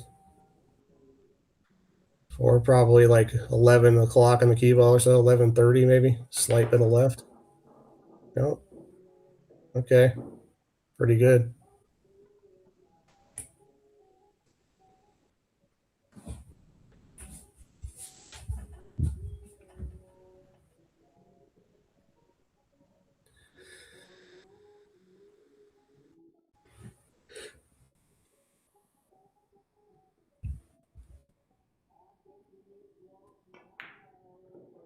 Oh.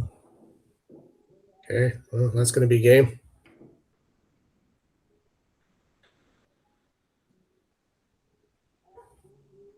Oh, I don't think he wanted the nudge there.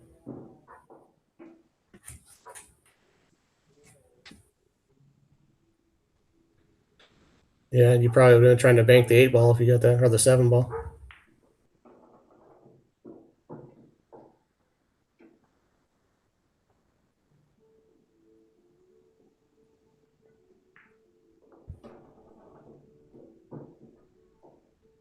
Got our first concession of the match.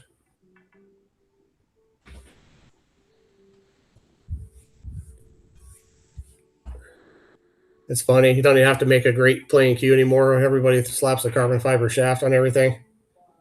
I wonder if Jim Pierce feels like a chef that just made a nice ribeye steak and someone's dumping A1 all over it when they put a carbon fiber shaft on it.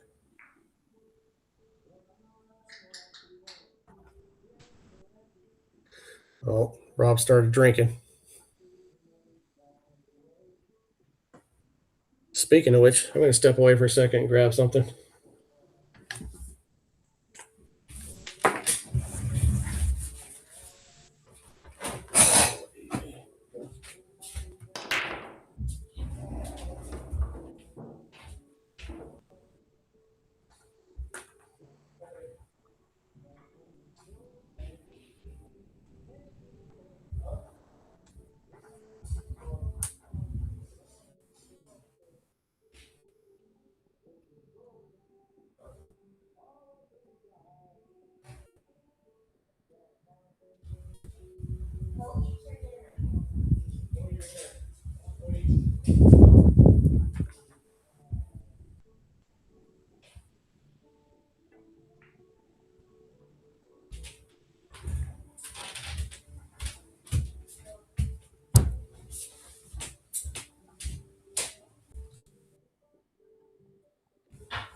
Oh man, you stay. You stay.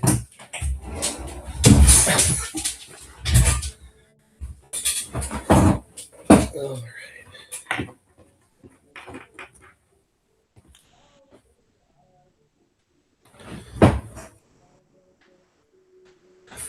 Okay, what I miss?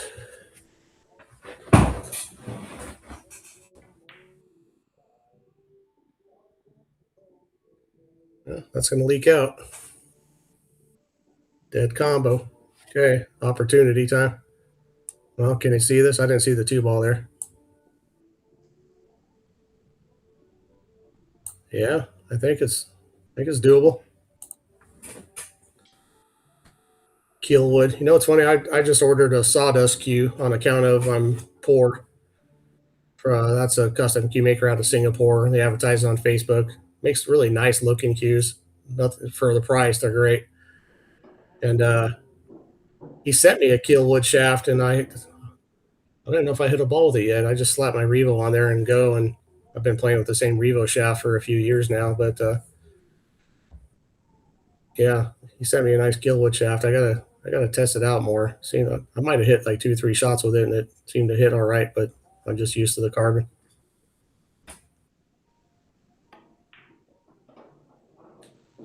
Whoa, whoa, that's not good.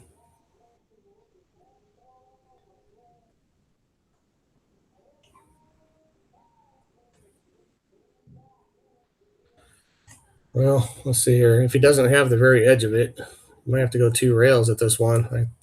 You might be able to get in here.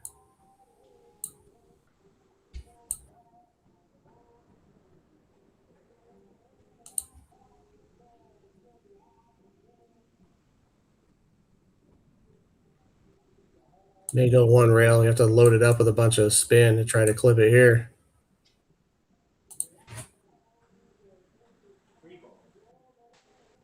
That's what it appears he's going to do. Just called the 3. I don't know if you guys heard that. And gals.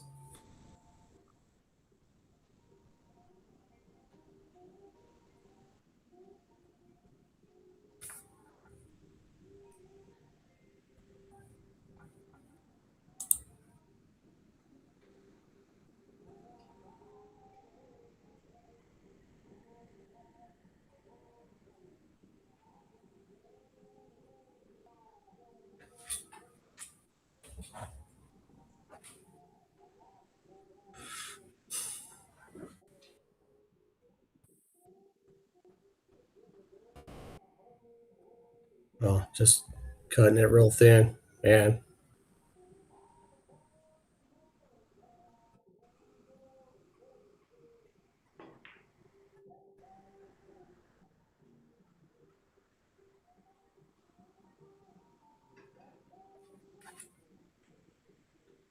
Yeah, not the worst result ever. Think they're going to cut this in, go back and forth, or is he going to play safe? Pretty easy to get down behind the 8. That was not a very good shot.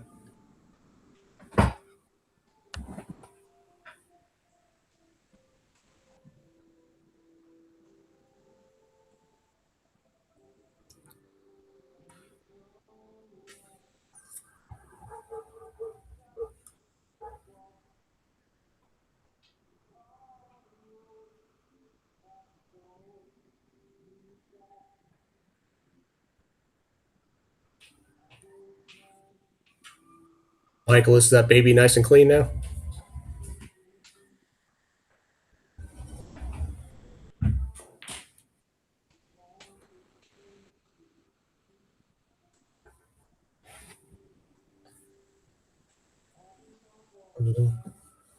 What's wrong? She just drives In here? me. I tried to take her outside to go potty, and she bolted right over me to try to have something over here, and then I tried to get her to eat, and she didn't want to eat. She's still gonna go potty. Nothing. She didn't eat her breakfast either, right? I just had to throw it all out. And she's so worried about you and here, like. Just leave the door open. Okay. And she'll just bark.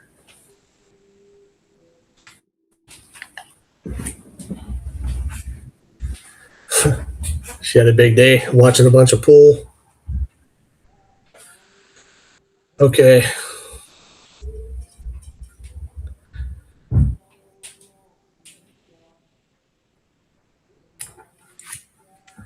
Don't know what the move is here. I don't know if I love playing this shot.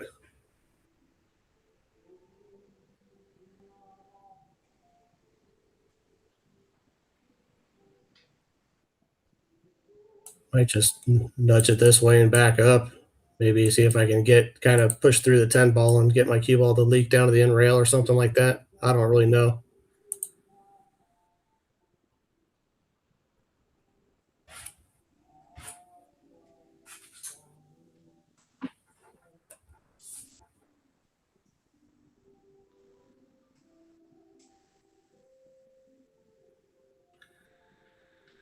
Yeah, I see that. God, it's hard to thread the needle between the 8 and 10 twice, you know what I mean? And still, if you catch one of those balls, you're selling out. So it doesn't feel high percentage.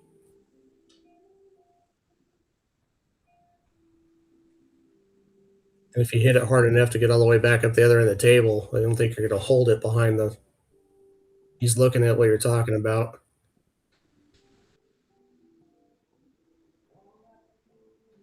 And he looks like he's thinking about playing this soft and trying to get him up on the 8 ball here.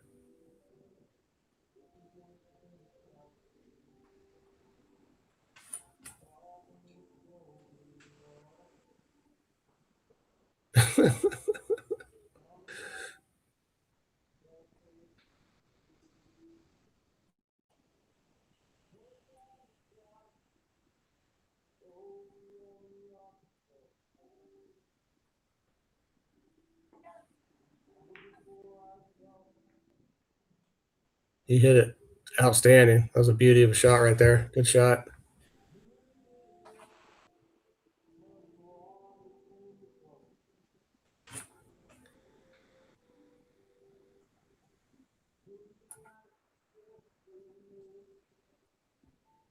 He's going to call the upper left.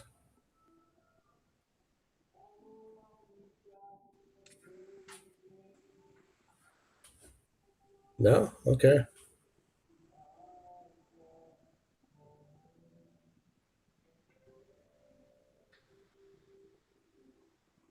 I just don't see any chance of getting like you're obviously a massive underdog to pocket this ball. I don't see any chance of getting safe here behind anything. But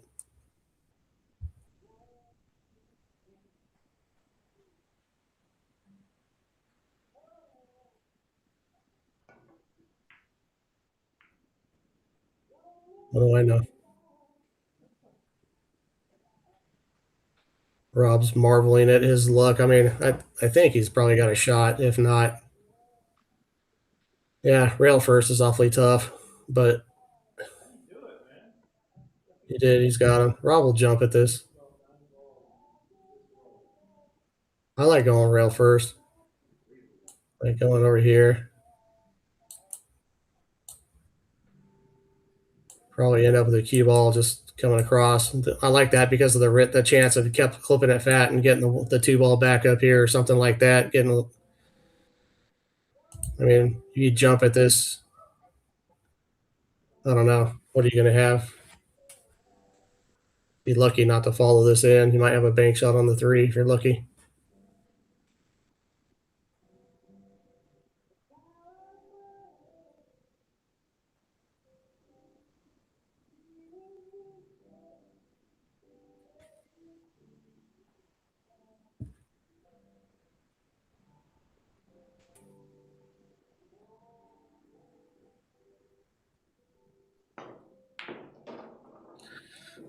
Jeez. Well,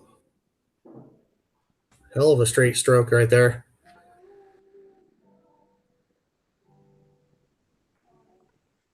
The way he was belly aching about it when he got to the table, asking Victor how he continues to get lucky. It sounded like he was hooked.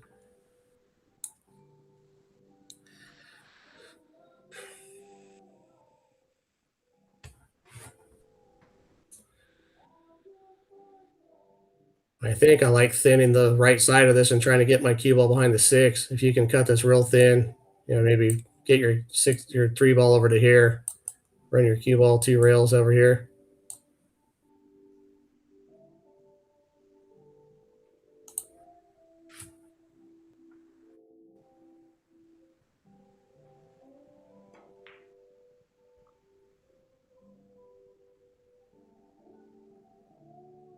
Another really good one. Great shot.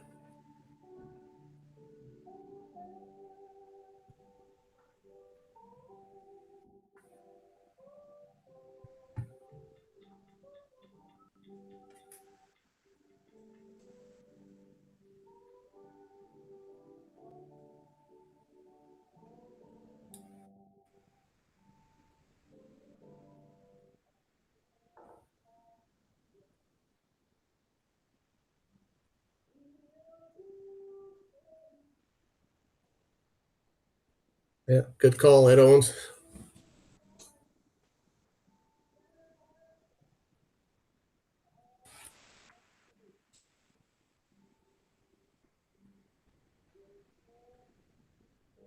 To anybody who's recently tuned in, we are doing a T-shirt drawing, and the way to enter the drawing is to. He called the shot. Look at this! Holy shit! The way to enter that drawing for an 11 Ball TV T-shirt is to use that super chat feature. Any super chat support to this channel will get you into the drawing. Super chat is the little $ symbol in the chat box right next to the emoji happy face symbol. That supports this channel. The super chat gets you a highlighted chat, highlighted comment pinned in the chat, and stays pinned and highlighted for a certain indeterminate amount of time based on the size of the super chat. We'll read your comment. That comment could be a link, preferably pool related, but it doesn't have to be. Also, very preferably not spam or any sort of scam or porn or political content. But yeah, that supports the channel, helps us get new equipment. Okay.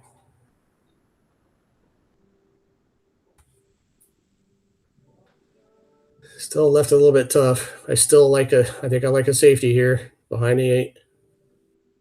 I know you could probably cut it into the side and go around, but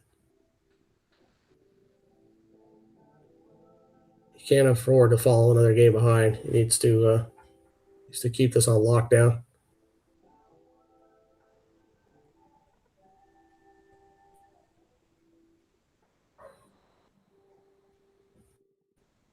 By the way, the T-shirts that we're talking about are not just cheapo T-shirts. These are organic cotton shirts. Rob paid very good money to have these things made of organic cotton. They're super nice. They're soft. They're natural material, no plastic. So it's a yeah, they're super nice. The logo's cool. So I mean, they're really nice shirts. I have one.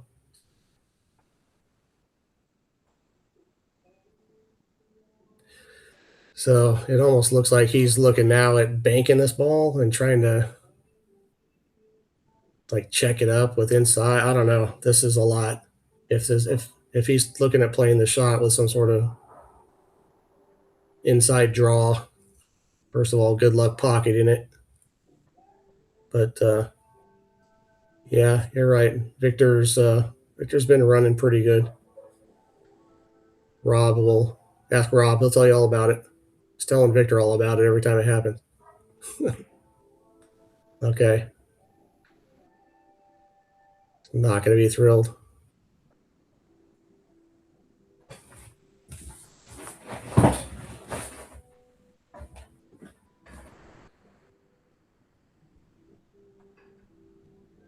This is a big shot, though.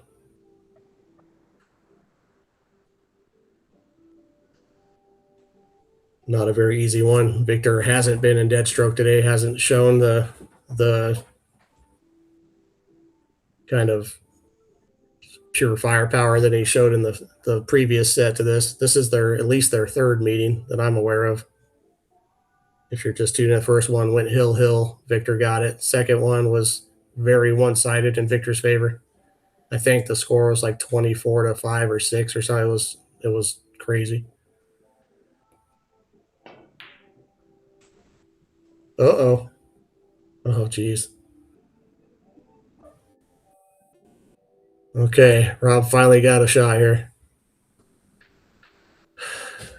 Don't know if it's super easy.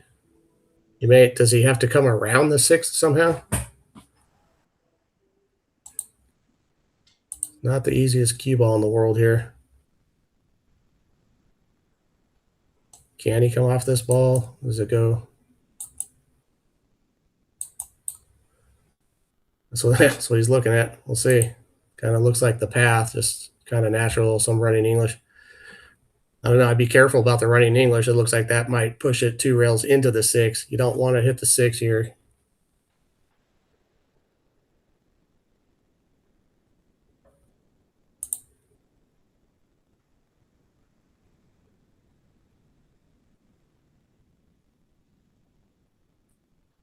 Now he's looking at just dropping in short side. If you don't get straight on that ball, it's extremely difficult to get on the 8 ball.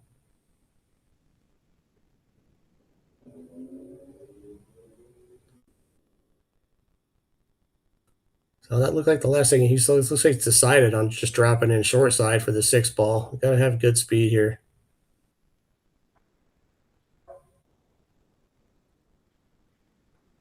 Well, not the worst.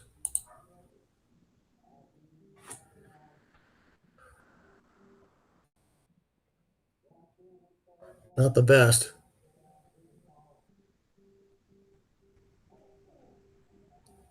That'd be okay. I think his cue ball will be doing something like this, coming dropping down this way. If you can pocket this ball and do all that.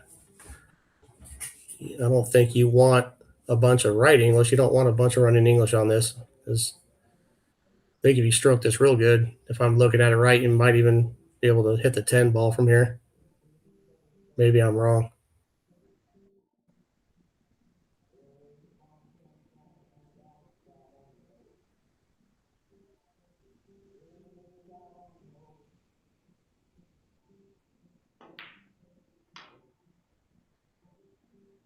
Doesn't want that to drop.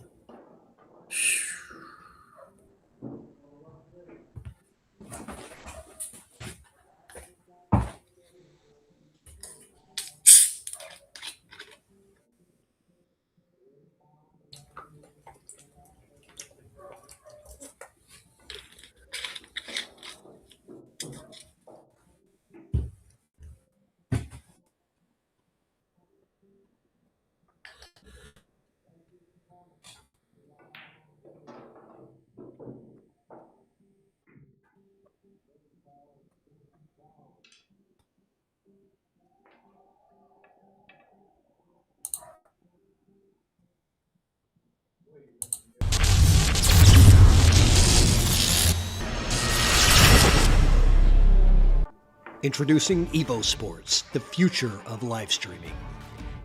It's now easier than ever to stream and share your action.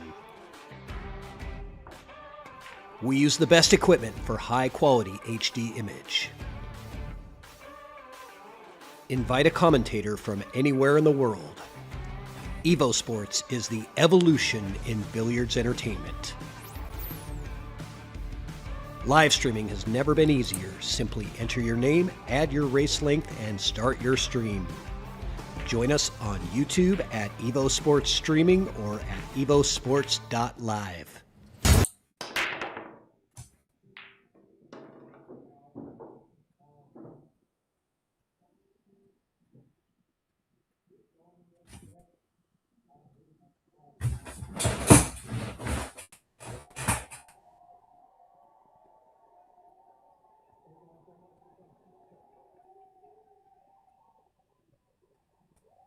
Guessing Victor might try to pull this ball up behind the 9 and 5 here.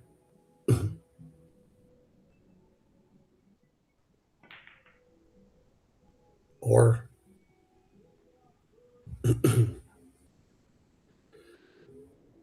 yeah, Rob's going to have to jump this.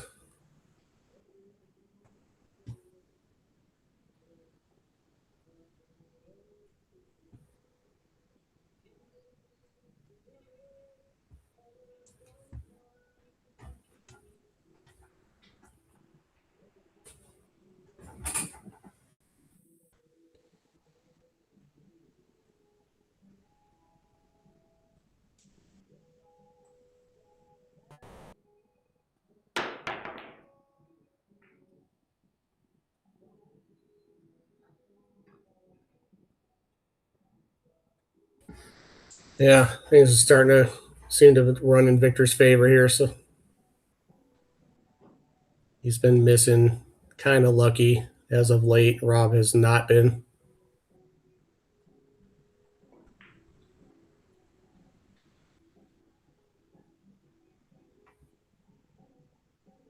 Just as I say that, cell's dead out.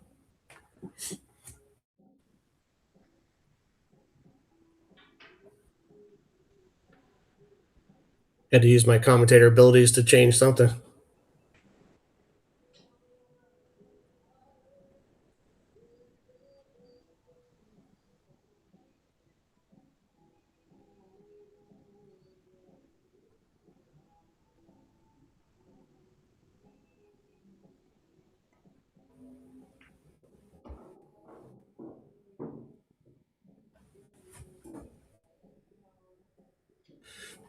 Pretty good shot. I was thinking in my mind when he was down on that I was thinking I would have liked to go 2 rails, go all the way back up and back at the 3 ball here instead of trying to hold it.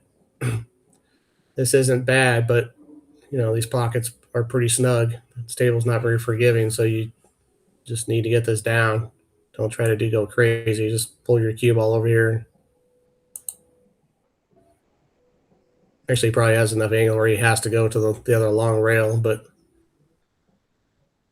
go out of my way to spin this backup table, try to get close to the 4. I mean, the 4 is parked in front of the hole. You can make it from anywhere in the table if you're not hooked.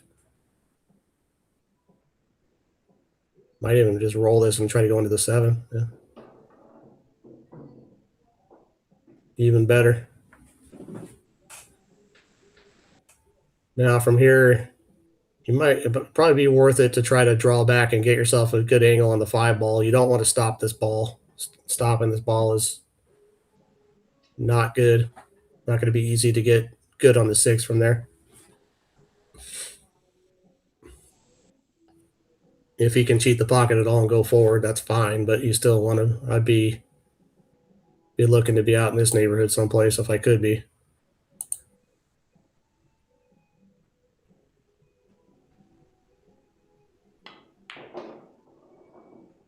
Excellent.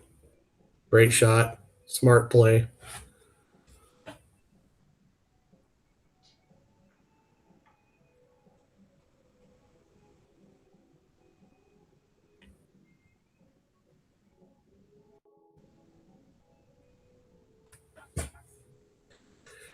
I'd really take a second and find a spot that I really wanted to get to, which would look something like this.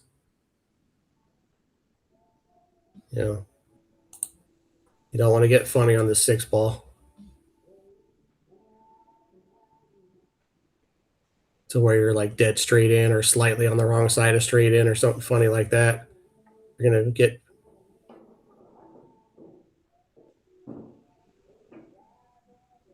Okay. Should be workable. Would have liked another 8-10 inches. Just take a look at the overhead and see how bad this is. Yeah, this is tough. Don't know if you can hold this or not. Might be worth trying. Just spin this in, try to run your cue ball. And even if it's this, it's okay. He overcut that.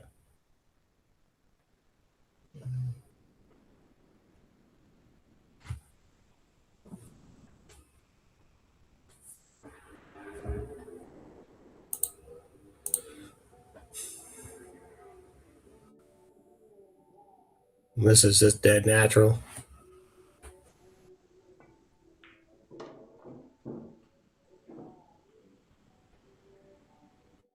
Unless he falls straight.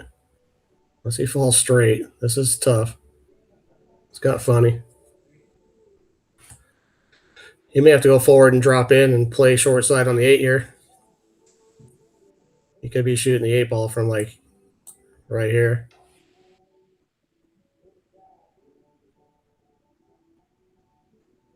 Unless he wants to try to draw out of there. So he's going to blast this and spin it out 2 rails to the middle.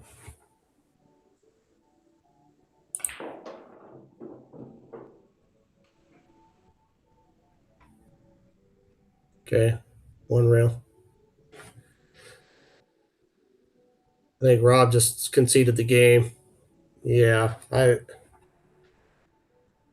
very good chance he was out there, but I don't like that. I don't like that.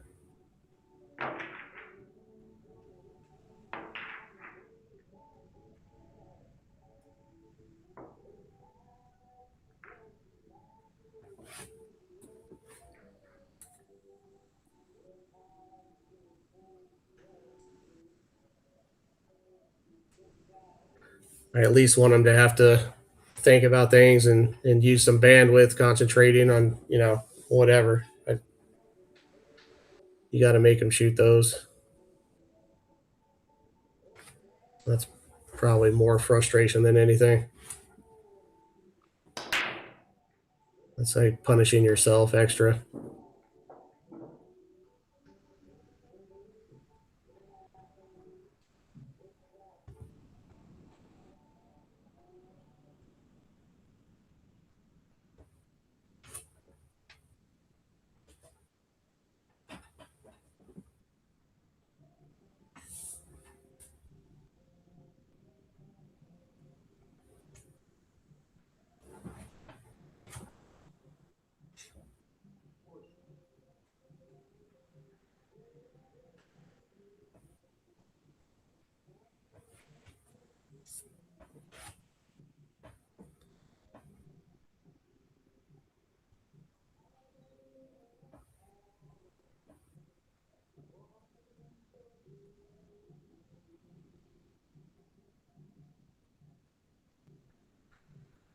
Still trying to figure out what I would do here. I don't like much. Or I'll put him. Oh,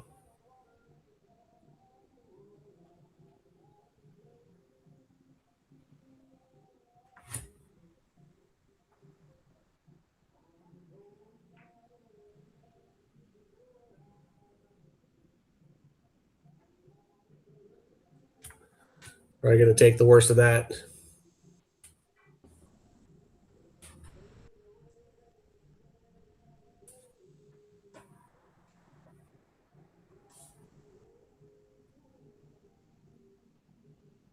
Looks like he's trying to put it up against the 8 ball here.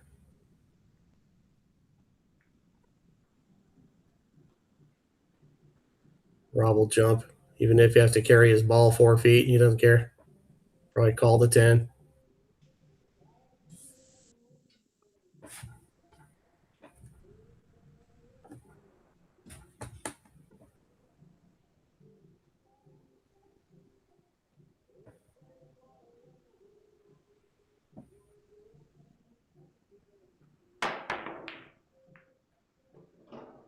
Hope he called the 10. He did not.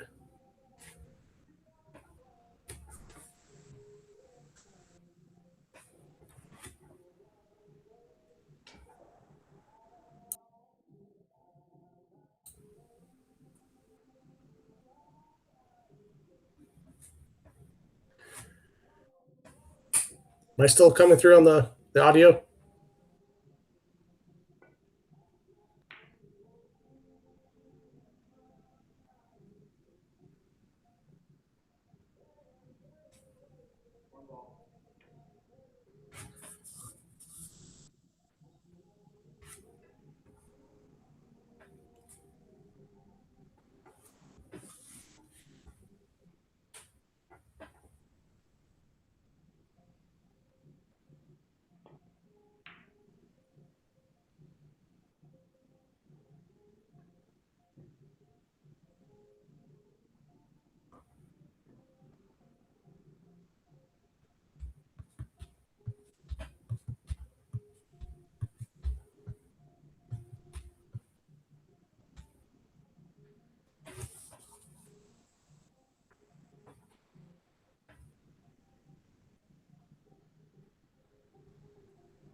Surprised he drew his ball like that. I mean, I didn't see what would be wrong with the stop shot there. And made it a little tough on himself. Came with a great shot.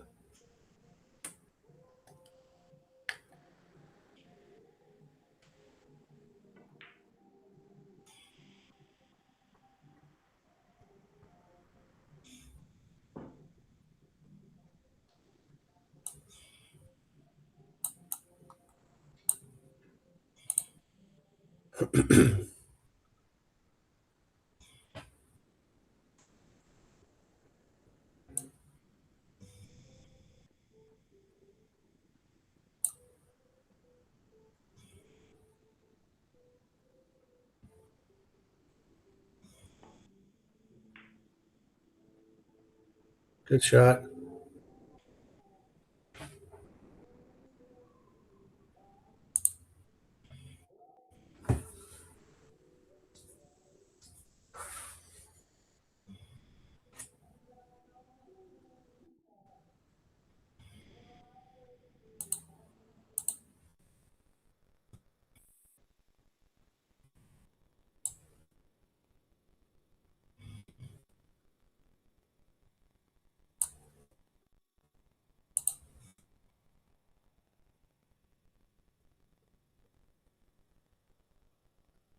It looks like he has at least the edge of it.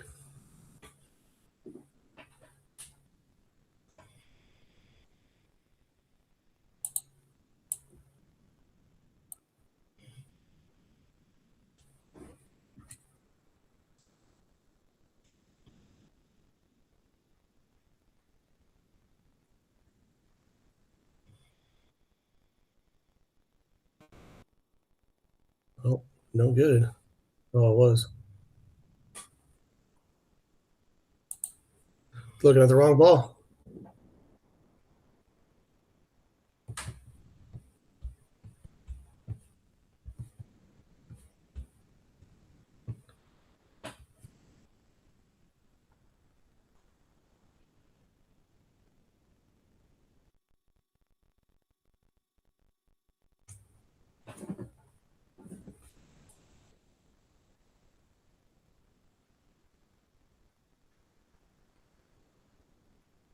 Oh boy, what a shot that was.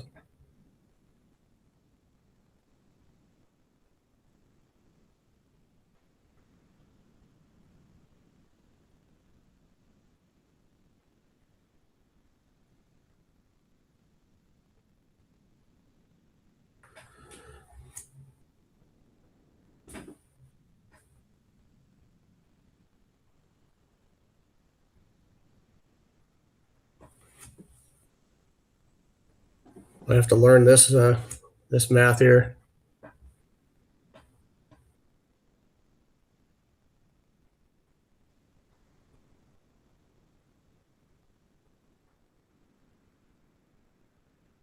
This looks way long. Way long.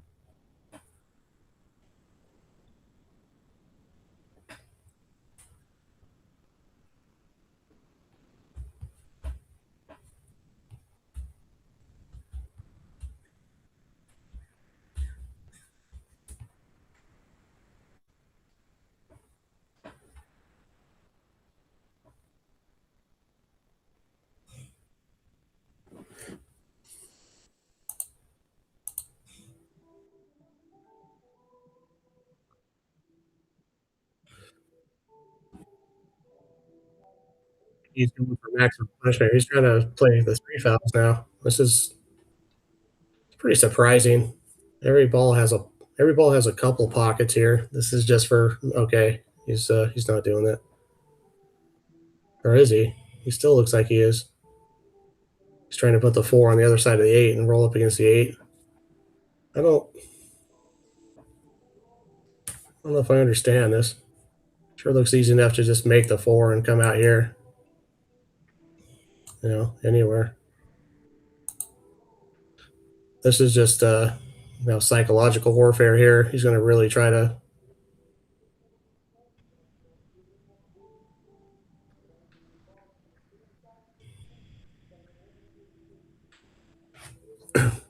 Kind of deserve that one. I don't understand.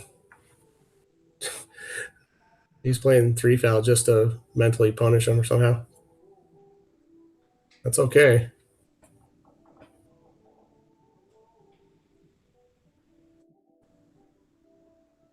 It's not a difficult run out. The balls are a little together, but it's really not that bad.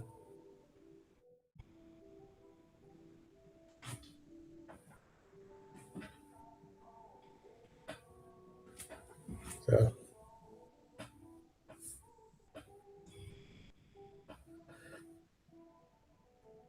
playing the 4-ball 2 rails on the side.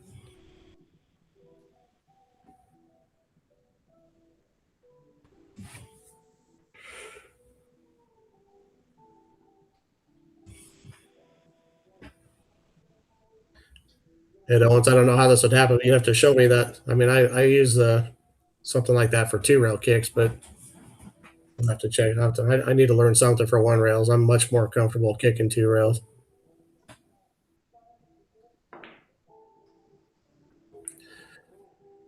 What a shot. See, another example of, and I'm pretty sure he was playing that with the cue ball. His amazing touch for stunning and drawing, like nip drawing stuff behind other balls at very precise speeds and angles. Rob's particularly good at those shots.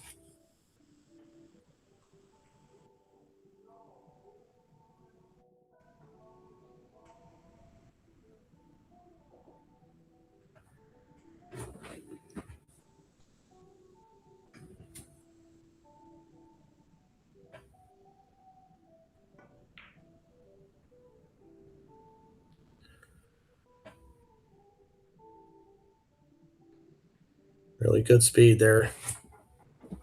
Guessing that was part of the plan. Yeah, exactly. I've talked about doing that with Rob on some systems like that, working with him remotely using the telestrator. Another good tool for Evo if you get it. Yeah, you can almost give some sort of lessons remotely possible.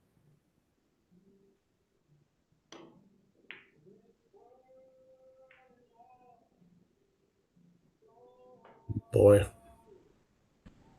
Well, the good part is that the 6 ball got in the way of the 5.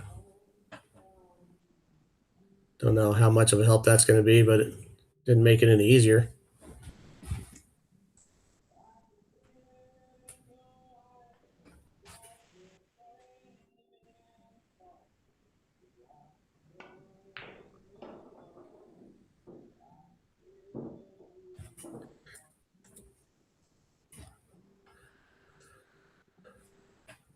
You gonna play this straight in, or does it go off to 7? Or is it the cut in the corner? Not sure if it passes. I don't think it passes in the corner. Pocket's pretty small from here.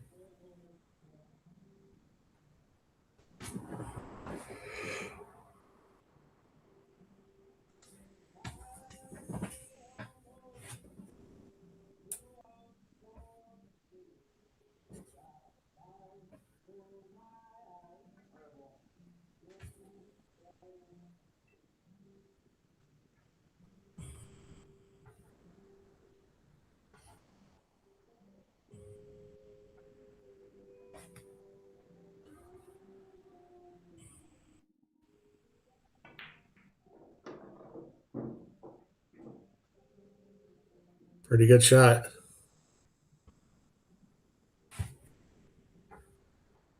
Don't know if the 7 passes. Sure does.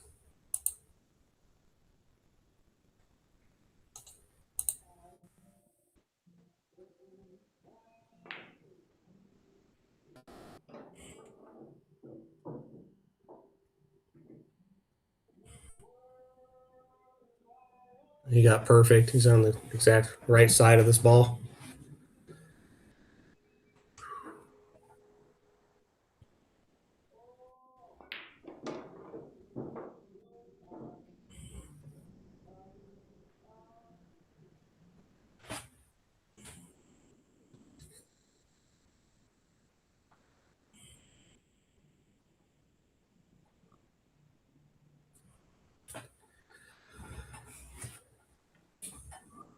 Anybody have out of how many games in a row Victor has won? It feels like this will be at least 4, if not 5.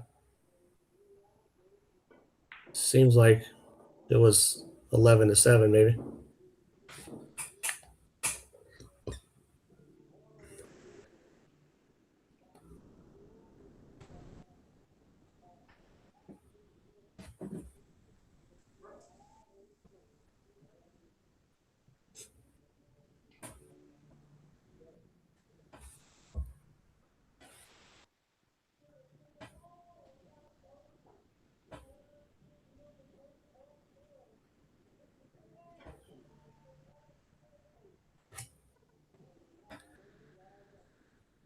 It'd be pretty funny here if he happened to make both of these balls and then the 10 ball had the spot and he ended up married to it somehow.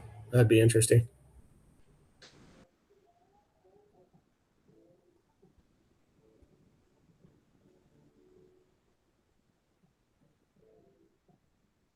Shark attack.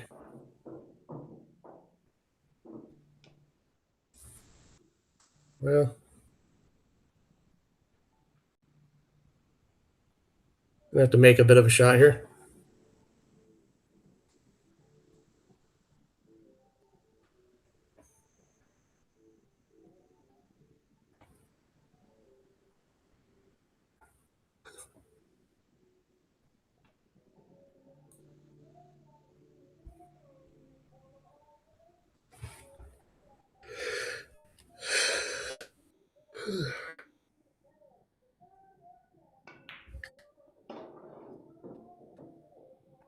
Nice shot.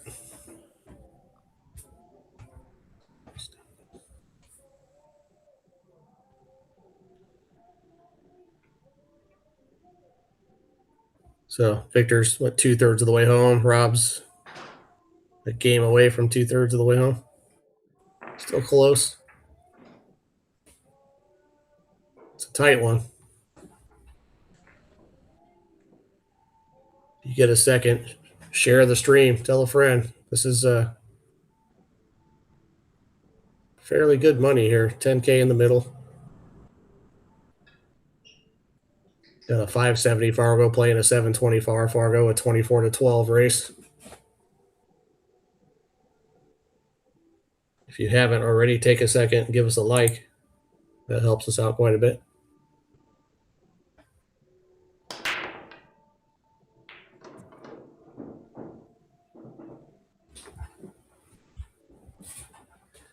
Also, subscribe to the channel.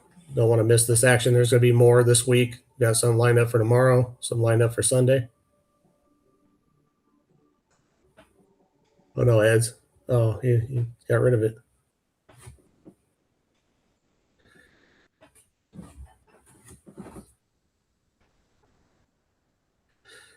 Hit me on Messenger. You can write a book if you want.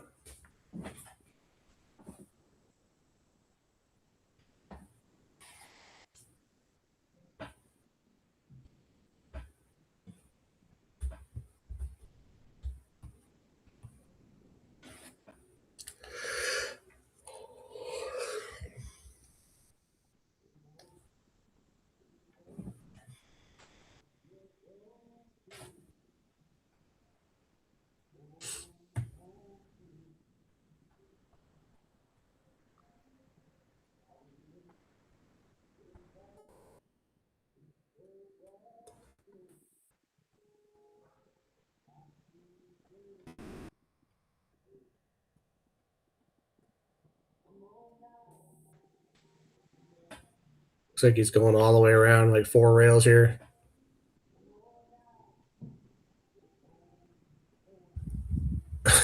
Oh, no. Rob's going to lose his mind. He got the hook because of the template rack right there. That ball hit the rack and tucked in tighter behind the 10. That's pretty brutal. That's pretty rough. Got to move that thing. That was a pretty good shot. Did good with the cue ball, but still, he wouldn't have been hooked if it wasn't for that template.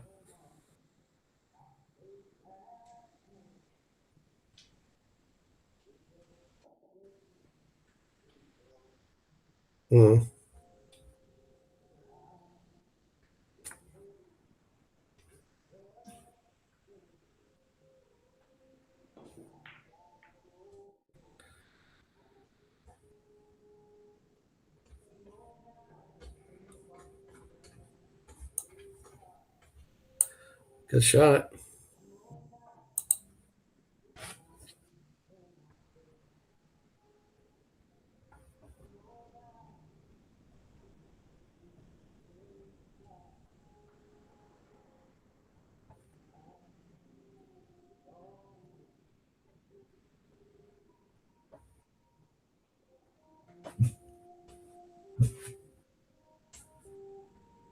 Rail first.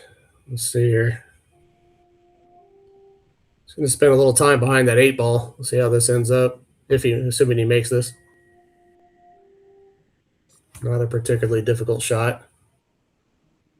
E-ball is going to be coming through here.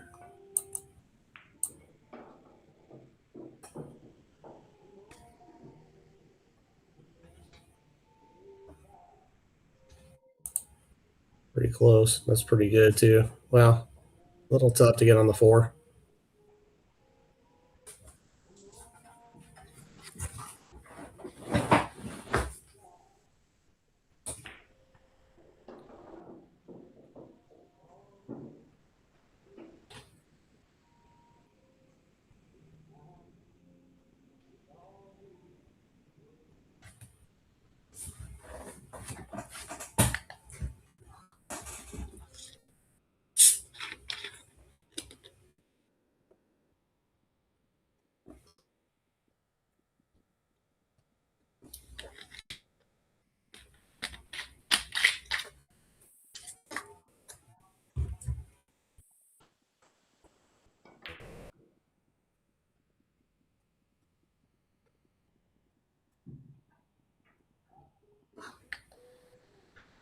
Okay. This is the first really good look Rob has had in a bit. He needs to make the most of it. Needs to, I don't know what the word is, settle down, get himself kind of locked in here, and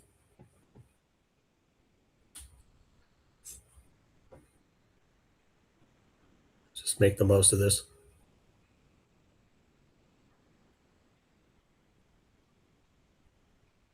Kind of looks a little bit like a Earl Strickland a while back, doesn't he?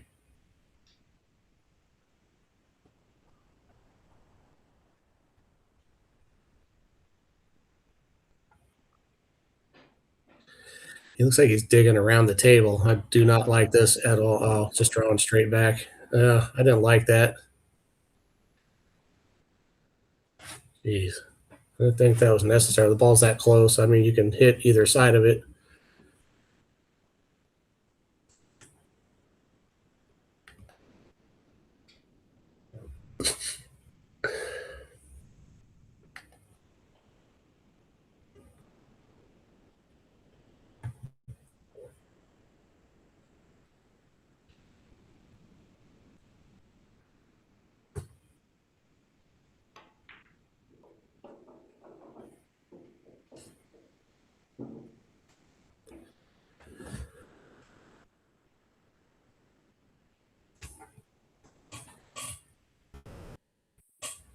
Really just one good shot here if he can get this down and just fall out here someplace somehow.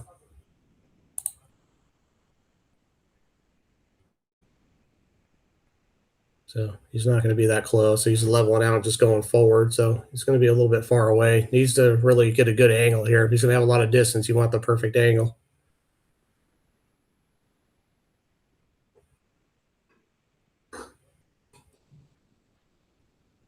Yeah. Victor's got a full pocket here. Probably draw into the 8. Just use the 8 to slow his ball down a bit.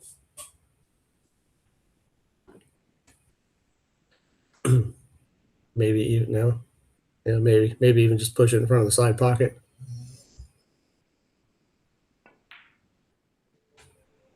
Oh shoot. Okay.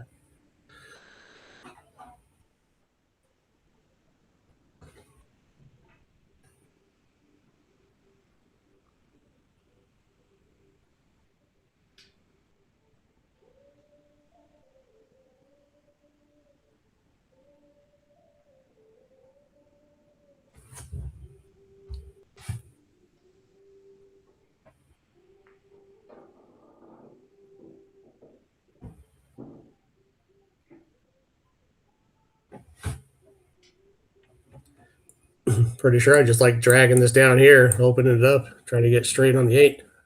Almost straight.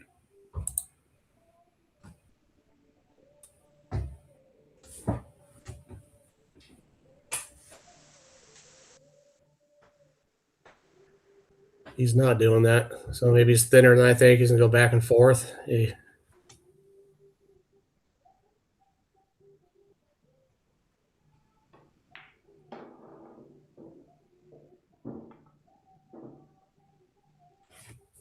Okay, this is okay. Nothing wrong with this. Load this up with some left. He looks all right. Maybe I'm seeing this wrong. If he's this upset about it, it's just too thin. This ain't bad. There's nothing wrong with this.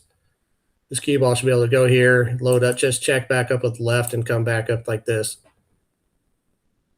Play a little bit of the thick side of the pocket, spin it, use some spin.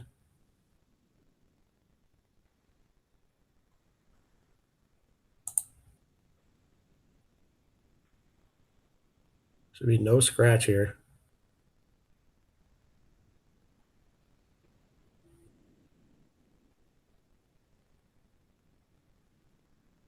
Perfect. Well, I say perfect, but he's overran his position just a touch here. He's going to have to just take his time on this one. This isn't that hard.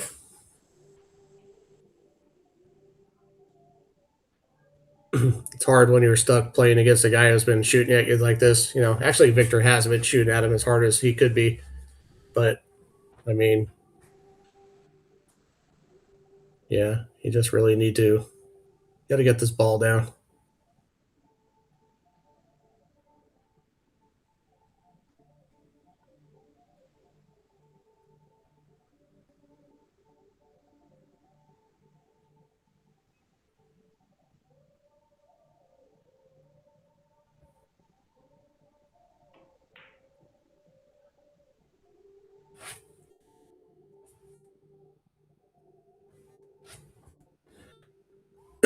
Left it pretty long distance.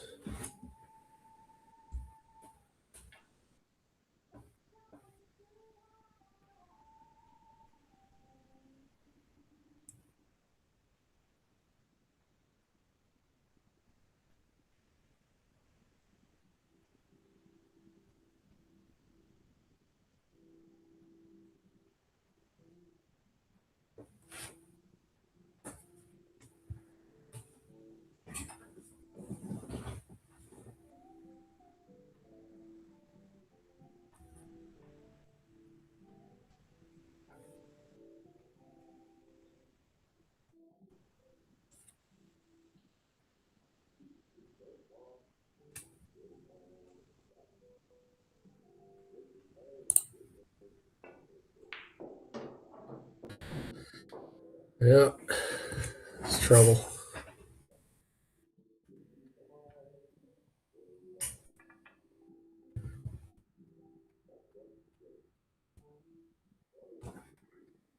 Seven to 5 match. This is getting to be a tough spot for Rob. Still within reach.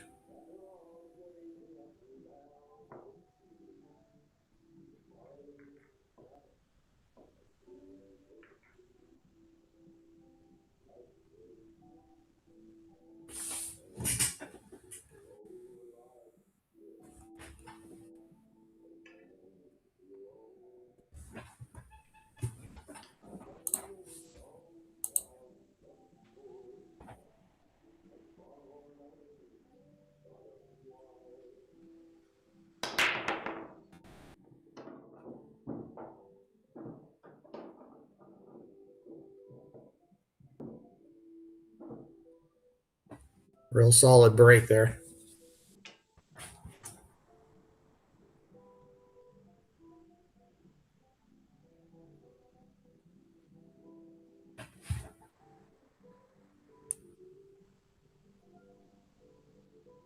Feels like he could come off the right side of the 1 and get his cue ball.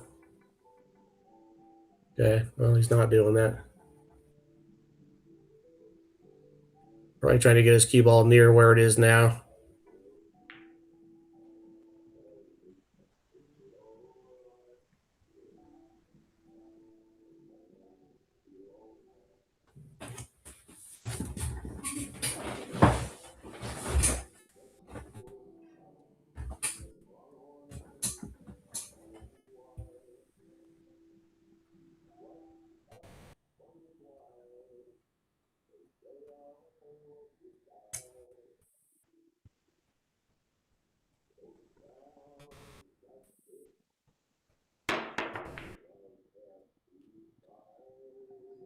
Nice hit.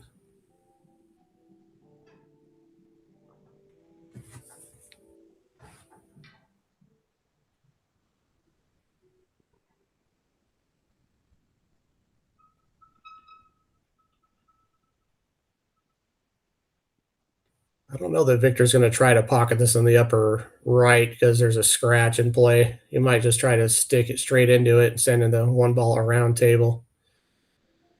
Okay, well.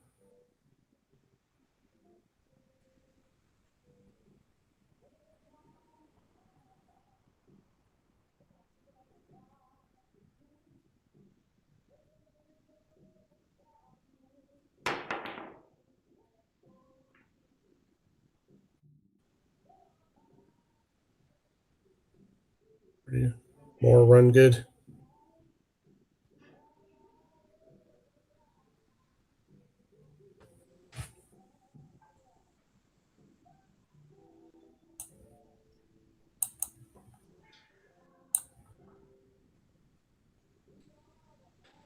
So maybe he's looking at 2 rails. Am I seeing that right? Oh no, he's lining this up a little too deep into the corner.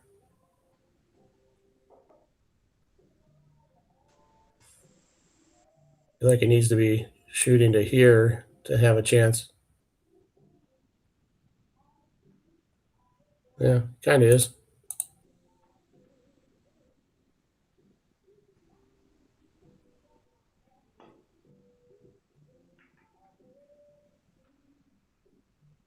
Might work out real nice. Great shot. Great result. This kick shot's not too difficult for Rob to feel real comfortable about it. Well, maybe it is. Figured he could get here with shape on a 2-8 combo.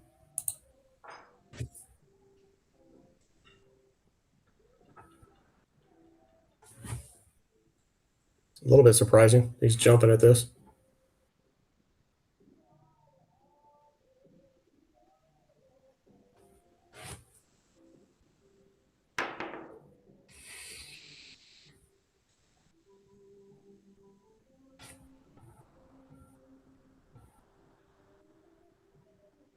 Okay.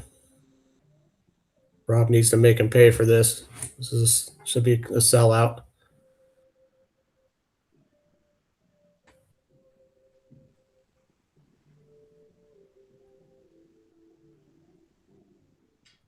Kind of seems like Rob could play the 1 and 2 in the same pocket, possibly.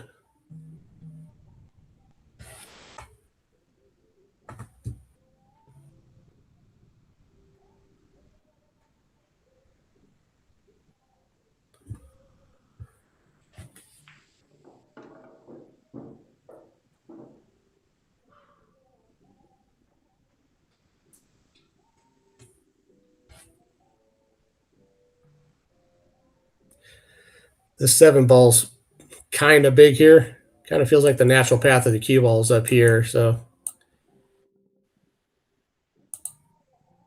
maybe I'm seeing that wrong.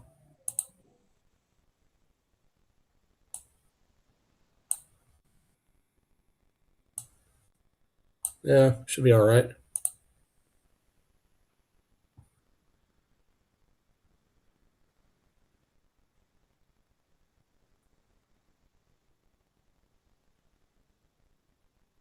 Problem is if he ends up down here someplace, he's going to have a lot of work to do to get from the 3 to the 4.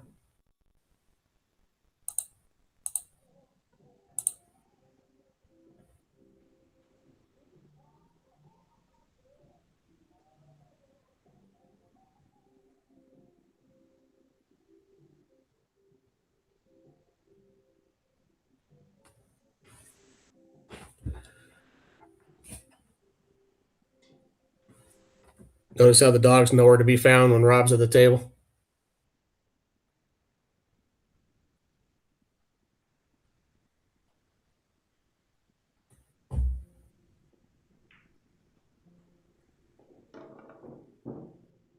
It's pretty good, I think.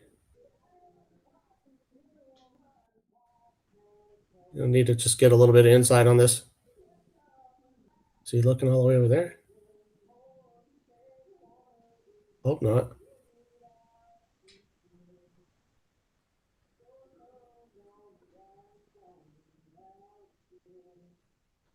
Now they got some music going. Got the old Tyler Childers. I love that.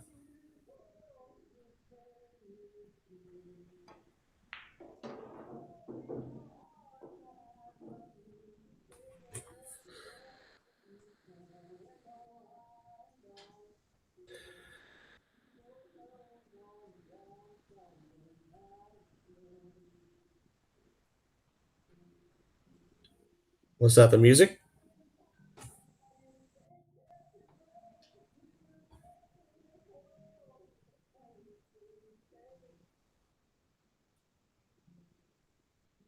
I got this one on my playlist. Got White House Road, Follow You to Virgie.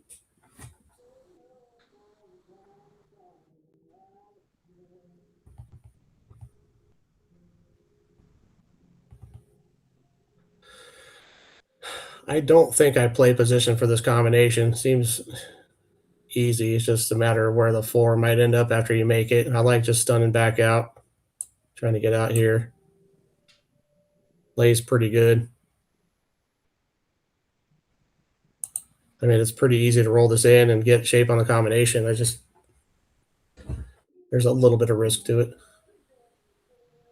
I know if I make the combination, I'm going to park my 5-ball right on the knuckle right there. It's going to be a problem.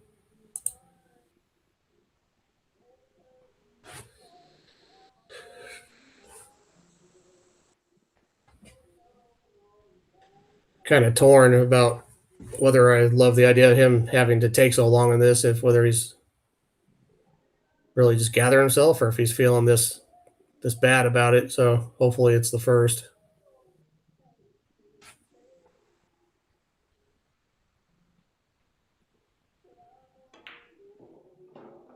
Great shot. Excellent shot.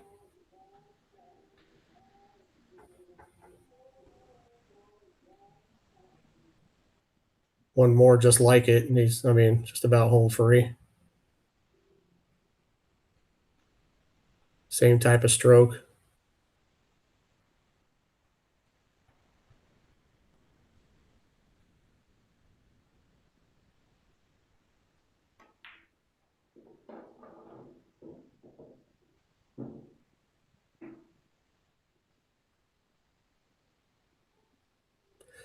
Not even sure that I would try to get up table and pass the 8-ball. I'd almost rather play the 8 from down here because it seems so natural to cut it in and go up 2 rails this way.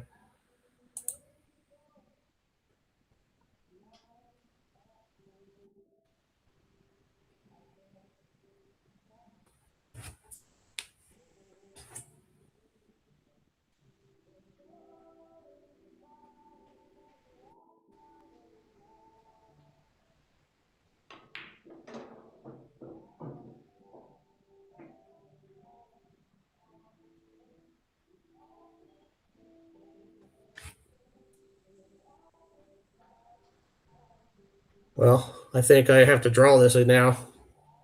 Try to draw over to here. I don't know if I love just twisting down and trying to drop in on the short side. Don't want to end up funny. It looks like that's what he's doing. Okay. That's good. This has been a nice run so far.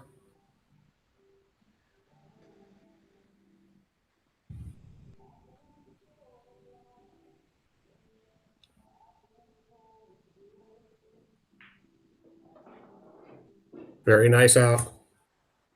That was nerve-wracking for me. I'm over here sweating like I'm playing.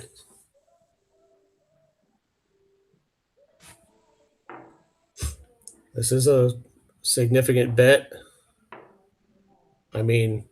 Tournament entry fee. Pardon me. I misspoke.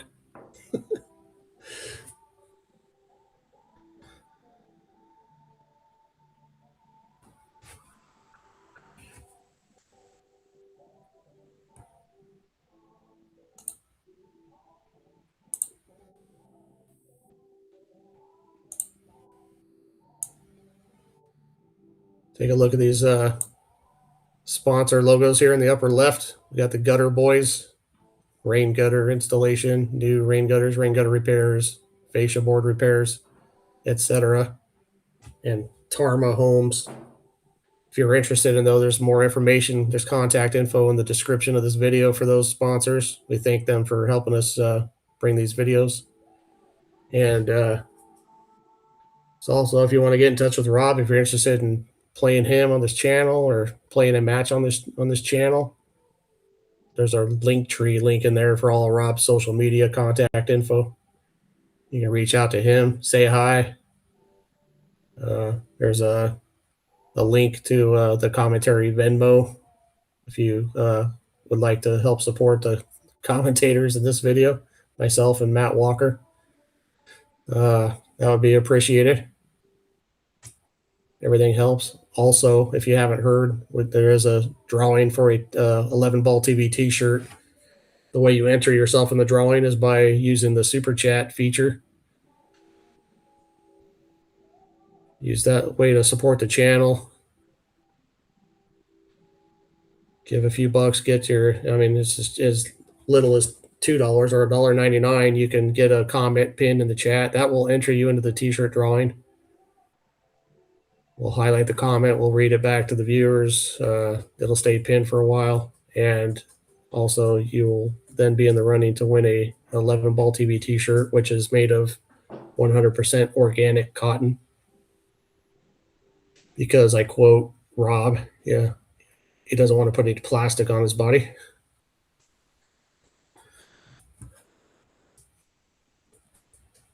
I guess I could understand that if I was built like that. My body, yeah, plastic, whatever, trash, no biggie. I'm sitting here sipping on a cactus cooler as we speak, so that'll tell you how much I take care of this temple.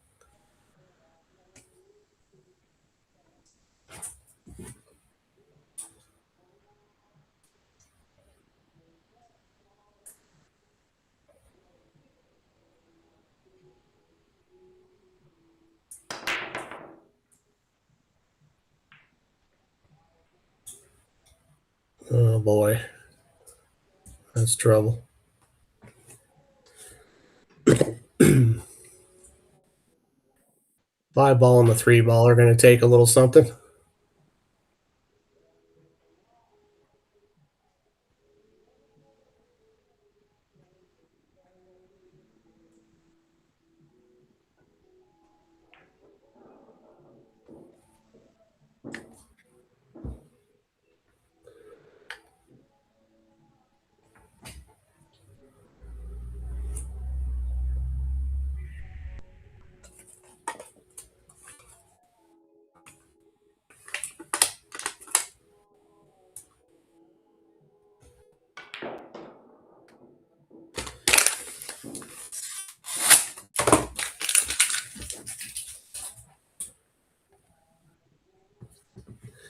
Victor let her rip there.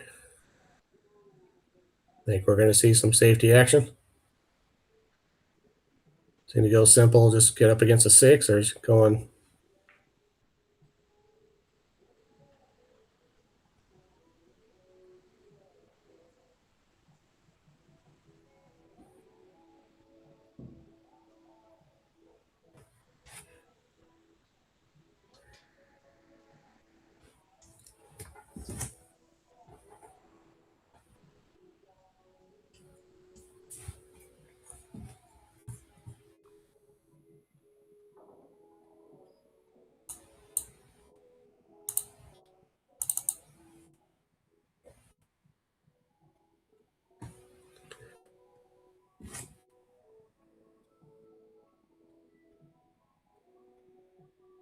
It looks like he's eyeballing 2 rails. It looks a little shaky here. I think if you come in even, oh darn, it's all right.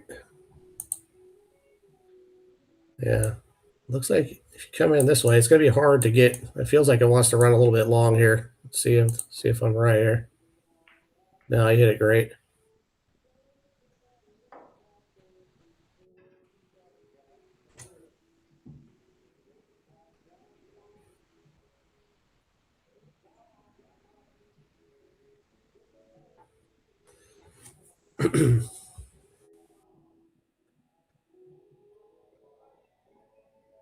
This layout isn't quite difficult enough for me to feel real comfortable turning over this shot to Victor.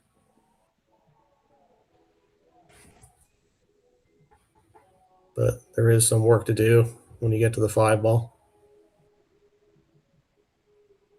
Probably see like a 5-7 billiard or carom coming up, most likely.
Oh, geez. Look what he's done with that 5 ball. Pretty brutal. I think that ball goes about nowhere.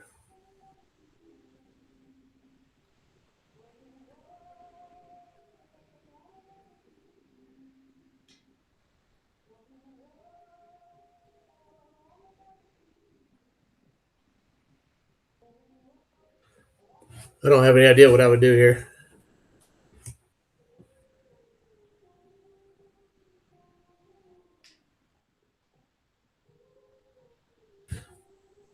Probably just try to bank this up and get it tied up, maybe with the 6 or something like that. I don't know.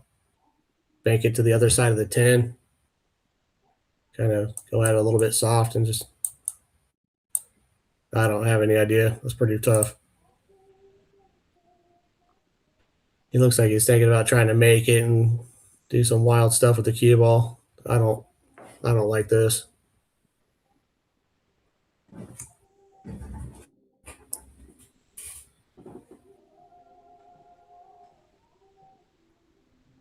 I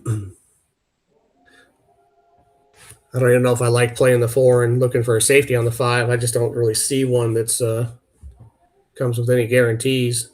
You hit the 5 like it behind the 7, it could just end up nudging the 6 and sitting in front of the hole or something like that. I don't know. It looks like he's really trying to load this up and go into some stuff here. Maybe go up table and come back and hit something. I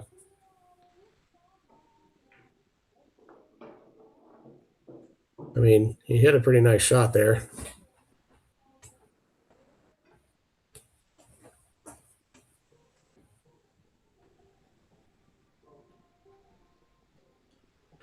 So Victor's just declared this frozen. That makes this even worse. Because now you got to hit a different rail with something. I think Rob might have just kind of trapped himself here somehow.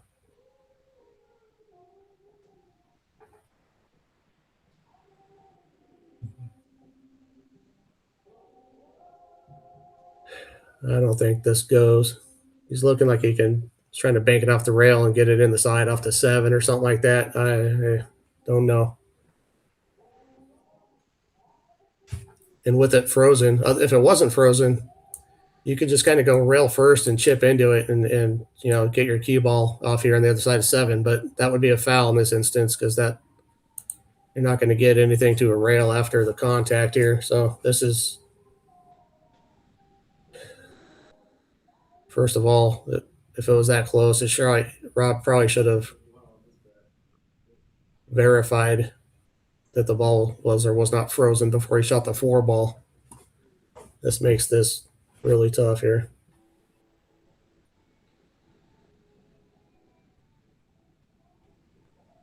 I mean, I kind of wonder if he can come off the 5 and get the 7 off the 6 or something. I don't know. It's probably a double kiss of some sort there. This is bad.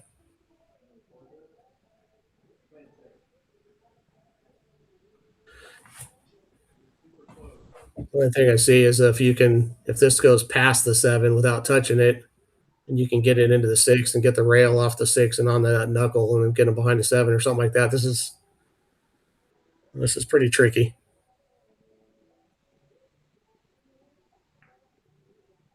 That's the shot I was just describing right there. Very well done. Really well done.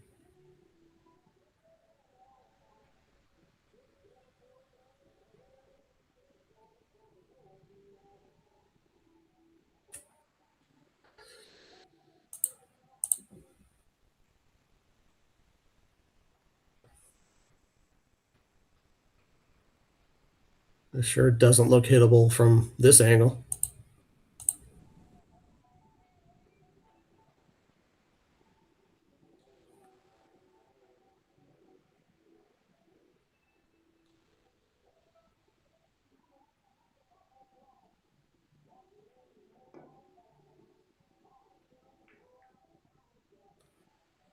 Okay, well, that paid off pretty big here, I think.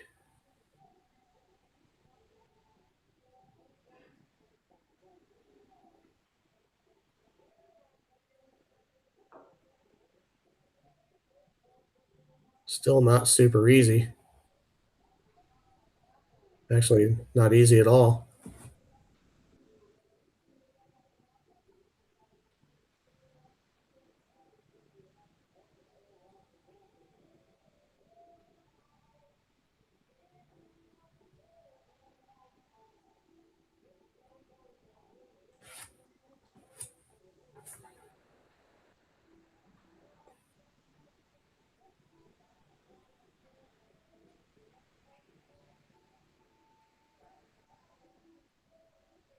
I wonder if the 5 will shoot through this gap right here. I mean, I might be looking for another safety right here. Roll them up on the 7 or something like that because I don't see a way out here. Even if the 5 goes on the side, I mean, your cue ball is going to be here. When you shoot the 6, it's going to hit the 10 and stop. So if you hit the 10 and stop and your cue ball is about where the 10 is, what are you going to do with the 7 ball? I don't see anything real fun here. I mean, if you wanted to get, I don't know what this is. If you wanted to get really aggressive, you could try to bank this cross side where the 9 is and try to like split the 6 and 10 with your cue ball or something like that. That's obviously dangerous.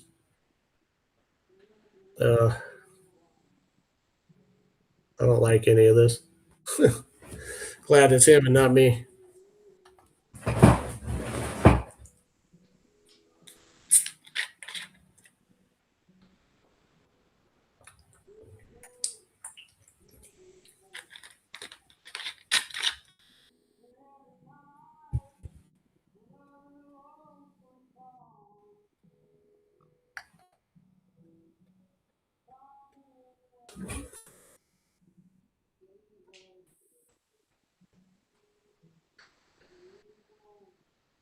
So he's going to try to go forward and go into the 6, I guess.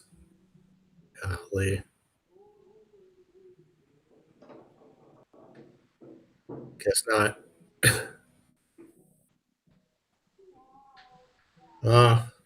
Patrick Nix, I like where your head's at. And that looks like that's what he's doing. No, not anymore. It almost looks like he's playing the 6 now. Oh, boy. Oh, he did it. Great call, sir. Great execution by Rob right there, too. The only thing is, I mean, while he played a very good shot, he hasn't guaranteed himself the game here.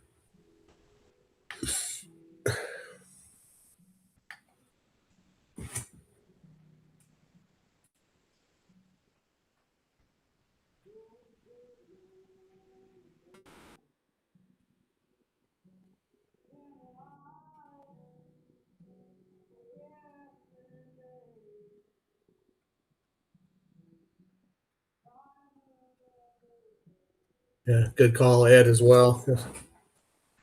I didn't really consider that.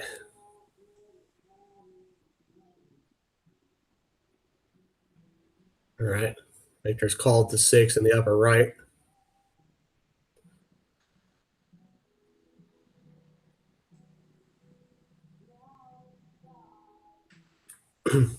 I feel like you could set this up 1,000 times and never pull it off.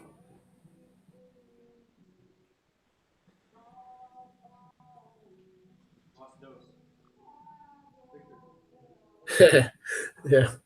Please play 3 fouls. If Rob just warned him he's on 2 fouls. If he plays the 3 fouls, I might drive there tonight just to choke him a little bit. You got to get out here.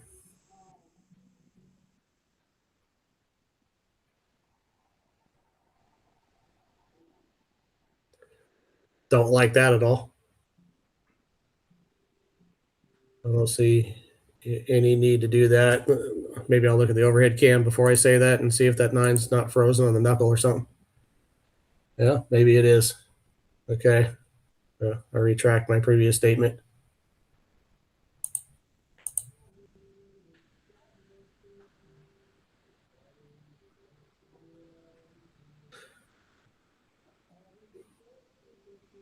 I think that's what's going to happen right here.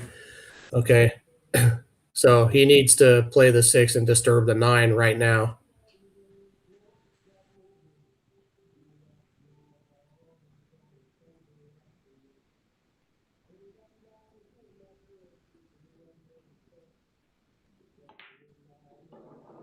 And he did not do that, so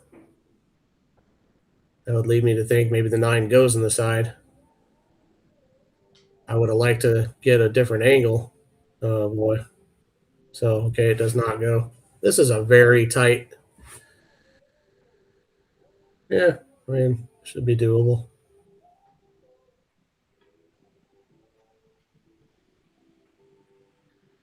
Here's what I think is if you're going to play the 8 off the 9, you want an angle. I would want my cue ball here and not right here.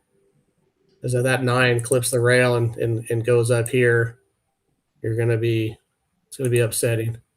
You need to guard against that when you're playing the 8. If you're going to play the 8 off the 9, you need to be prepared for that 9 to be up on the short rail a little bit. And this is very good right here. This is not automatic, though. Yeah, I agree with the 9 stuck there that this is what you have to do, but you either got to hit this extremely soft or hard enough to get your cue ball out, this far off the rail probably.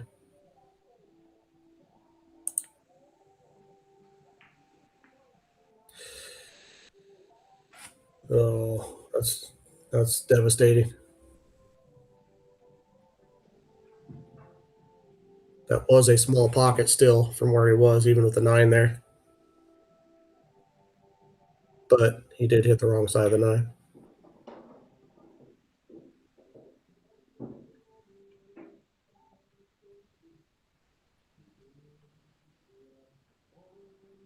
Yeah, he didn't hit it very good.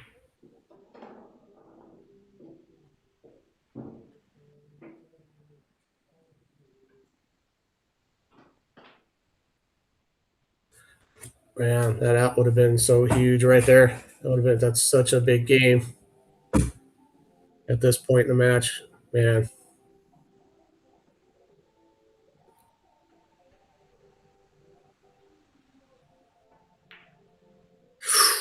Whoa. Okay, well, that's you can only say that was a little bit of tightness there. These guys are both feeling a little bit. This is a pretty intense situation here. Man, Rob got away with something right there. Such a big game. And I mean, you'd like to think this is unmissable, but he's better get it down.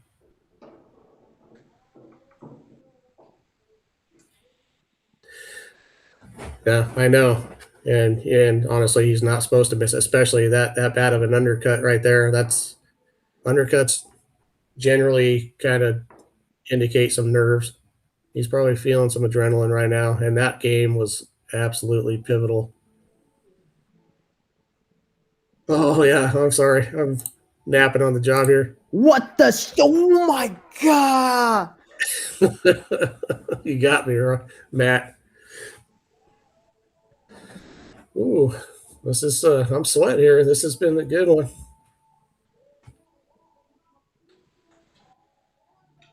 I know we got some Victor fans in the house. I'm gonna say it. I'm biased towards Rob. I know Rob better, even though we've actually never met in person. I've been in so much contact with him over the last 3-4 weeks that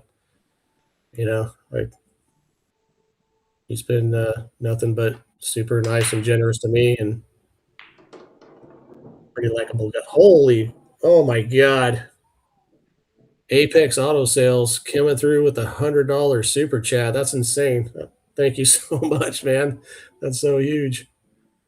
I can't thank you enough. Where you been all my life, sir? Or ma'am, I don't know.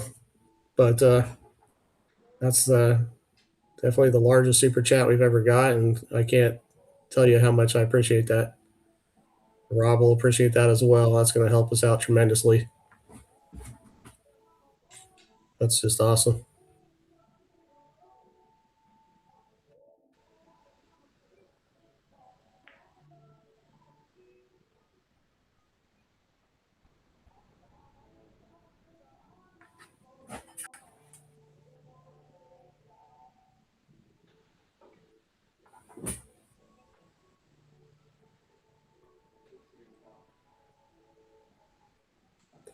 Gonna have to look up Apex Auto Sales. Are you a Utah situation? I think I might know who you might be.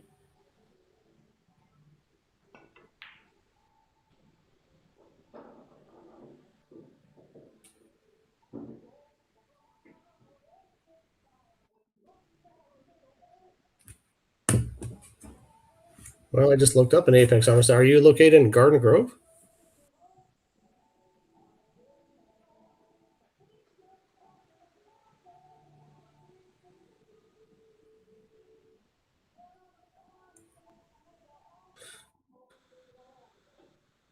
Man, that game was so huge. So this is now a 7-2 race. Really, I mean, okay, yeah, that's who I thought you were. So, Rob, talk to me a little bit about you guys. You guys were going to play earlier today, and he said you were in the auto industry or whatever. Man, thank you very much. Least you could do for backing out. I'm just kidding. We appreciate that tremendously. Thank you, sir. I have watched a couple of your videos playing against Rob. That was a pretty. Oh, look at this shot here! Holy moly, that was a monster. Well, it's my pleasure to do the commentary. Thank you for your support for this channel and also your participation in this channel. You've been on the stream several times. I've watched good chunks of 2 or 3 of your matches with Rob. You play good too. I mean, I thought that was going to be a tight match today. I was looking forward to watching it and calling it.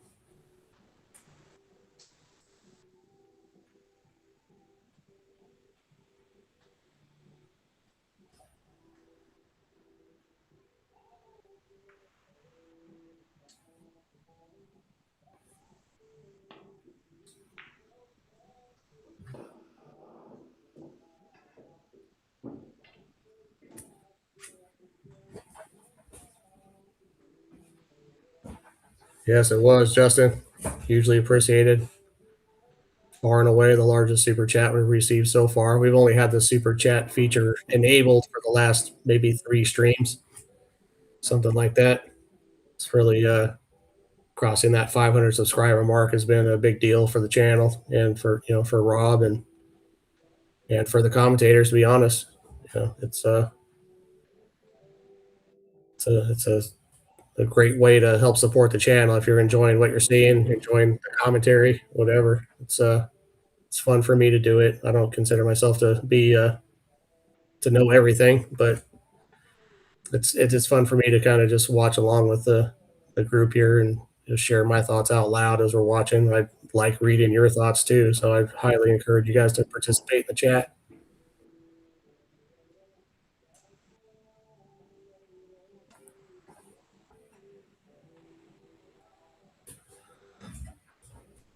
That's awesome, Max. So I can't thank you enough.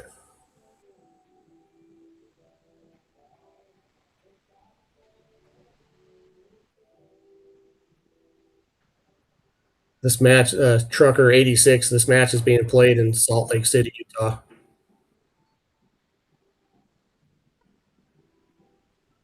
Is that a private location, not a pool hall?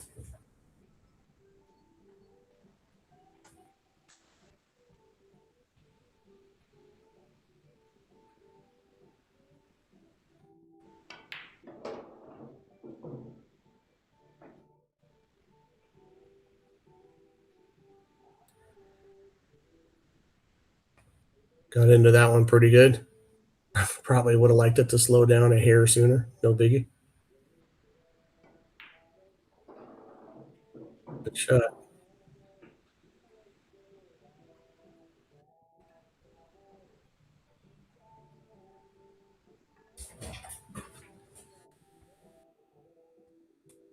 Yeah, no problem. Thanks for asking. Thanks for participating in the chat.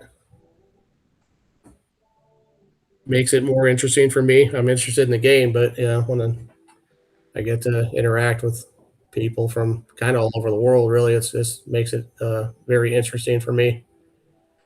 We had a gentleman a little while ago from South Africa, another one from Scotland. It still might be lurking in there. I saw him say hello. I think I briefly squeezed in a hello back before I was off blabbering about something else, but a couple regular viewers from the other side of the world. It's pretty interesting. Internet's sometimes look at this break. Get out of the way, for huge break. Yeah, like I said, sometimes the internet's a kind of a awesome thing. Sometimes not so much.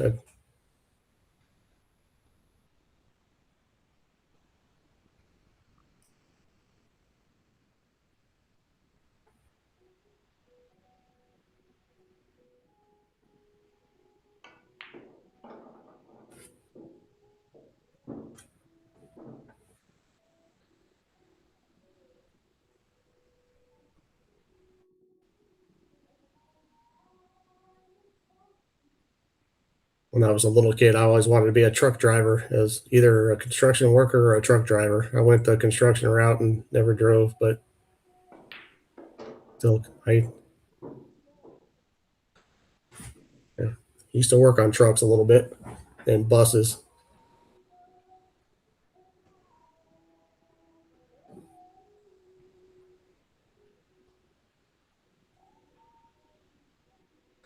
See what's going to do. I assume he's going to play the 6-7 combo. That lays pretty good. It's probably not worth trying to get on the other side of it.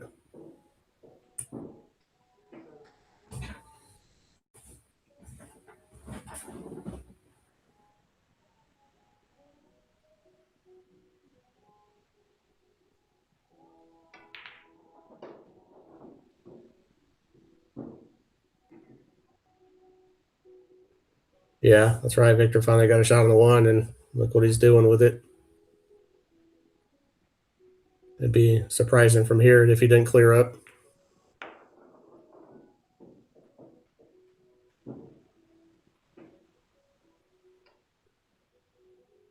Got a nice cue ball. He's usually on the correct side of everything to make this game easy on himself.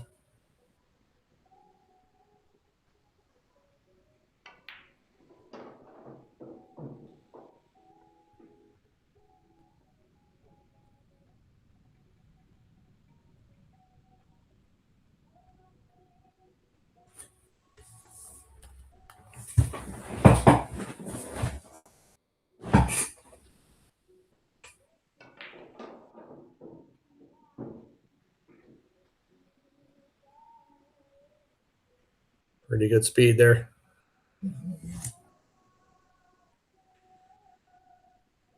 You'd have to feint here for this one not to go in.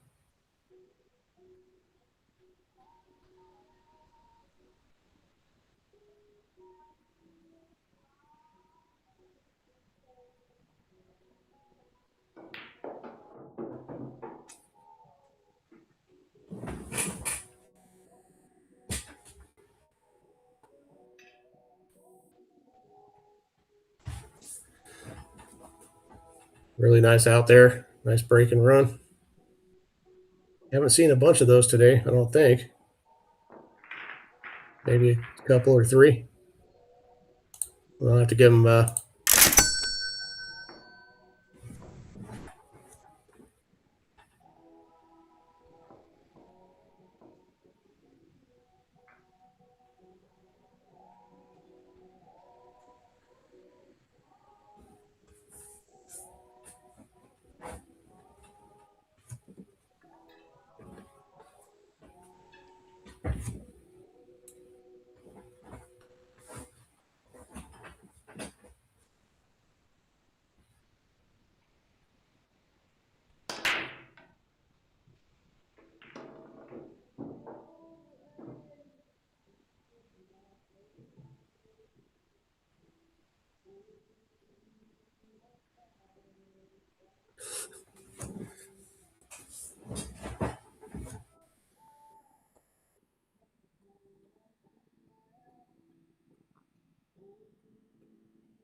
really friendly rub on the 8 right there. You'd either been in the drink or behind the 7-4.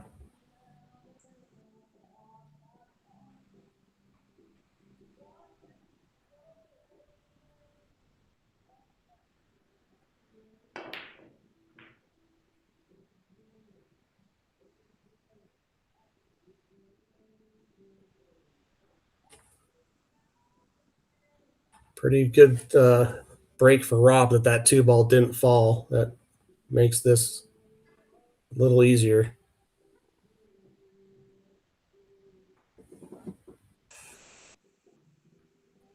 I really thought it was going to. Had some speed and some spin on it. I thought it was going to wiggle its way down.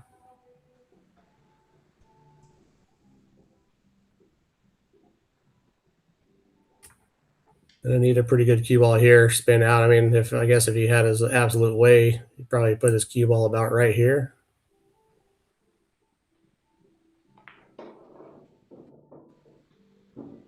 Yeah, you can work with that.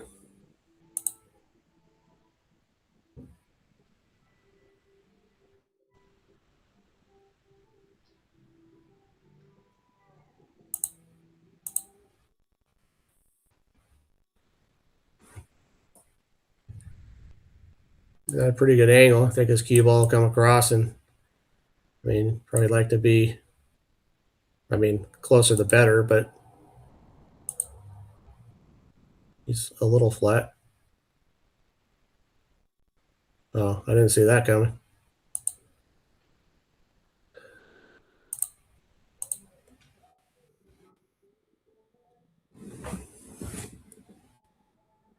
I was assuming the 5 passed the 7 in the corner. It may not. That may have been necessary.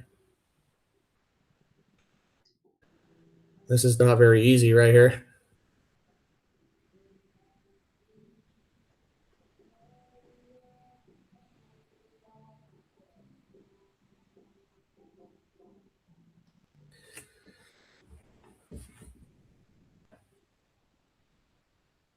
Does it even pass into the side? Looks like it must if he's looking at this.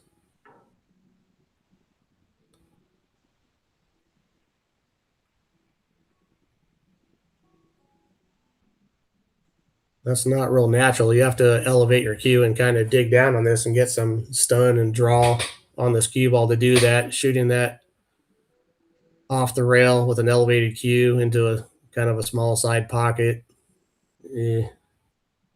makes the ball pretty missable.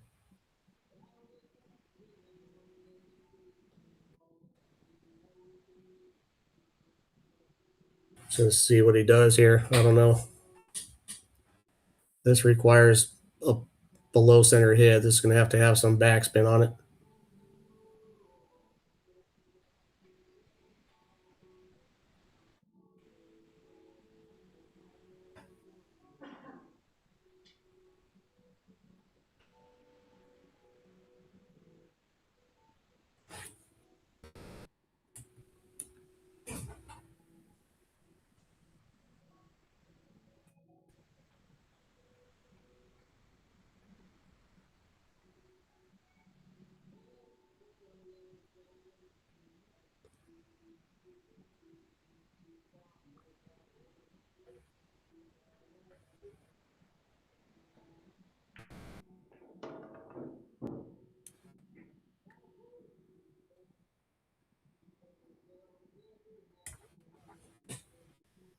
Go back to the overhead here.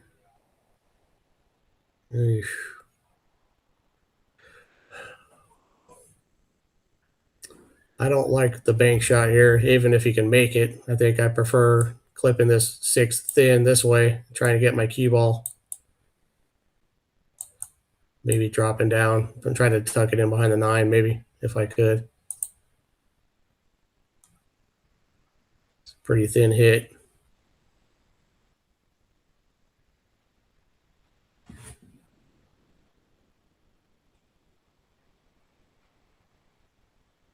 Be awesome if you can get the 6 ball off the rail far enough to also get behind the 8 in case you don't get behind the 9. But I would be focusing on getting my cue ball behind the 9. Clipped it a little too thin. Right over the 9 would be as good. Yeah, good speed. Very good try. Not that easy to do.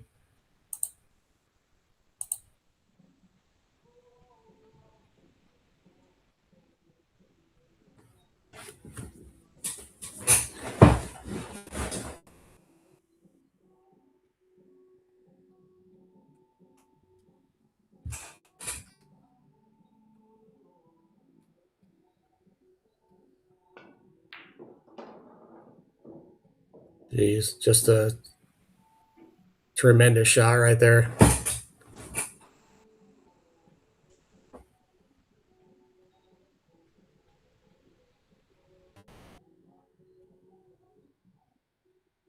May stop his cue ball or even possibly roll it forward a hair.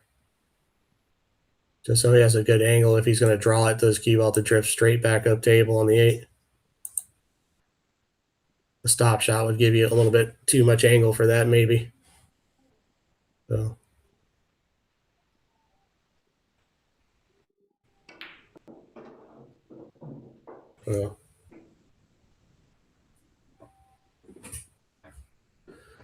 Big shot right there. Took some risk. I have to play another pretty good stroke shot right here. Either straight forward, up the middle, or it's probably what it's going to be.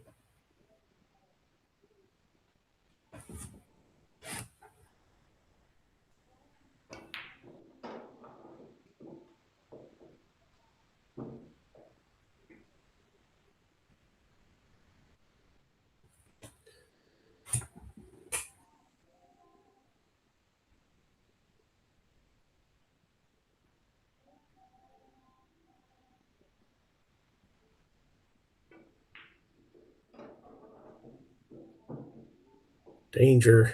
Danger. Oh, my.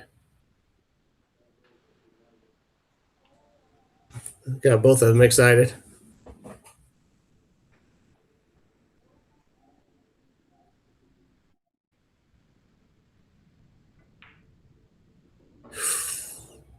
Whoa.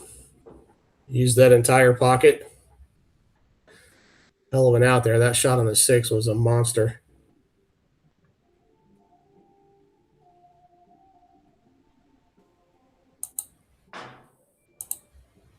What's up, Rail Birds? 11 Ball Rob here. Just wanted to say thanks so much for your support and helping us build and grow the community here. And also wanted to ask you guys to show some love to the commentary team. We're going to throw up our Venmo code here for the commentary. Open your Venmo app. It's at commentary, or if you just scan the QR code. Also, there's a link in the description. anything helps. If you can throw these guys a couple bucks, it's really appreciated. They do an amazing job and help keep these streams more interesting. Thanks so much for your support. Love you guys.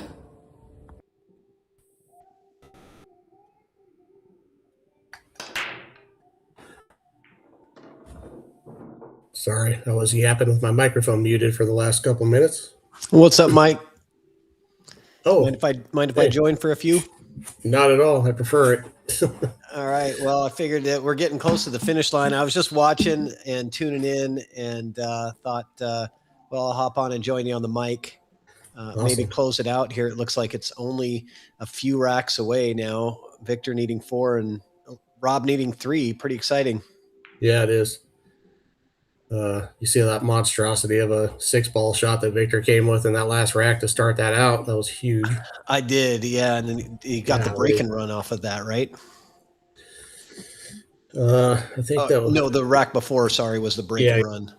That last rack there, he came with a Rob attempted that safety on the 6 to get behind the 9, didn't get there, and I mean Victor fired that 6-ball in from 7 feet away. Yeah, he's hitting his high gear right now, seeing the finish line and knowing that this is pretty close. You know, both players got to really play their best down the stretch. 10K on the line, and this game right here almost feels like it's the one. Not really, but in a way, I mean, it'll put this game will put a lot of pressure on the person who loses it. Yeah, I mean, right now we're in a 4-3 race in Rob's home, right? So, you know, his home table. So, you know, he's in a decent spot, as opposed to the math here isn't bad. As opposed to the last time they played, he was never in a good spot. No, that was criminal. What happened there? I told somebody it was like commentating a violent crime. Yeah, but I love the guts of this guy getting back in the box with the same game, not asking for anything more. Even though he's lost the last 2 to Victor, one that was hill and one that was kind of a one-sided victory for Victor. Believe me when I tell you, we attempted to talk him out of it, but he wasn't having it. So look at the guts and the heart here. I mean, I didn't want to, say too much, but I didn't think the game was exactly right. And Victor was unwilling to make any adjustment. And I was like, fine, don't play. And he's here he is playing the same way and doing well. Well, Victor knows, he's seen Rob's abilities and also, he's recognizing how quickly Rob is accelerating in his skill by being in action all the time and playing better players all the time. That's going to elevate your game really fast. This fell a little bit straight here. I love how he's controlling the cue ball today. All day I've been seeing him really controlling the cue ball well for the most part. And I think that's where he was kind of falling short in the last matchup with Victor. Yeah, we were in a three-way text conversation, Matt Walker, Rob, and I, and Rob was saying, my practice session's really going. I'm playing like crap today, and so I just can't really feel it and all that. I'm like, well, you got some time. He goes, we're starting in 30 minutes. I'm like, oh my goodness. He was like, oh geez, okay. I didn't know that. I thought they'd be starting at like 5 or 6 p.m. It was like 3.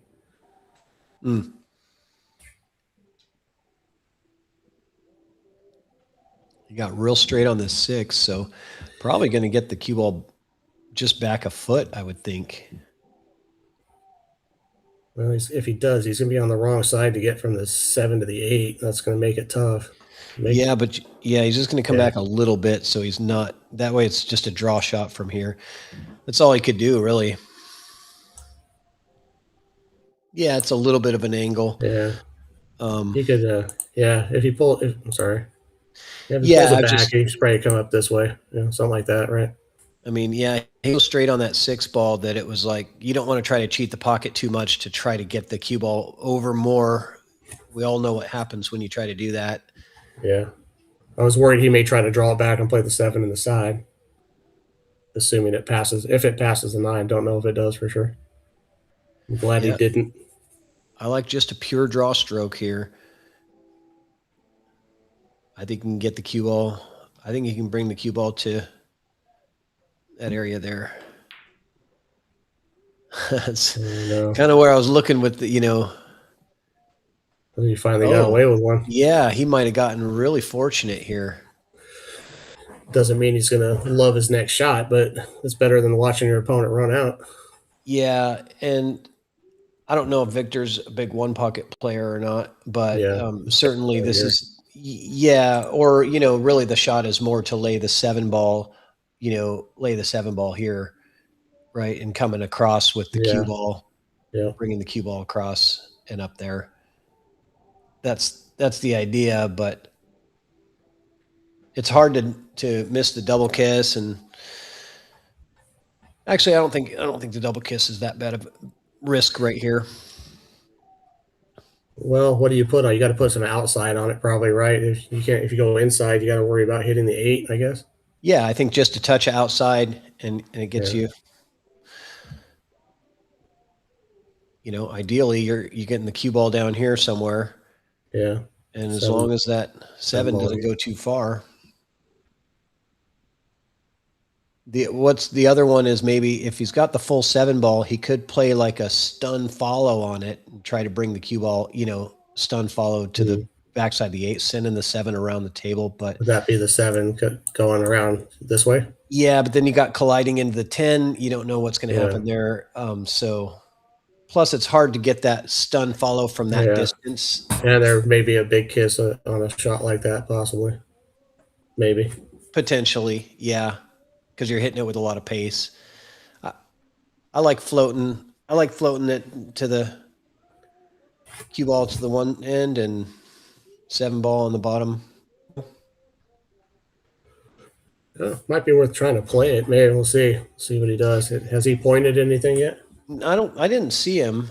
But well, I mean, if you go offensive, you're definitely. I feel like you should choose here, defense or offense, because if you go offensive, there is the chance that you're going to sell out if it doesn't go in. Yeah, I didn't see him call anything. Doesn't mean that he didn't. Saw him earlier go out of his way to announce to Rob that he was not playing a shot. I thought that's an interesting choice in 10 ball, where I don't think it's necessary to say you're not playing. I think it's smarter just to call a pocket, even if it's not likely. Yeah. But he ended up changing his mind and playing it, and made a monstrous shot on the 9 ball. Well, if you saw that, the 9 ball was stuck on the rail here. He was nearly hooked by the 10. That's the shot you were describing. He's going to scratch. Yeah, lost the cue ball and scratched. Big opportunity for Rob, only needing 3 games to win the set and 4 balls to win this rack. 7 to the 8 is not super straightforward. Yeah, I just like stunning out here to the. Well, I like setting up on the other side of the set over by the 9 and just kind of stunning back across the top side of the 9. Do you? That brings the 9 into play, brings that side into play. I like what he's doing. I mean, it does, you might bring the side into play, but. I'm talking about just coming off the ball here and coming back out to this neighborhood. You know what I mean? Not even trying to go straight. I don't want to be straight on the 8 ball. I wouldn't mind having this angle going. But we'll see. Yep. There's more than one way to do it. Yeah, I don't love going forward here for some reason. Yeah, a little bit of outside. This is the way I see it, but a little bit of outside. Avoid the 10 ball, and you get up nice on the 8. Now I think I might just try to drift straight across and get over here for the 9 on the right side. Yep. The idea is miss the 10 ball. If you run into the 10, funny things can happen. You might end up good. You might end up bad. But the 9 is in a place where all 6 pockets are in play, right? So if things go funny, there's usually another pocket to play it in. But you also got get shape on the 10. So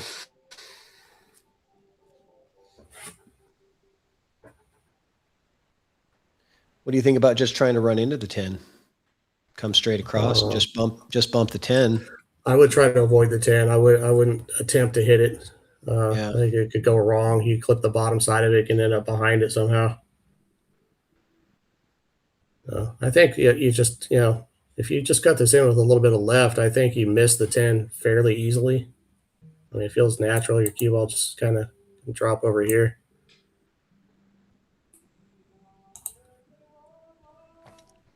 Yeah, if you get straight into the 9, that's essentially a stop shot, right?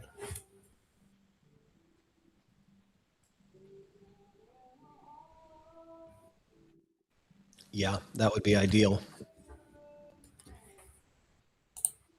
A lot at stake in every ball. You can see both players are really taking their time figuring it out. This is a big win. Rob got a can he reach this ball comfortably, being right-handed? Yeah, that's the other thing. Is it looks like it's a little uncomfortable of a reach. Oh no, he's got to put his leg up on the table. But Rob is one of those athletic types that I don't think it's going to phase him. Easy to overhit this if that's the position window that you're going for. So he went super slow. Good. Yeah. And now a stop shot gets you good, Yeah, I might roll forward just a little bit to try to flatten it out even more. Yep.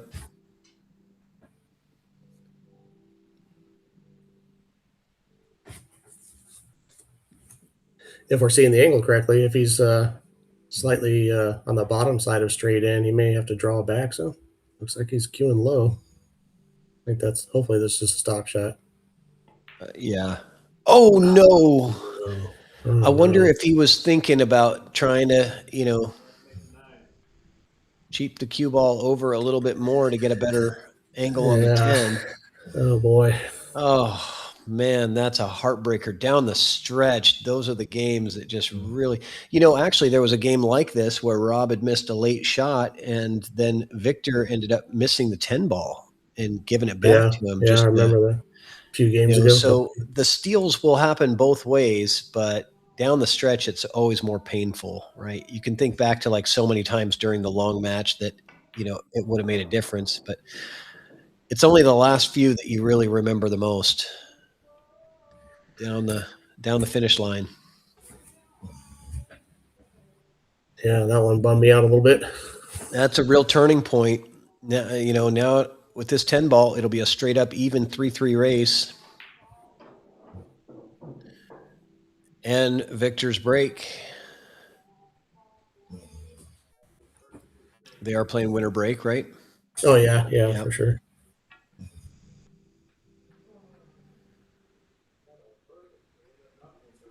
Yeah, I'm a little bit speechless after that one. That was very closely. Not the shot that you were expecting to miss, right? No, not at all. But it's usually, God, it's, this game is so hard, because it is a lot of times the shots that you don't expect to miss are the ones that you miss. And it's because you didn't expect to miss, so you took it for granted, right? Like we've all done it.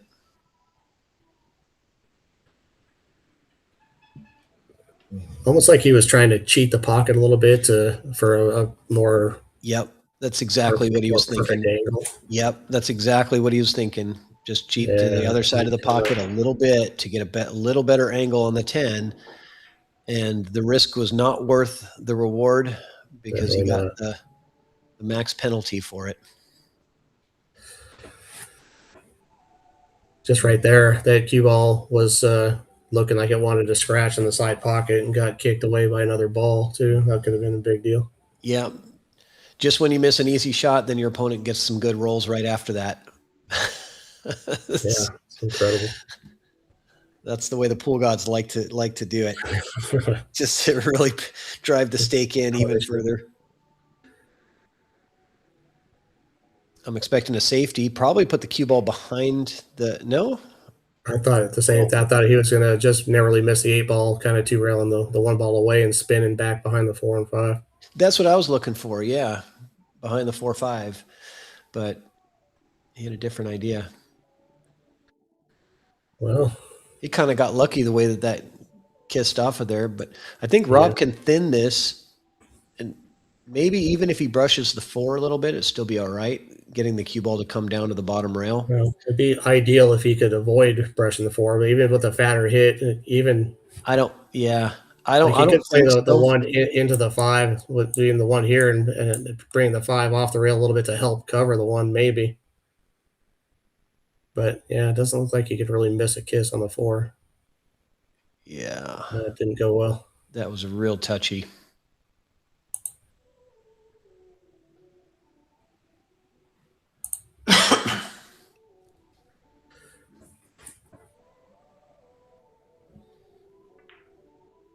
And there's the safe. Easy safe to play. Jump shot is not in play, I don't believe. You think? Rob doesn't mind trying. He doesn't mind if he has to carry his cue ball 4.5 feet. No biggie. I mean, he's kind of right on top of the 5 ball though, so that to me makes the jump a little bit, quite a bit tougher. So it looks like he's rethinking this. Does have a pretty easy 1 rail kick. That's what I'm looking at too. And the 1 rail kick has a lot of reward to it, right? Because if you hit that 1 kind of anywhere in this direction, in here, your cue ball is probably going to get down here at the bottom and be tucked away nicely for not giving up too much. Yeah.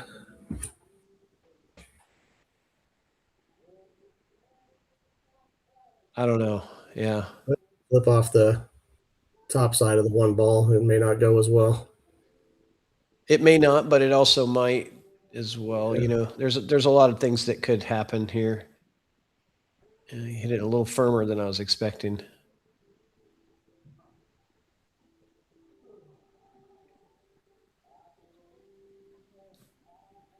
Let's see if Victor likes this or wants to play another safe. He tends to be a fairly aggressive player, rightfully so. He's got a lot of firepower. I felt like he's been conservative. We'll see. Maybe I'm wrong.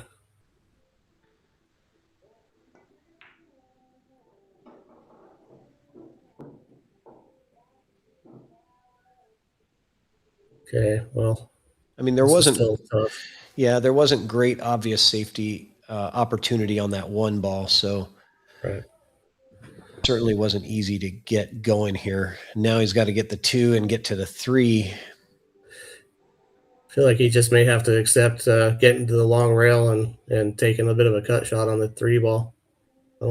He's on the wrong side of it. I don't see him loading up with a bunch of inside and going forward to play short side on the 3 or anything wild like that. So.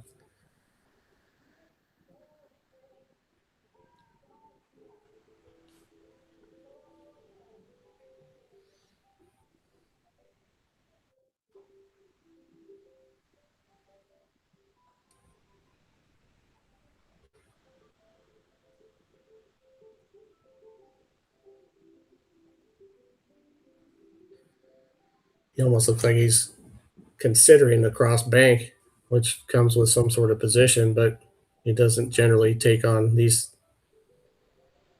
kind of risks.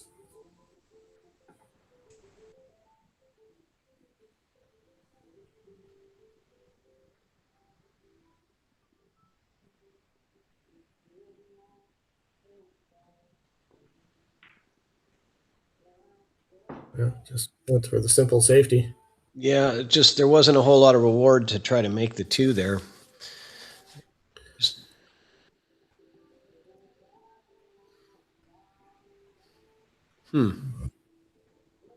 I like running the 2 into the 8. You got a perfect stopper for the 2 ball here, so just hit the far left side of the 2 thin. You bring the cue ball rails like into the 7. Or are you trying to go deep? Yeah, so I'm clipping off the 2 here, and I'm trying to bring the cue ball, spin the cue ball down to this area here. The 2 stays where it is because it goes into the 8, right? So that ball you don't have to worry about. All you have to worry about is controlling the cue ball.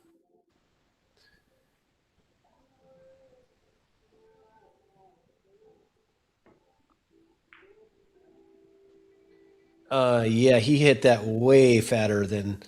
But He Okay, wanted. yeah.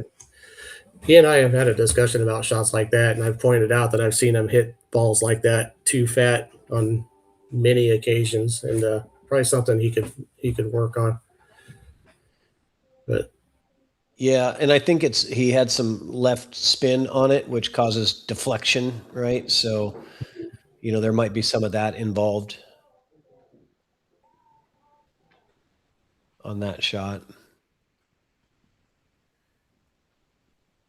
I didn't feel like you needed any left on that. Especially if you were going to attempt to get behind the 10 ball, left would probably kind of put you closer to the 7. Yeah, I could be wrong, but I thought he was using English on that shot. He was over the top of the ball a little bit too. He's kind of shooting over or something.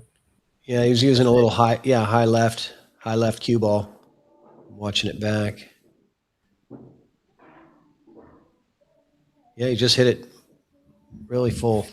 Yeah, almost like a half ball hit, at least a quarter ball hit when he needed like a 16th. Sorry about the replay feature being down today. We've been doing a lot of updates to the studio, and somehow the replay thing got a bug in it. Well, yeah, no problem. And you don't have to apologize to me. That's all I can do to turn a computer on. So I get it if you're changing things around. So that's all black magic to me. I don't know how any of this works. It's got to be complicated. That's perfect. You can be a global commentator and not know anything about how to use technology. That's the whole point. Yeah, exactly.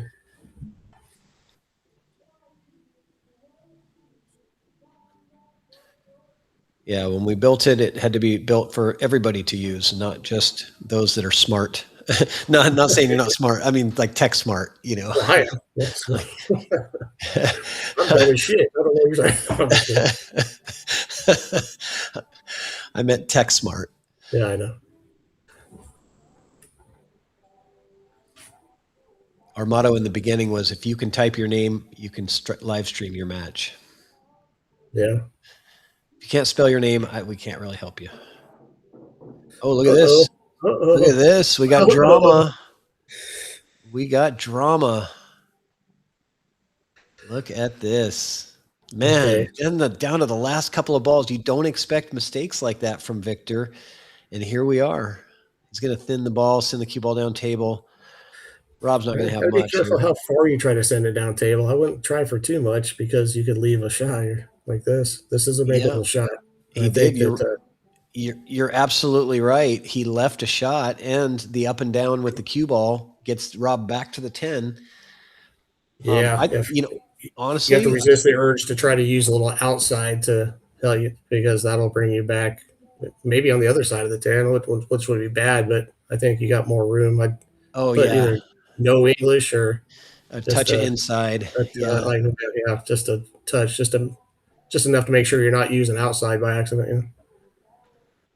You know what? I favor Rob to make this shot. I think he likes these shots, especially in these pressure moments like this. The nerves are high here. The undercut is. He bears down pretty good on these. Nope. I might have commentator cursed him, but I was kind of rooting for him there. That was a tough one. A lot to ask, and not going to be easy for Victor to get back to the 10. You think Victor's going to cut this and load up with some inside? Probably. I mean, I don't see him. I think he's going to play it safe. I think he's going to lay the 7 on the bottom rail and put the cue ball on the top rail again, and hope for a better opportunity next time. Probably the way to go. That shot I was talking about is a little much.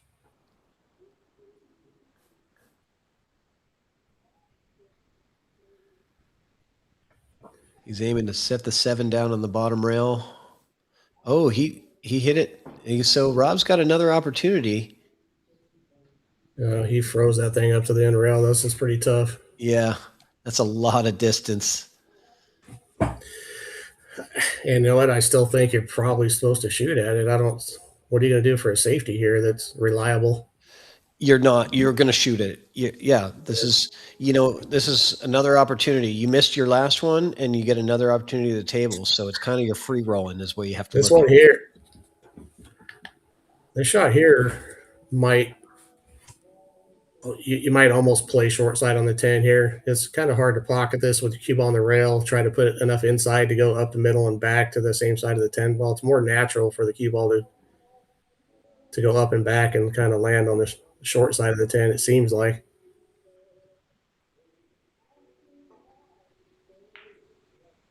Okay, well. I don't know about this one.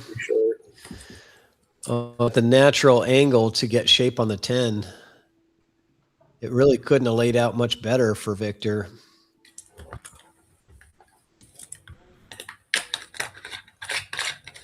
All he has to do is make it. Position is automatic. It's one of those spots where the safety is as hard as the shot, and you hate to go down playing it safe and just, doing this. Right. But that's exactly what happened. Yeah, game over. Yep. Okay. And Victor now 2 games away from the prize. Man, Rob, I feel like he's letting it slip away. He's been in these last 2 racks that Victor has won. I feel like Rob was in it at the end and just didn't come away with them. What a huge difference. Being honest, I feel like I could easily do the same thing if I'm playing for this much money on a stream. You don't know. It puts a lot of. I'm a very introverted person by nature, so the idea of advertising a stream with my name on the marquee and being on camera playing is just enough to induce some anxiety without even a bet. So yeah. So how much are we playing for, Mike? No, I'm just kidding. I'm just kidding. Yeah, no, it changes things. I always make the joke that my Fargo drops about 70 points as soon as the camera turns on.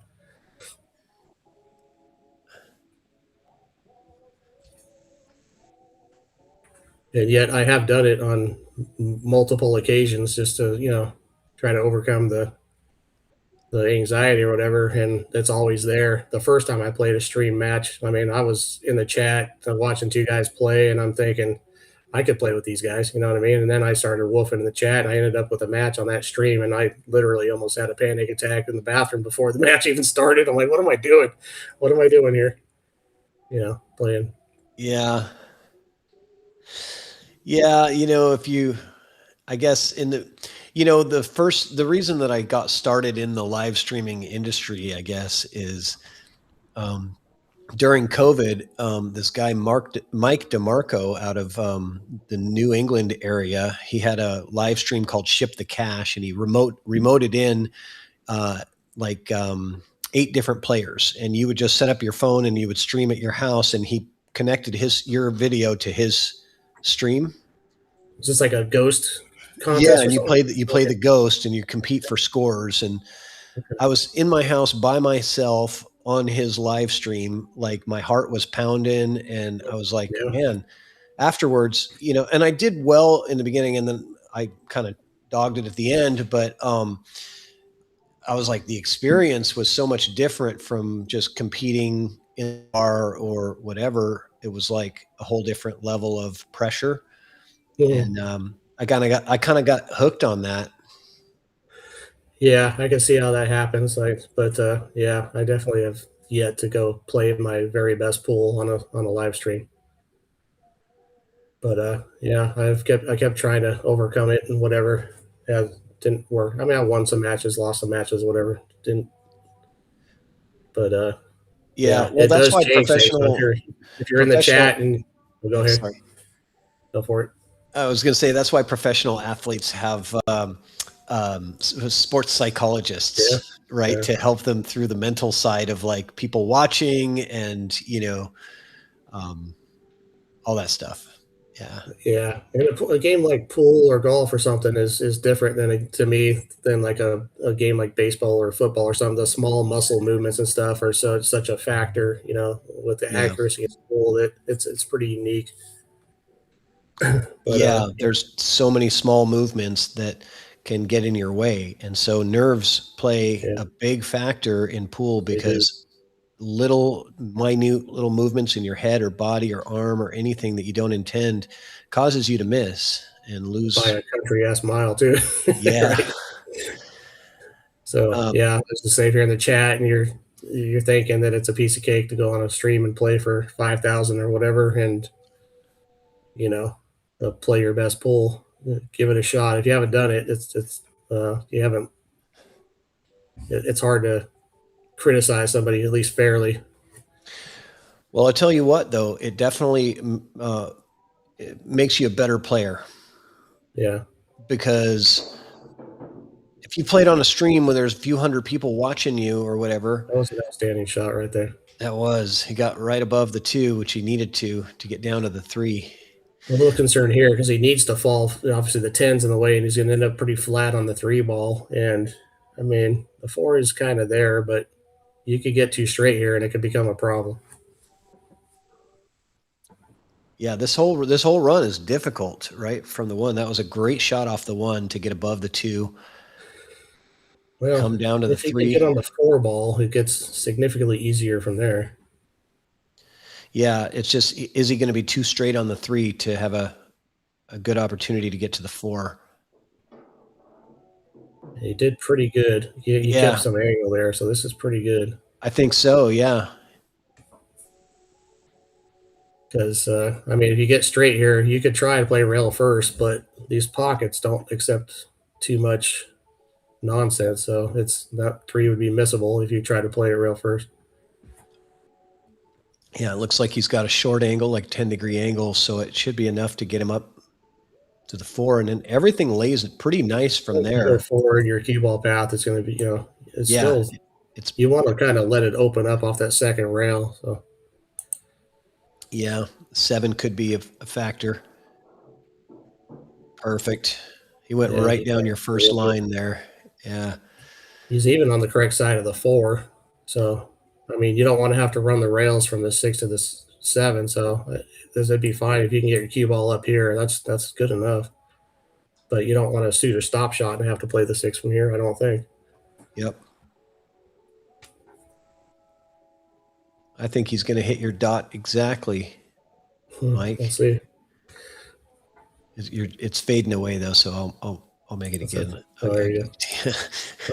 Sorry about that. I was erasing my dot. There you go.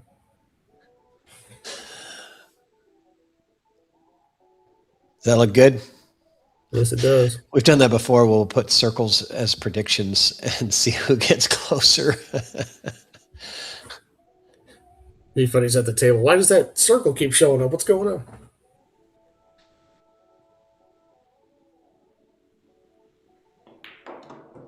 Oh, he went stunned it. I mean, he really wanted to be under that 6, but risky for the scratch. He risked a scratch there.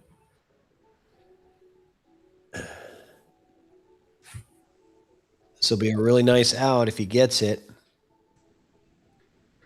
I don't want to be on the rail and straight here. I don't mind trying to cheat this pocket a bit and get. Oops, now I got the wrong tool there. I don't mind cheating and just try to run my ball out about this far. Yeah, I like that. Okay, that's pretty good. It's exactly what he. It's like he was listening. Here, you just have to miss the 10. Yeah. Oh, from this angle, I'm sure that I would draw to the template rack and back out or something like that. I think. Looks flat enough that you could draw here. Yeah, no problem. One thing I'm concerned about is if he ends up landing close to the long rails, you got to make darn sure you keep clear of that side pocket trying to get on the 9 ball. Oh, he came way back. He got. Yeah. Wow. Got on not the wrong side, but the other side of it. This, now he's going to have to put a stroke on this one. This doesn't lay real natural with the roll. He's going to have to stun this and get back out. And I don't want to, well, I mean, you wouldn't mind being kind of straight in, but just got to be a little careful. You could also go underneath the 9 if you wanted. I wouldn't want to do that from this shot here, I don't think. Okay, that's... He's going to be straight, so... No, he's got a little angle, but I still think he'll draw. That's... I would have rather been short than this long right now. He has, I think it's a nice... It's a nice draw. He's going kind of at the 10 ball a little bit. We'll see. Yeah.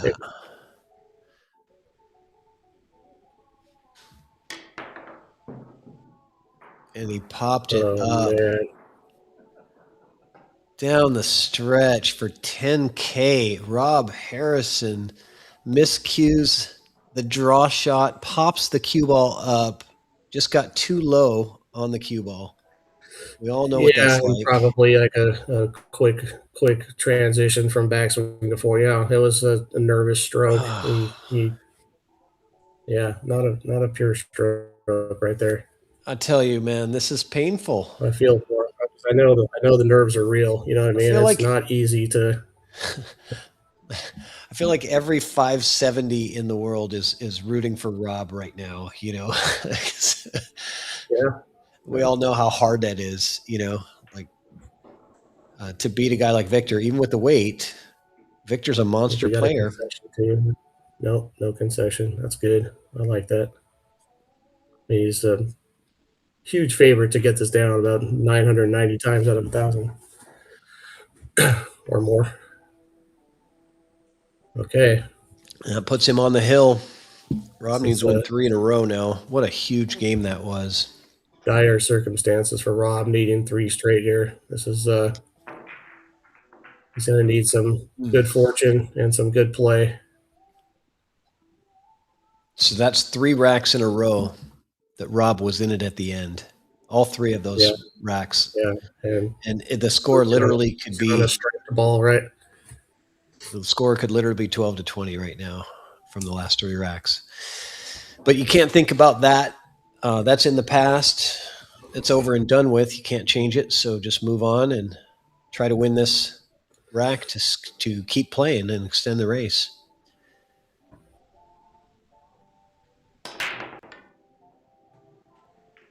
Dry break. Nope, he's got the purple. Oh, and the 9 and the 1 or whatever that was. Okay. So it's pretty flat here. Is he going to have to draw back and come back across with the 2 in the same pocket? Or does he have enough angle to stun? Doesn't look like a lot of angle there. But some might be workable. Side pocket, look out. That's in the hole. It sure is. That's So again, can Rob shake off the frustration of 3 late game errors in the last 3 racks, and here he is, opponents on the hill, 10K in the middle, and he's got to somehow come out of it. It's tough. He's in a tough spot, but he seems to prefer this shot where his cue ball's a little bit on the inside of the object ball and drawing back. I like the other angle coming off the. You know what I mean?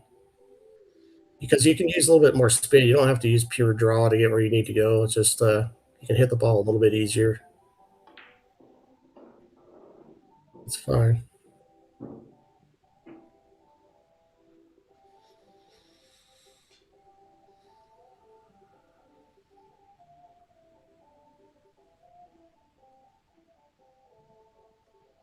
Just one shot at a time. Work your way back in it. Has Rob had any break-and runs in the set that you know of? I don't believe so. So he did run out from Victor set the cue ball off the table on a shot at the 1 ball, and Rob ran out from the 1 ball, but I don't think he's break and run in the set. Okay. And this is a little flat here. He's going to have to force this a little bit. And you've been commentating since the beginning? Yes. Okay. Oh, where's it going to finish? Right in front of the hole. This is not good. It's not good. Not good for 11-ball Rob.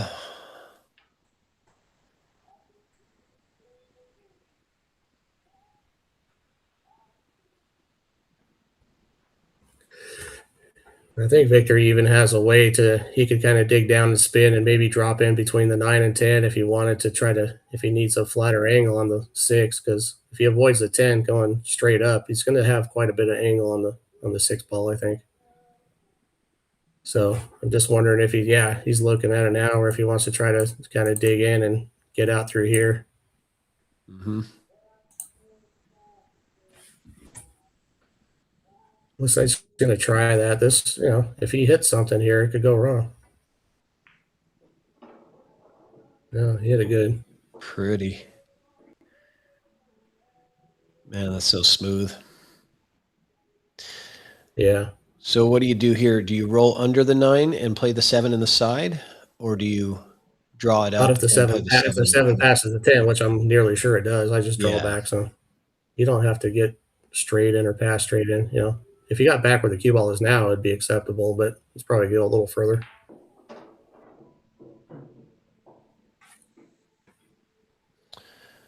And I'll just draw probably back to the rail. I think he's got a little bit of angle where he's drawing maybe up to that third diamond.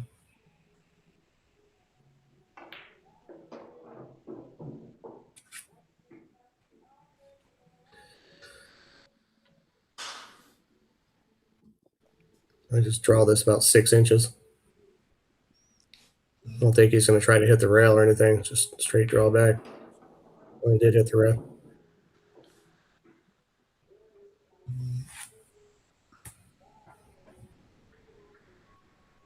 It'd be shocking if this wasn't the end right here.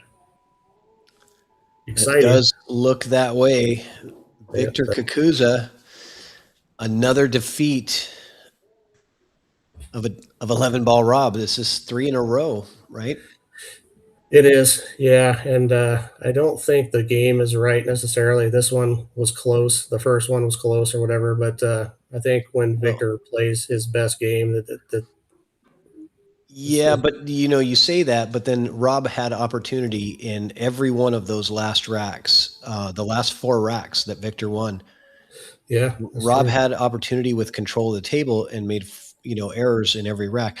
Victor's the kind of guy that you make one error and it pretty much ends your rack, right? But Rob played great to get to certain spots, and then like the faltered, the miscue on the 9 on the last rack, so these kinds of things down the stretch, that was the difference maker. This was a even race until that point. In my opinion, maybe even favoring Rob at one point. But it is what it is. 24-9 is the final score. What kind of messages do we have for the any parting messages for the audience? I do. I'm going to choose a winner for the t-shirt, and I'm going to choose Michaelis566. He donated or supported us through the super chat, and he's been a massive participant in the chat. I appreciate that a lot. Nice. Michaelis, check the description of this video. There's a Linktree link in there with all Rob's contact info for his socials. Reach out to him on Instagram or Facebook Messenger. Get him your address and your shirt size, and he will put a shirt in the mail directly. Thank you, Mark Dexter, for the extremely generous super chat donation. Thank you, everybody, for the super chats, and thank you, everybody who participated in the chat. Talk to us while we're here. A lot of fun. Absolutely. Everybody that tuned in, stop by, support the 11 Ball TV. Give us a like and a subscription if you haven't already before you take off. We'd appreciate it. We will be in action again tomorrow and Sunday. So, what's the game tomorrow? Tomorrow, I think Rob is playing a gentleman named Carlos. I don't know how to pronounce his last name, Vergalis or something like that. Okay. Nice. What time? Sorry to put you on the spot. I don't know the answer to that, so hit that notification bell. Yeah, it's all going to be on 11 Ball TV. You can find out. I'm sure Rob posts all of the flyers and information.